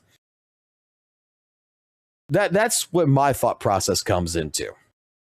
Is I would rather see Weather and Waves invoke a better endgame process, even bring back Elusive Death Realms and just work on that. That's something that would be great. Because what people want is they want to test out their characters that they have worked on. That they're tired of playing tactical holograms. They're tired of this. That they want to utilize them. Well, hey, even Elusive Death Realms, reactivating that, bringing that back in as Elusive Death Realms once was, would be a great idea. So that way, for people who want to play Weather and Waves, you're giving them a game mode that they can work on. And Elusive Death Realms was something that was based a little bit on RNG. You didn't know what kind of gear stats and everything else you would get. So, yeah. I have to agree. I don't think that like combat events is the big issue. I think the problem is that the structuring of what in-game content is the issue. Just want to say. But the amount of people I am seeing constantly negative about this game screams immature, childish, touch grass, jobless, lifeless behavior. Let's take patch 2.7, right? Yes, the events can 100% be criticized and fairly done so. There were minor events. Most of them were also AFK-like, but it also gave us a 6 to 8 hour main story finale full of like insane cutscenes, voice dialogue, set pieces, lore drops. Now, I critiqued parts of the story in my review. I endorse criticism fully when it's deserved, but you know what I was also kind of thankful for in patch 2.7? Call it a bit of a goddamn hot take, but just a bit of a break. WUWA has been going so strong since January when 2.0 launched, and for those of us that log in each and every single day, having a slightly less heavy patch allows players to take it more easy, play other games, and just do other things. You know what I did in patch 2.7 with the minor free time I had? Not stressing over WUWA events like an online spastic, making it my whole personality. I went back to Expedition 33 and I got the full 1000 gamer score on Xbox at 61 hours total playtime. A game I'd left on the back burner because I've been wasting my entire year with gacha games. I started playing Tales of Azilia Remastered that came out, one of my favorite games of all time, my very first platinum when I was younger. I'm at around 15 hours in so far. I've used my free time and I've played a lot more of Genshin, tons of ZZZ, a little bit of HSR. I've watched a few random movies. I have enough stress in my life that online gacha community discourse in general is completely beneath me. Holy moly! Holy wow! Somebody actually played something else besides wow. That's not a hot take. That's a W take. That is a W take. Someone that said, hey, you know what? I'm actually kind of relieved that there was less combat events and less events in general because it allowed me to go play something else and go enjoy life for a minute. You know, not stressing, oh, I got to go get this done before it ends because I'm going to miss out. Like, props to Zeno. Which is why I just don't make videos on them or on other people. I've gotten to the point the last few months where it's just become absolutely insufferable. Now, as you can probably tell from my voice, like the fact that I'm like heavy breathing into the microphone, I'm struggling here. I've been really, really sick the last few days, and I don't get sick leave at my current job this year, and I'm out of pocket for taking a day off. I've also just had a lot of health issues recently that are stacking up, especially just this year in general. I have some home issues that keep happening to me based on other people or events. There's a chance we'll have to move house before the end of the year if the owner doesn't renew my lease, costing me thousands of dollars to move 4 people during the holiday time when my work closes down and I go without pay for multiple weeks. Is that too much information to share with you, random stranger on the internet? Sure it is, but and am I looking for sympathy? Hell no, I don't want it. But it's because I have a job and I have a kind of semi-life outside of WUWA, although not as much as I should. All right, so this video just became completely unrelatable for 99% of the gacha community because he said he had a job. I completely understand what he's getting at. Like right now, I'm dealing with my own stresses with my own job and everything else. I'm trying to switch jobs because legitimately I hate my job right now. Different things are going on in my life with my family and things. I mean, I just had a situation where on Halloween, my car broke down on the middle of the fucking highway and I had to go ahead and go bring it to a mechanic and everything else, to which we had to get the entire catalytic converter and muffler system replaced because it blew out. Yeah. When it comes down to it, Xeno's being a fucking adult. But I'm just saying, like, this video now just became completely unrelatable because when he said job, pretty much 90% of the people just clicked off. I have my own personal issues that when I sit down for a WUWA patch, yeah, I get disappointed when the flying event you can take your hands off the controller and it auto completes it for you. Yes, the Vampire Survivors mode can be AFK and you can just walk away. I literally did that to complete it. Yes, there hasn't been many combat events for a while. Yes, it's very disheartening. So what do I do about it? I move the hell on, man. Take the good with the bad. Put it in your damn surveys. Let them know. Yes! Yes! Someone with a brain! And just move on to something else. The game has evolved so much in such a short span of time. Many look to Wuthering Waves now as like a pinnacle of the dev listen moments, much like Zenless Zone Zero. Although that game has the same issue with its community. You all never stop complaining about anything. It's miserable. Kuro has shown us that, yeah, they try their best. And when they don't try their best, yeah, it's okay to criticize. Let's lay it on a little. I've done it. Look at one of my last videos about Zani. In the thumbnail, great unit, awful design. The title is a very blatant, Zani is badly designed. I got 10k views on that. Because you all love to slurp up anything that might be critical or negatively involved. Like mentioned earlier, I'm probably gonna make a fairly negative video on my thoughts of bullying being on the rerun banner.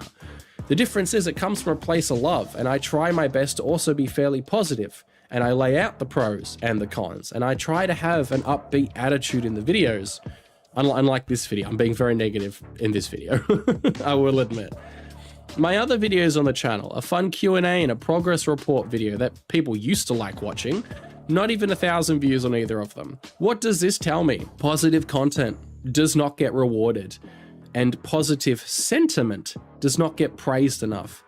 When Kuro does the right things, they do get praised. I don't want to make it sound like they don't, but at the same time, the second they do anything remotely, maybe not quite enough, people jump down their throats and just make the community space miserable to be around and just continue to fuel the toxicity further. Okay, I'll admit I've gotten off on a little bit of a tangent here and I'm ranting, but No, you got off on a bit of a tangent, but you're 100% correct. You're 100% correct. Even I've noticed this. You try to make a positive video or something towards like Zenless Zone Zero or something. Yeah, you get less than 1,000 views, maybe 1,000 views or so.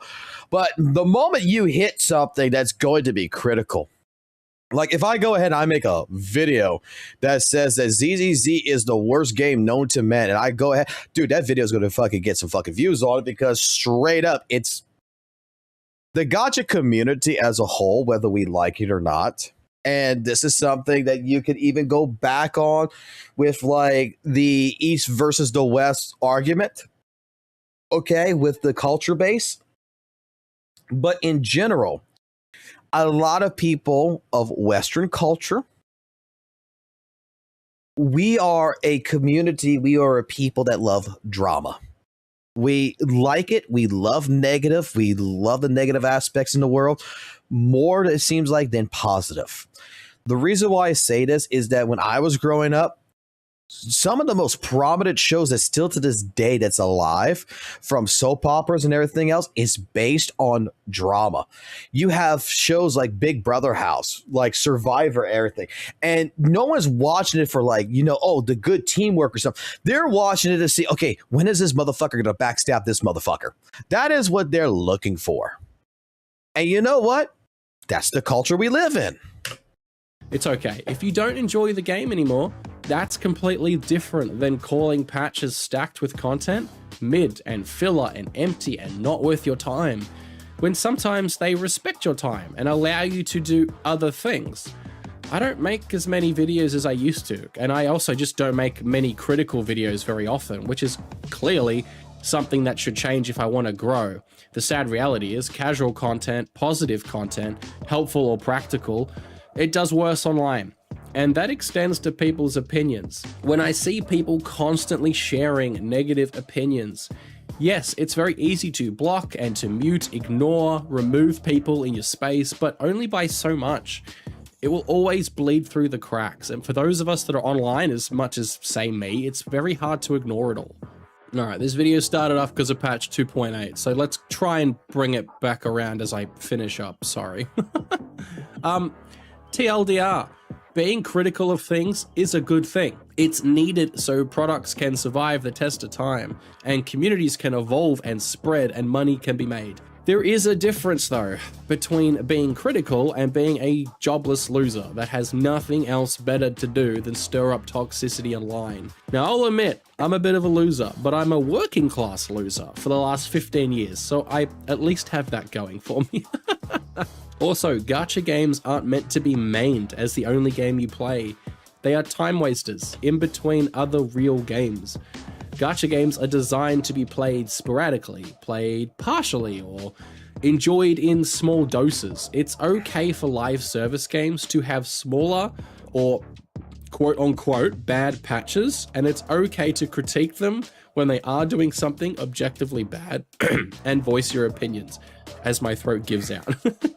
However, it's also just incredibly annoying and frustrating and tiring to hear players who are supposedly fans of Kuro or fans of WUWA in particular constantly bash the game, objectify the negatives without delving into the positives. And I don't understand why, if you aren't enjoying something, why are you doing it in the first place? If you don't enjoy WUWA, quit. Play another game. Have you seen the amount of gacha or live service titles that have released in the last month or two?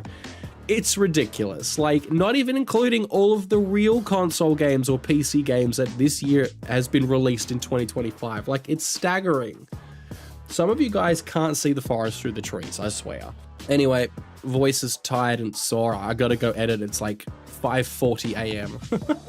Sorry for being like kind of all over the place with this video, but like, man, I'm sitting back the last few days watching and listening to people bitch online about 2.8, and I'm just listening to people bitch throughout all of 2.7, which is about to finish up. Just feels like you're all miserable people. Like, nobody seems to nothing ever seems to make anyone happy. And it's just, I'm tired, bro. Like, I'm so tired. It's why I make less videos now. Anyway, what's one of my next videos coming out? Me being Mr. Negative about bullying and Urbana. So talk about hypocrisy. Although it's not quite the same thing, but still. Anyway, I'll leave the video there before my voice dies. So I hope you guys... I'm just going to leave it with this. I think that's a great video. I legitimately think it hits all the points. And I think this even goes... Let me say it like this. I think this even applies even further in past weather and ways. This applies to ZZZ as well. We have people in the community as well that pretty much want to doom post every single little aspect of it. Okay? Just because the real thing here is not just because people are jobless losers or something to that effect. It's more the fact that they're selfish. Selfishness is where it comes into play, is that you're not happy with it. And if someone else is happy with it, you're jealous, you're upset because you want the game to do something you want to do, not anything else. You just want it for you, not for the community. That's how I feel. But I think it's a great video. I think it's good. And yeah, I think that this man's got a brain on his head, and I think he deserves subscribers. So give it to Zeno, 100%. All right, we're going to leave it with that. Keep it classy, keep it jazzy, always keep it real, and we will see you in the next one. like I'm not gonna lie. I'm not gonna fucking lie. I think a lot of problems that I see. I think a lot of the problems that I see in all of the communities, and this includes ZZZ, man, is that it's majority of people who are just selfish. It's for me, not for all. That is where it comes down to. You don't like something, okay? Does not necessarily admit that someone else is not going to like it or they're going to like it. Like, how many times have I heard so far in the live stream when we have talked about ZZZ's live stream that there's a few people who come into the stream, right, that will say ZZZ's story is boring. Okay, ever since 2.0, it's boring and stuff like this. They wanted to go back to 1.0, whatever. But I'm a person who came in at 1.7 who went through all of 1.0 story, that went through the lighter, that went through the trigger, went through Lycon sub stories and stuff like this, the Bernice sub story when they got the millionaire ticket and everything else. Went into this, and I'm in 2.0. And while I will say that 2.0 and 2.1 was a little bit, I'm enjoying the story. I don't think it's boring. Dare I say, I think that, you know, just like a typical anime, like Naruto, like Dragon Ball Z, like Bleach, oh my god, fuck Bleach, or One Piece, there is episodes that I do find is somewhat disjointed. I find that they're somewhat boring to reminisce in. But there is other episodes which I really do like. But overall, the entire story of how these animes come together is really good, in my personal opinion. And I think that the ZZZ is the same way. I think that some of the boring parts are there. But overall, everything so far I've gone through with 2.0 all the way here to 2.3 and coming into 2.4, dude, I am enjoying it. You who comes in and says, well, it's boring and that's just a fact, and trying to tell me that I'm wrong because I'm enjoying the story, I'm just going to go ahead and say it, is that you're a selfish prick trying to push an agenda that just because I like it, you got to hate me. Dude, like I said, if you don't like something, then there's a skip button. There's a thing. Just bypass it. You like the gameplay, but you don't like the story, use a skip button. It's there. It's put in the game for a reason. You could always go back to the story later on if you wanted to and go ahead and go revisit it and get to the hype moments if you want it. But otherwise, like, we have so many different people out there in this world. Not every single person is going to like the same things for the same reasons. That's why, like, I'm not sure if I still have it up, but like I was pointing out with this before, right? When you have in the big green circle here, you have a fandom. You have different subsections of people who is part of the fandom, but they like certain things. Maybe right here in this scenario right here, this right here likes the story, right? These are the story lovers. This is what they really like. You got people who like the gameplay, okay? They do mix to a certain place. Maybe over here, you know, you got some people who just like the music. This is like what we argued. This is like the conversation that I had years ago in the FGC. You got the people who don't even play fucking fighting games, but they love the characters of Street Fighter and they're artists and they draw them. They're part of the fandom. They're part of the community. They might not play the fucking game because they suck at it and they know that and they just don't want to play it.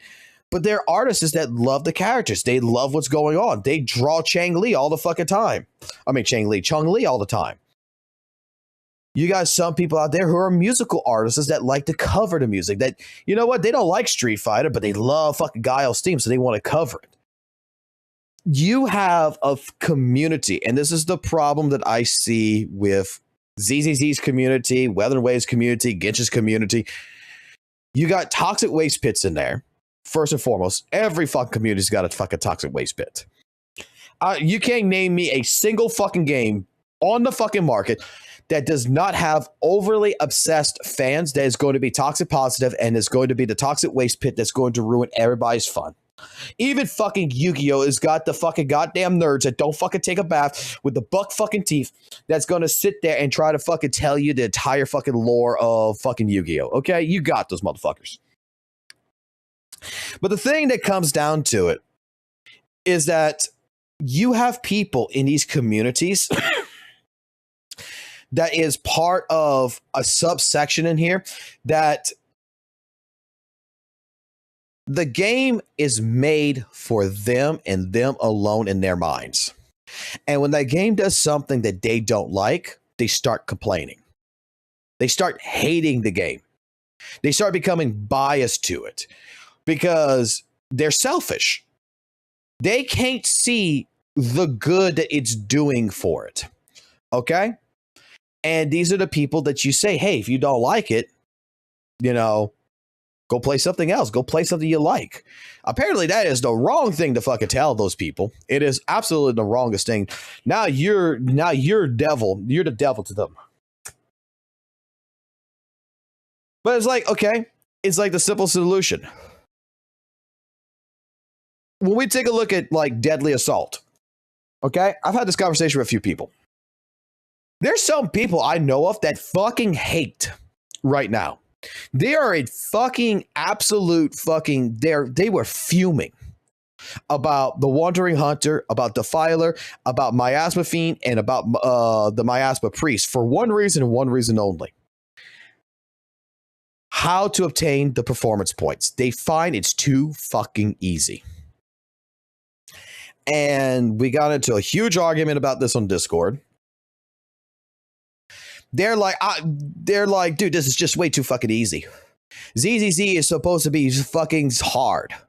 And like, what happened to like actually earning your performance points? And it's like, I tried to explain to them is that I think it's a good thing. I understand where you're coming from. And I used to be that type of person with a game like Guilty Gear Strive. But after seeing what happened with Guilty Gear Strive, this is a good thing for ZZZ to do this. No, it's not. How you figure that? Well, the easier you make the performance points to where it's basically easy enough for a brand new player who just getting into ZZ to get 6K points like that will get a return on rewards. Because the performance points is basically guaranteed. It is so brain dead. It's guaranteed. So they could perform at the lowest performance you can see. They could be shit at the game. They get hit every 5 seconds. You know, they don't even know how to dodge or parry or anything. Relatively speaking, they could hit the ceiling of 6K relatively fucking easily and still get 3 stars on a deadly assault.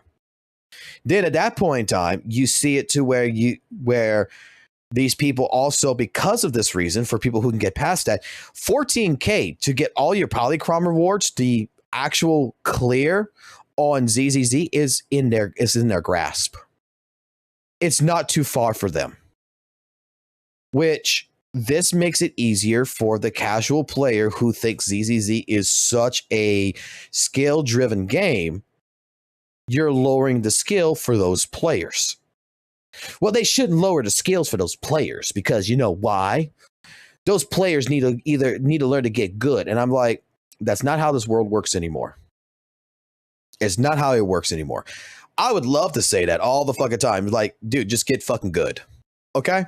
Just get good. I would love to say that. But in all honesty, the casual player is what sells the fucking game. Guilty Gear Strive proved this. It proved this so fucking hard. Guilty Gear has been a game that only sold throughout its years before Strive like 100,000 copies. If that. There was fucking things like Guilty Gear Rev 2, which only sold like 50,000 copies. The moment they changed the entire system to make it to where, you know, new players can come in and they could just hit buttons and they could do all these amazing combos and they made it so casually friendly, was the moment the game sold 1 million copies. Is the moment that fucking Guilty Gear Strive started actually making money. That the first time the series of Guilty Gear was making real money. Because they catered to the casual player who do not play fighting games. And where it comes out is that there is still a level of degree of skill that is still involved in it for the diehard players. But that is based on what the diehard players like, which is basically the footsie game. That's something that's going to translate to any fucking fighting game. But they make the game's execution. They took away executions, and they made executions so fucking easy that just a regular casual player could just jump into the game and they could just fucking play it. So why can't ZZZ do the same thing? Why are we looking at this as it's a issue? More casual players that come into the game, more casual players spend money in the game, longer game gets more revenue, longer game lasts. Like, this is where the selfishness comes in, where they don't like this. But this is where my question comes into. Why aren't you willing to compromise?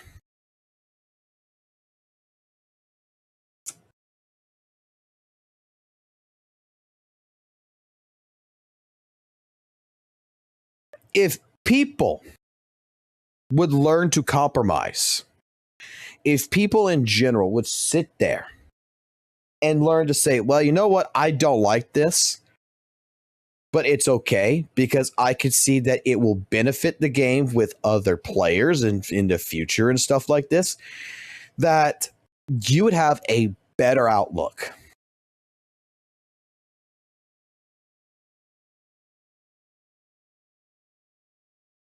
Pro players are only a handful of them. The majority of the player base for games, not only gacha, are casuals. Yes. That's what Arc System Works, for example, figured out instantaneously. And why you think Strive is made for casuals. Because casuals spend money. Die-hard niche communities of players don't.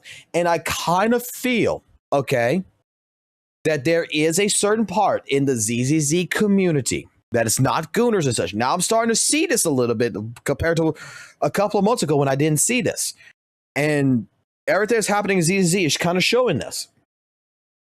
There is a niche community, your quote-unquote elitists, okay, that does not like these changes because they feel that since they're day one players, since they're the people who was with the game since it first came out, that, dare I say it, they feel a little bit more entitled, they feel entitled. Their ego's up here, that the game shouldn't change. They should remain the same for them.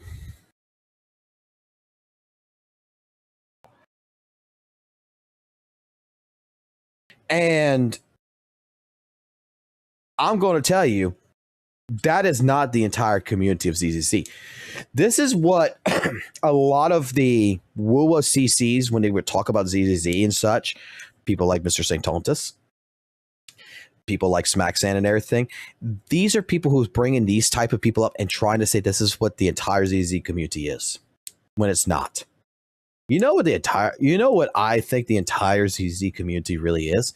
It's just a bunch of fucking people who really fucking like the game, and relatively speaking, they like the game for a whole different fucking reason than anything else. They're here for titties and ass. I think like the gooning community is bigger than the elitists, to be completely honest. Like, dude, I got a non-safe for work section, which hasn't been filled recently because it's No Nut November, so people are kind of hesitant to do this. But I got a non-safe for work fucking channel that is locked down to where you have to request permission to get into it. And that is like that channel plus the drama channel are the only two channels that every single day pretty much is filled to the brim. And I think the non-safe for work channel is the one that was winning until November happened. It was the one that was winning the most, to where every 5 seconds my phone was going off with someone posting a new fucking titty picture. that they posted up a pulchra right there.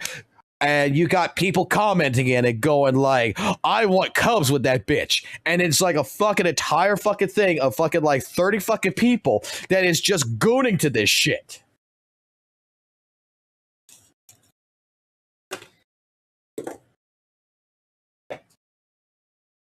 Like, that's what it is.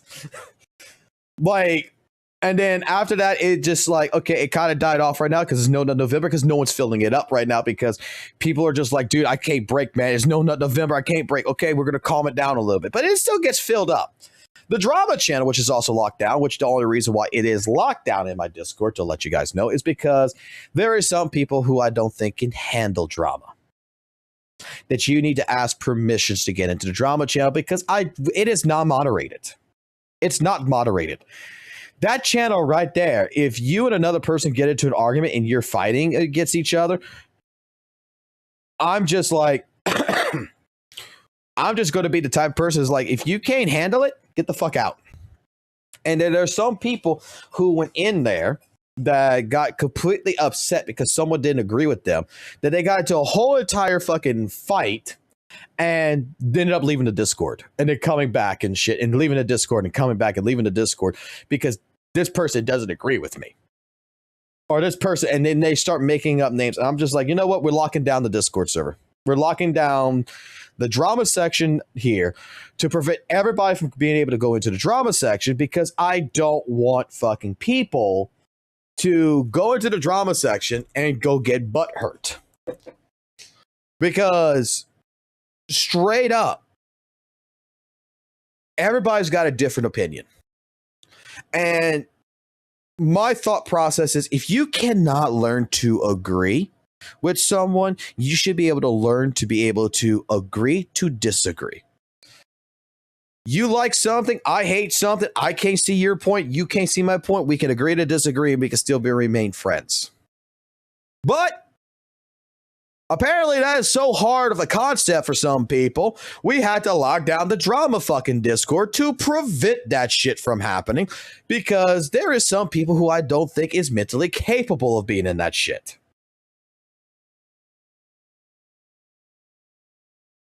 Dare I say it? Ay, ay, ay.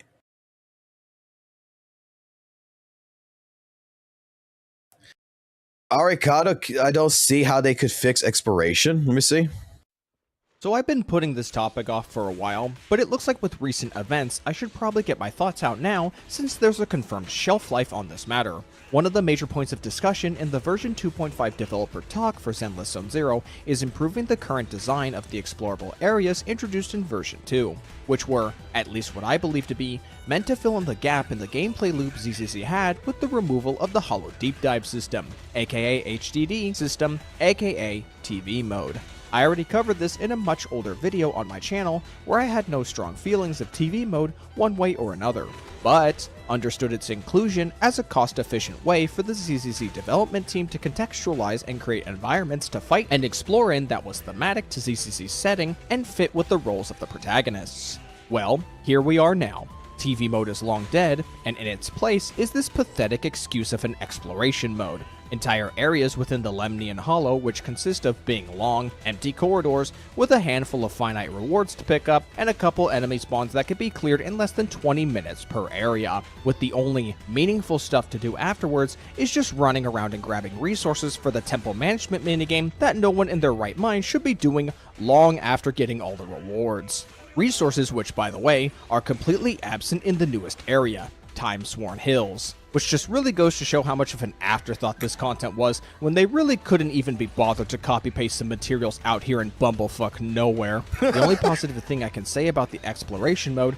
is the loot tracker item you can collect to reveal all the rewards you've yet to find, something the open world slop gotcha should have added years ago. Quite frankly, the ZCC team's best execution of an exploration area was the monochromatic Maloney Hollow all the way back in version 1.4 during the permanent event content Into That Pale Wasteland. Aside from confirming that Yisheng Wang will have unique abilities tied to exploration, I genuinely don't know what they could possibly do to make exploration compelling for the drop in the bucket of playtime you'll spend actually doing it. If it were up to me, I would have just scrapped exploration entirely instead of trying to fix it. And I do not envy the ZZZ team members who have the task of trying to breathe life back into this content. After the removal of the TV mode, ZZZ has been a combat-exclusive game, and nothing has managed to fill in the gap of secondary content. That bangaboo platforming minigame they retroactively added to older content, to no one's surprise, I hope, was not regularly updated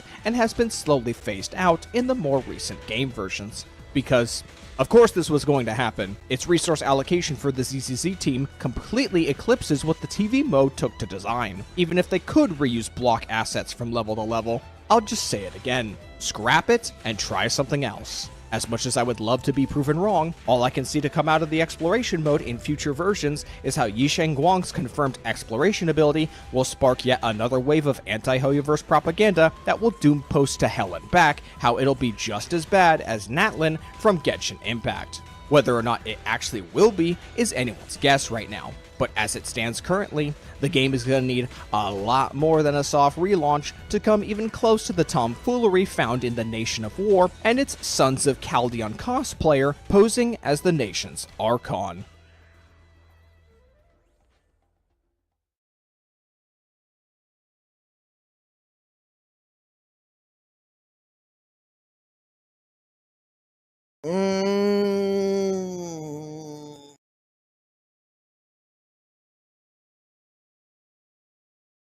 I don't want to say nothing bad because I like Arikado, but I'm just going to be honest that that kind of felt like a nothing burger. I mean, I want to see what the devs are going to do with exploration mode. I mean, I don't think I think exploration mode has a lot of potential. To me, they could do some different things. They could put side quests in it. Like I was mentioning this before, to where they could, because TV mode is something that they even stated in the dev talk that there's something they're looking at bringing back. And I was making the mention, like, you know, hey, it would be pretty cool to go into exploration mode where there's like random NPCs that's somewhere where you could activate a side quest, like go defeat this many enemies and get some rewards and something like that. You can make it to where you could have like a section where you get locked down in it and it goes into like a horde mode state where, you know, you got to survive 5 minutes from an onslaught of ethereals fucking rushing you. Like, you can make the world a little bit more interactive. To like, if anybody remembers like 2.2's events, I forgot what it was called, where you had to throw like the fucking shit at the bosses. I forgot what it was, but that was pretty cool. The one where you had like the arena with electrified fences and shit. Like, exploration world, why can't we have it to where, you know, I can't knock like gas canisters, like I could jump in front of a gas canister, hit it, and it goes knocking into an ethereal. Make the world more interactable, which is something that the devs said that they wanted to do, is make the world more interactable. I think that exploration, if you add side quests, you could put like mini games like you would do and such into the side quests. You can make exploration worth a fuck. You really could. You can make it worth something.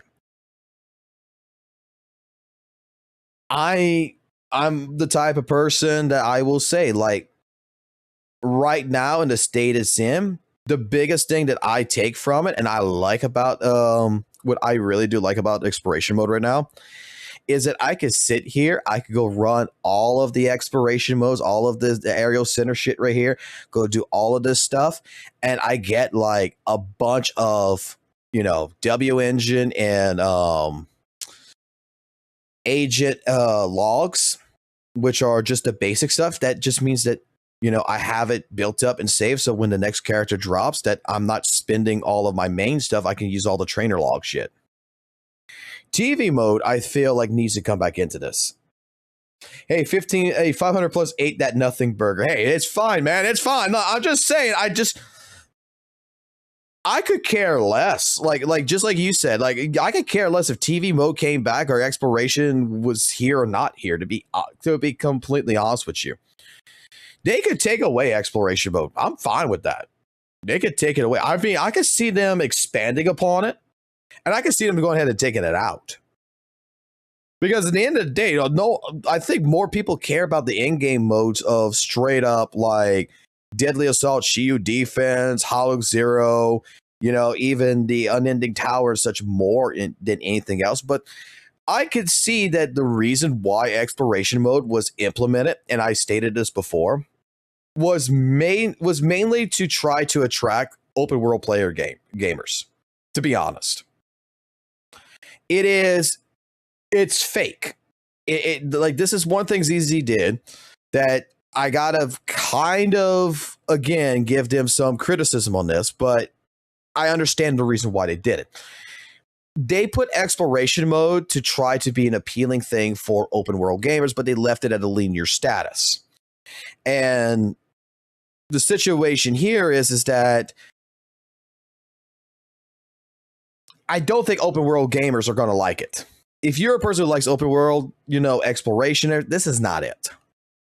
Now, if you put in like side quests, you put in stuff that, maybe RNG wise, like every time you go into it, something randomly happens, or like every so many days or something, it resets to make it to where these linear exploration world stages have something a little bit different that happens to each and every one of them. Like, you could tie it in. You could even do like Weather and Waves does, where you tie in like, crap, what is it? Because I'm in it right now. You could tie it into like right here, right? Like your max engagement today bullshit right here, to where go do a daily quest. So go do like complete 3 daily quests in the exploration mode or something, and you got like a daily little side quest that shows up, like you're running around in here and you got to go kill a few enemies. Just something that gives a little bit more incentive. I could see them pushing this. I could see that if they are more interactive in this. Because right now, what this is really fucking good for is like right here, the training investigation logs too, right here. Dude, I was able to fucking go ahead and get like over like 900 of those, and it tremendously helped like with my resources.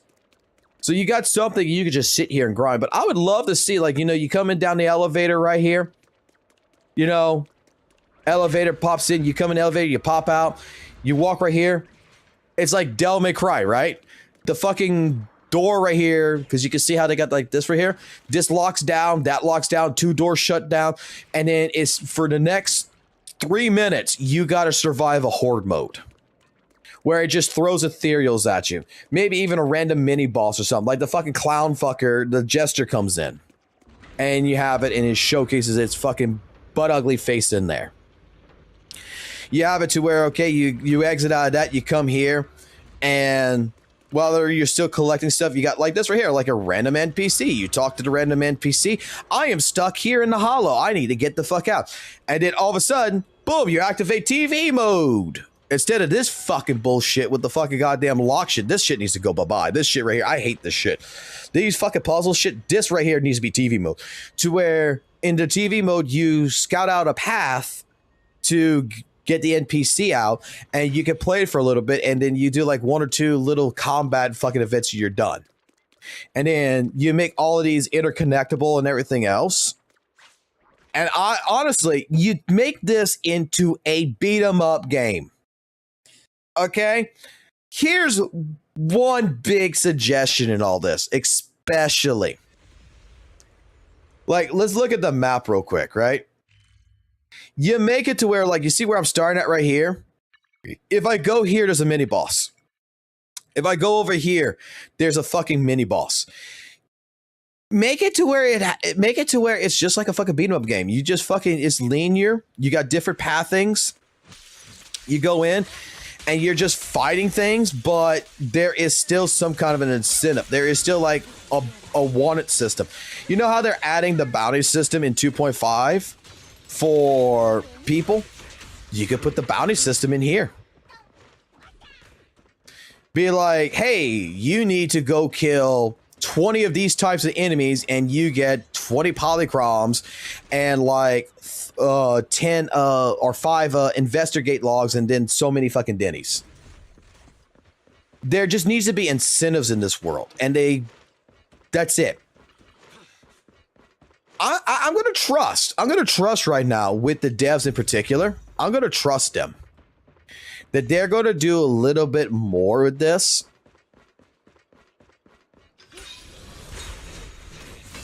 Before I really bash on it. But for just a time waster, like just to go run around and beat the shit out of things, you know, they could make like, they could do so much with this. And I feel like they are. And I feel like this is where that part of the ZZ dev team is really trying to figure out how to do this. And like I said, I mean, to me in particular, I'm just more or less like, put some side quests in here. Make it to where like random side quests every week. Propagating this. Where they're not the same side quests. They could be regurgitated where they go into a rotation. One tells me I gotta go into TV mode. You bring in TV mode. One tells me I gotta go kill like, you know, 30 enemies or something. You have a horde mode or something that happens that I gotta take care of. There's a lot of things I think that they could do.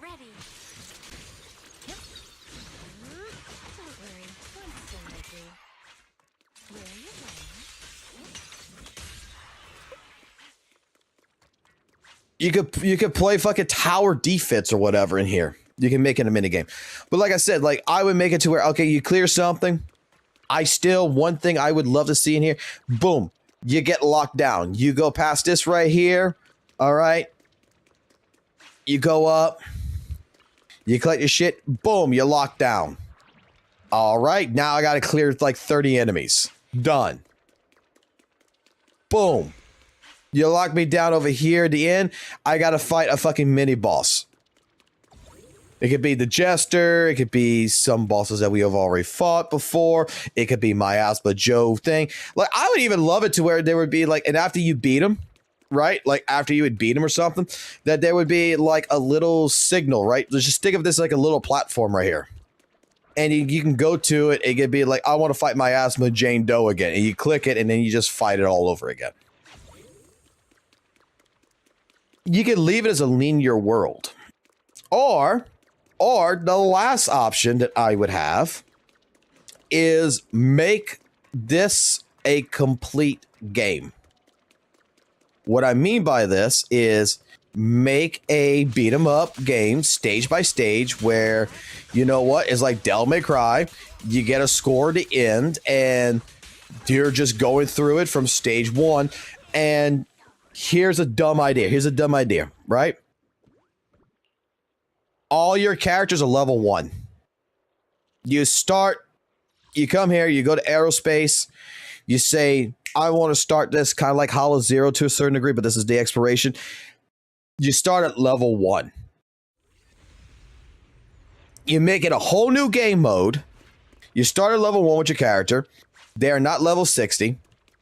And you play like a straight up like Streets of Rage type beat 'em up, and after like so many enemies are worth so much like XP, you beat them, your characters level up. It goes from level 1, level 2, level 3, level 4, level 5, and you're playing an actual game that is like a story game, like in that regards, like a stupid story they can make up for it. And you're going through it, you're leveling up your characters, and you're trying to get to the end of all this to fight the big bad bosses. And then once you complete it, you're done. And you make it to where you can rinse and repeat it. Because I know some people who still play fucking Streets of Rage to this fucking day. They've already beaten Streets of Rage. They've beaten, you know, fucking Double Dragon and shit. They've already done all this.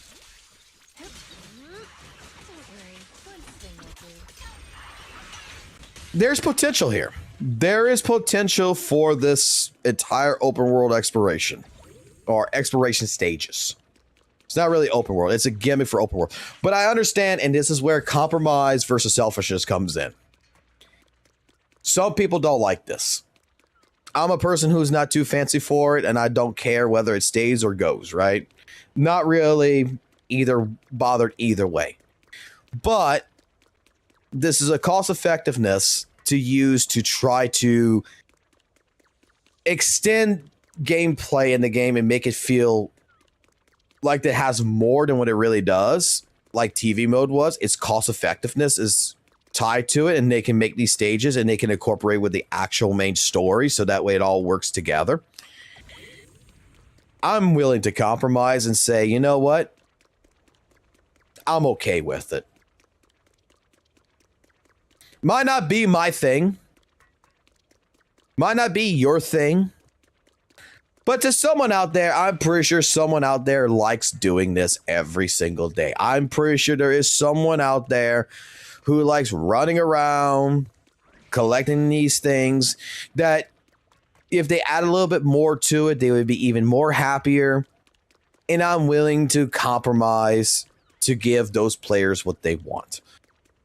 I think, again, the ZZ devs, we're thinking about like people who play Genshin, people who play like Weather and Waves. And if we're going to remove the TV mode, this is what we're going to put in to try to keep it still linear based, to keep it like an instant based fighting game that would work for us without going into the overdrive of trying to create an open world experience. We're basically bootlegging open world and trying to give those open world players something that they want, which is to go run around and kill things. Because dare I say, we gotta think about players, right? We gotta think about players that are not ourselves. I do know there's some people out there who play Weathering Waves that just goes run around all day and kills echoes and picks flowers, and they enjoy it. I know some people who do that in Genshin, who just run around in the open world, that there's no incentive, and they're just exploring the world. They like what it is. They go run around, go kill things, and go open chests and pick flowers. That they're perfectly fucking fine with that.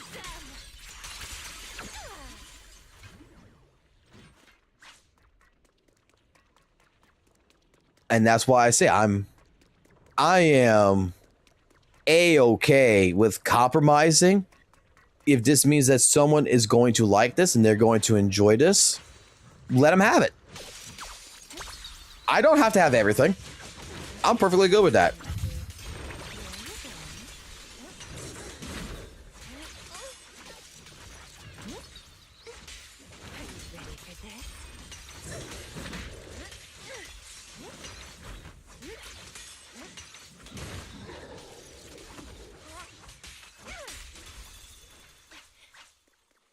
The one thing I like about the exploration mode, and I'll say it for myself, the only thing I like about the exploration mode is straight up, I'll just go through it. It's brain damage.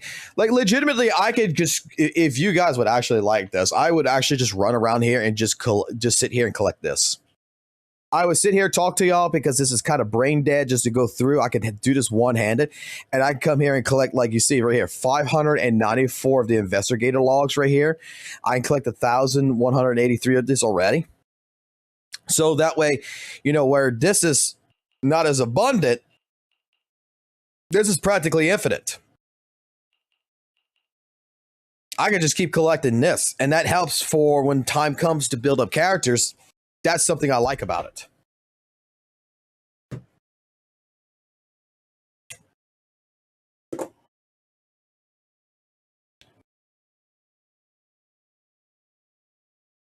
It would be nice to co-op to clear stage and you have cleared in different areas with different objectives and some mini. Yeah, like there's different things. Bro, what is this thumbnail? What thumbnail do I have up right now? I don't even know what fucking thumbnail I have up. I'm gonna be honest. Let me take a look at the thumbnail. Oh, fucking monotone, fucking shirtless shit. Oh, I got the wrong fucking thumbnail up. Fuck me, I got the wrong fucking thumbnail. Oh, well. I can change that real quick. That's an old fucking thumbnail. It was supposed to be this one. There we go. Let's put the Grace one up.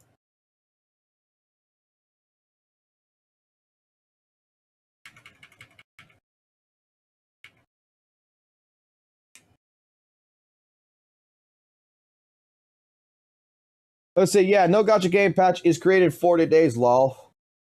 They were already thought of and created, tested eternally. Yeah, but then you have to respond to any FBO, I guess Facebook, see, and constantly think where's good, where's bad, and integrate. It's one hell of a job to do in such a short time. Look, let's talk about this real quick. Yeah, I got a great thumbnail that I wanted to post. Let me put it this way to you, right? When it comes to it, do you honestly fucking believe? And there's some people who fucking believe this shit. But does anyone here, oh boy, dual posting has lost its meaning? I gotta see this video. Do you honestly think that like patches could be just fixed in the very next patch? Like, the way I see things, and we'll do this, the way I see development and my history around this is going to be very straightforward. I will tell you right now, I used to be an applications manager for the educational school system, helping to build different certificate systems, different grading systems and such like that for the school system.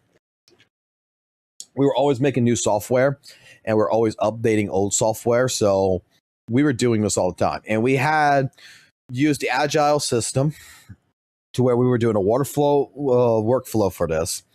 And the idea is that we create, when we were talking to like a customer, right?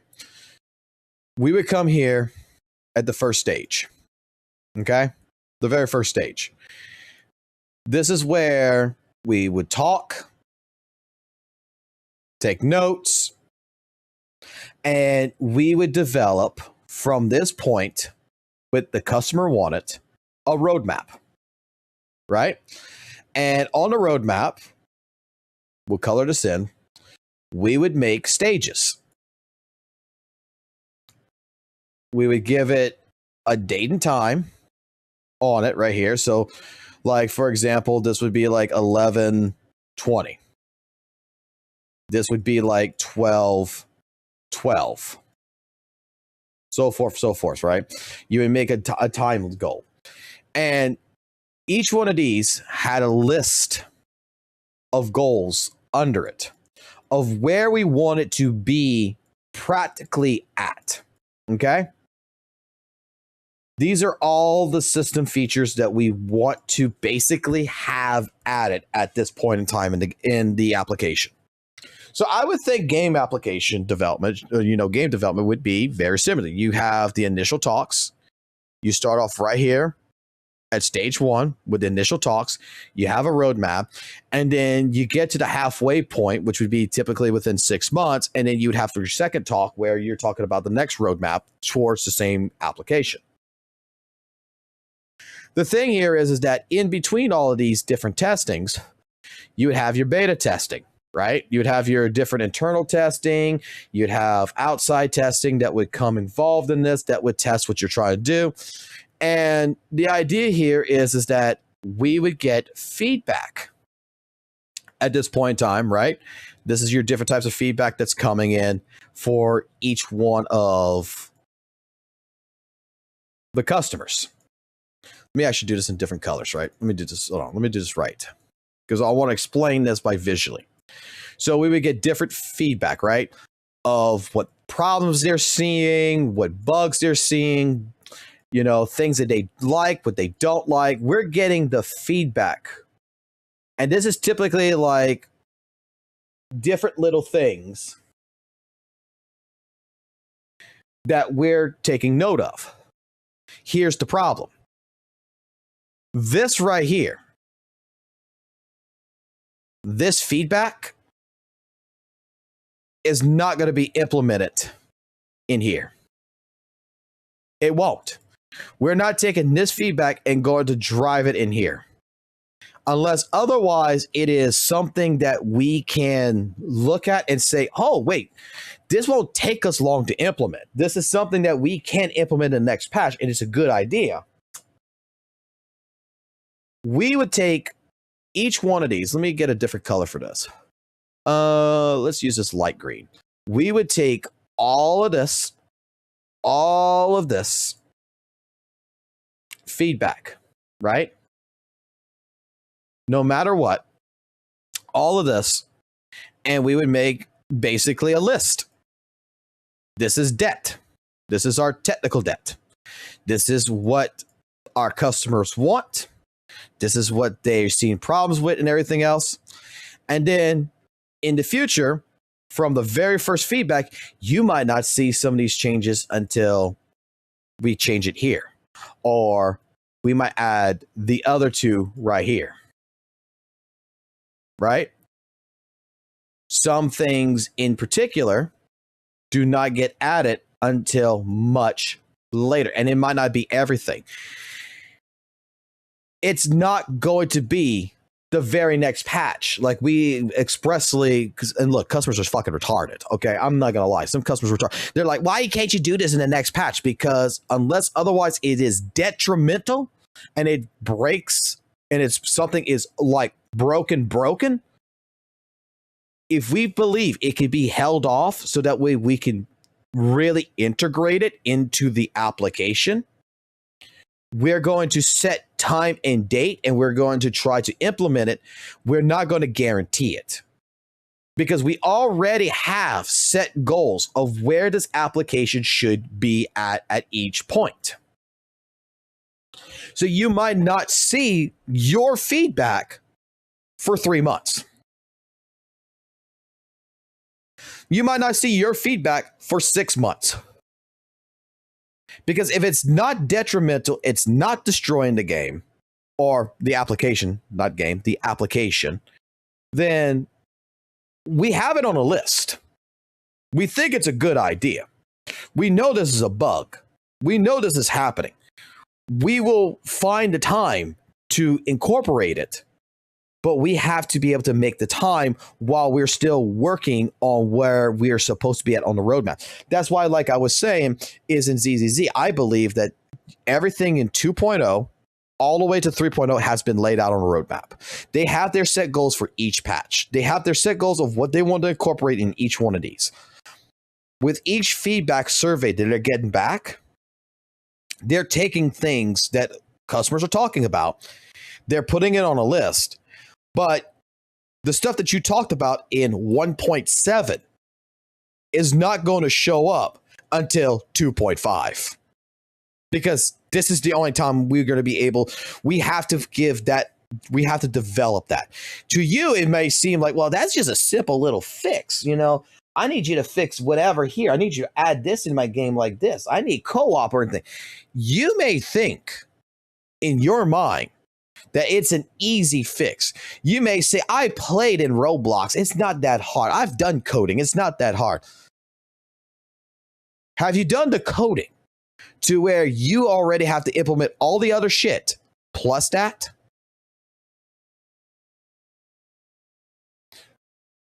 They already got, like I said, a set roadmap. They already know where they want to be at. And it's going to take time to get different survey things, different things that they believe is what fans really want added into the game. This is why patience is a virtue. Like everybody was bitching, oh, this, I want co-op, blah, blah, blah, blah, blah. And it's just like the devs said they're going to add it. Give them time.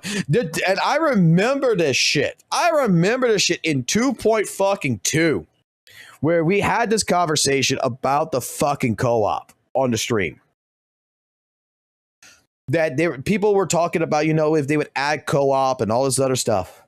And there were some people in my chat that was straight up like, well, they're never going to add co-op. They keep promising it, They're never going to add it. It's never going to come in.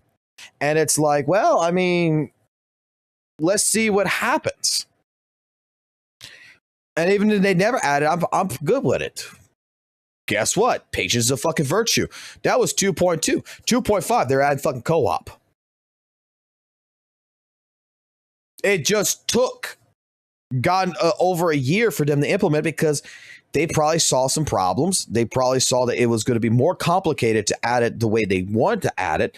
And we're going to see how it all comes together. My client wants something done in 1 week. Like, it's not that hard. Do it yourself did. Exactly.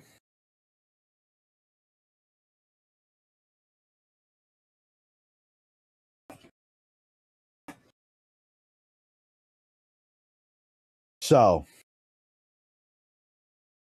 that's why I say a lot of people are just straight up, I feel, selfish. Doom posting. Let's see this.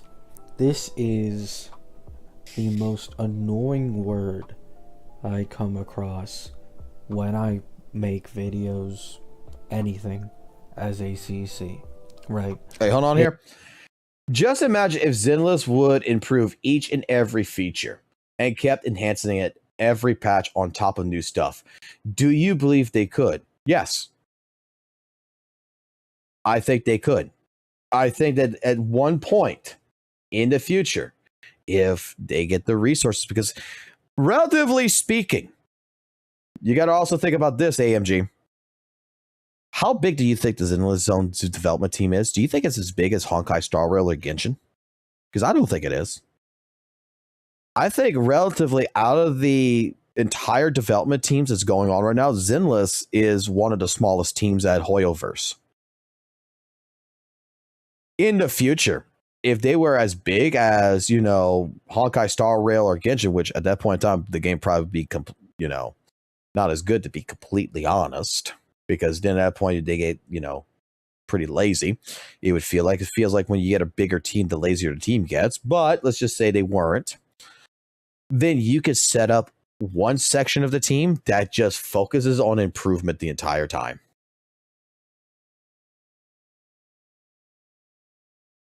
They can be just, that's their entire job. Their entire job is to keep adding features, keep enhancing, keep doing everything while the other team works on the core aspects. Right now, I don't think the ZZZ devs has the ability to split their team so widely to be able to do that. It has become nothing more than a buzzword in this gacha space.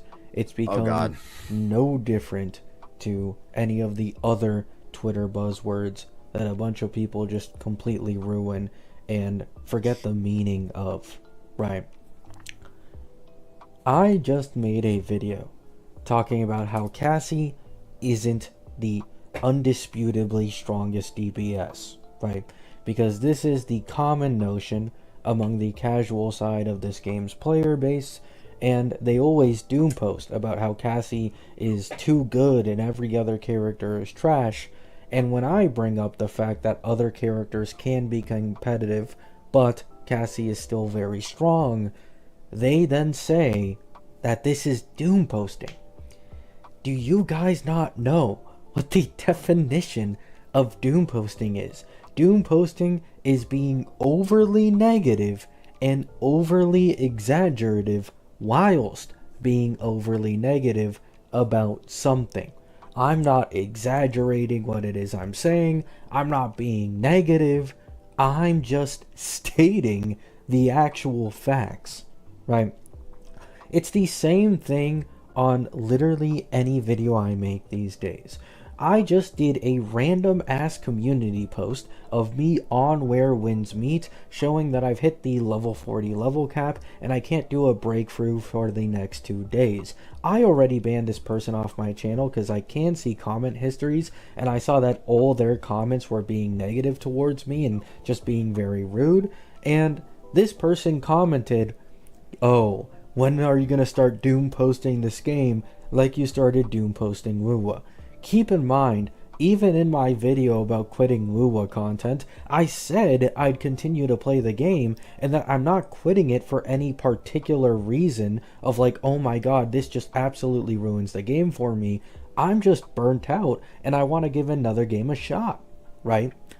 I don't get it, man. If you don't glaze everything a game does, any gacha game, this gacha community is the one that really uses doom post as like a buzzword these days. If you don't glaze every fucking thing a game does without ever calling its flaws, you are a doom poster. You are someone who wants to see games fail. You are someone who just says whatever to get engagement.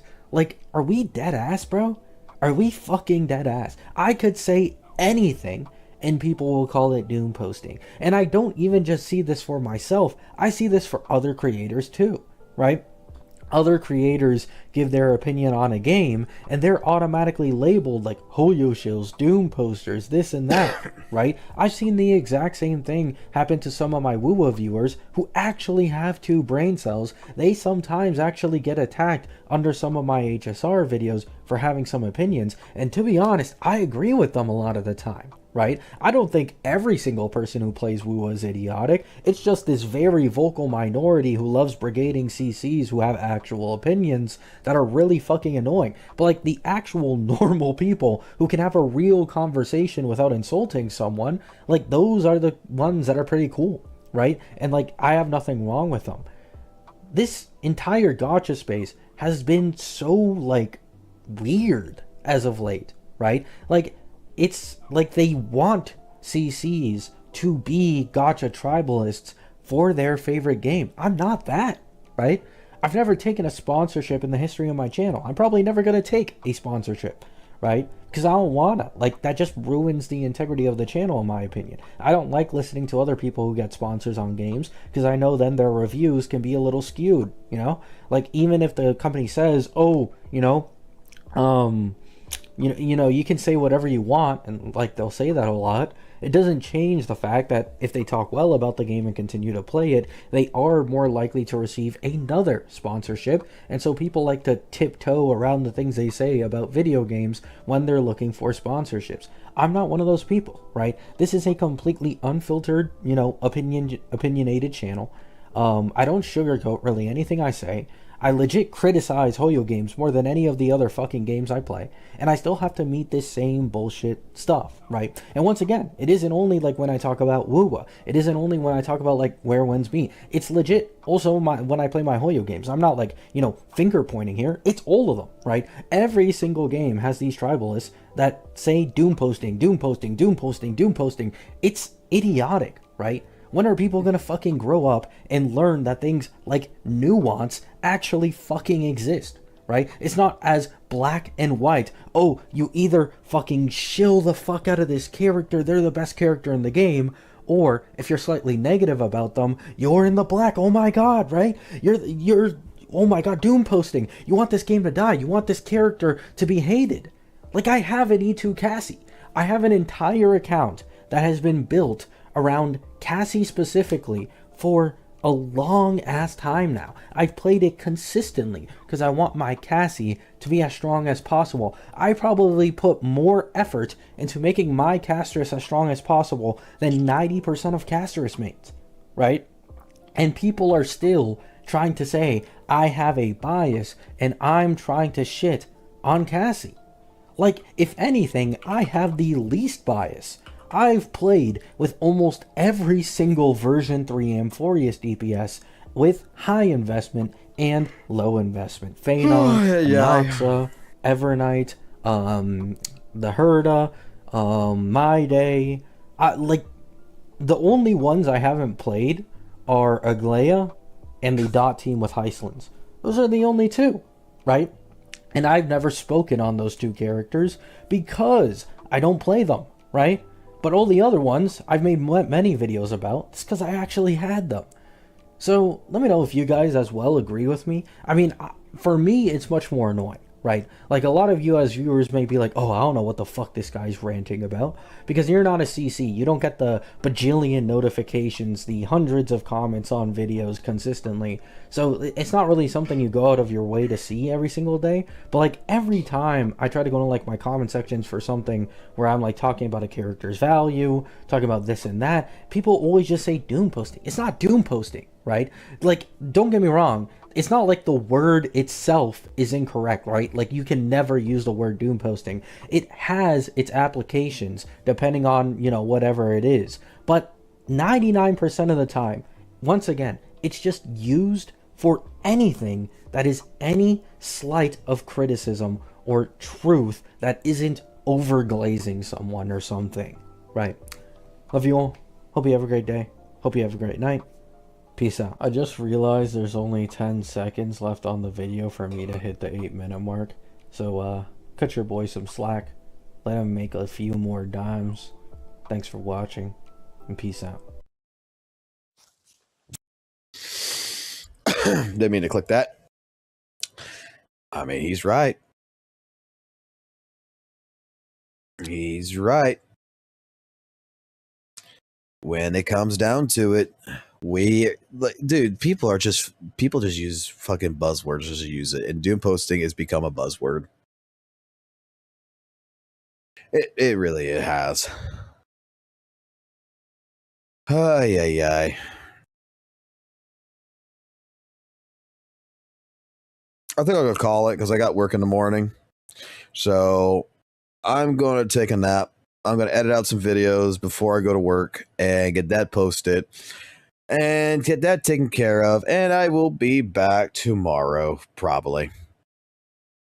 Not sure. And I'm hearing my dog having a spaz fit downstairs. Go find out what the hell's going on there. But you guys have a good night. You take it easy, and we'll check back later.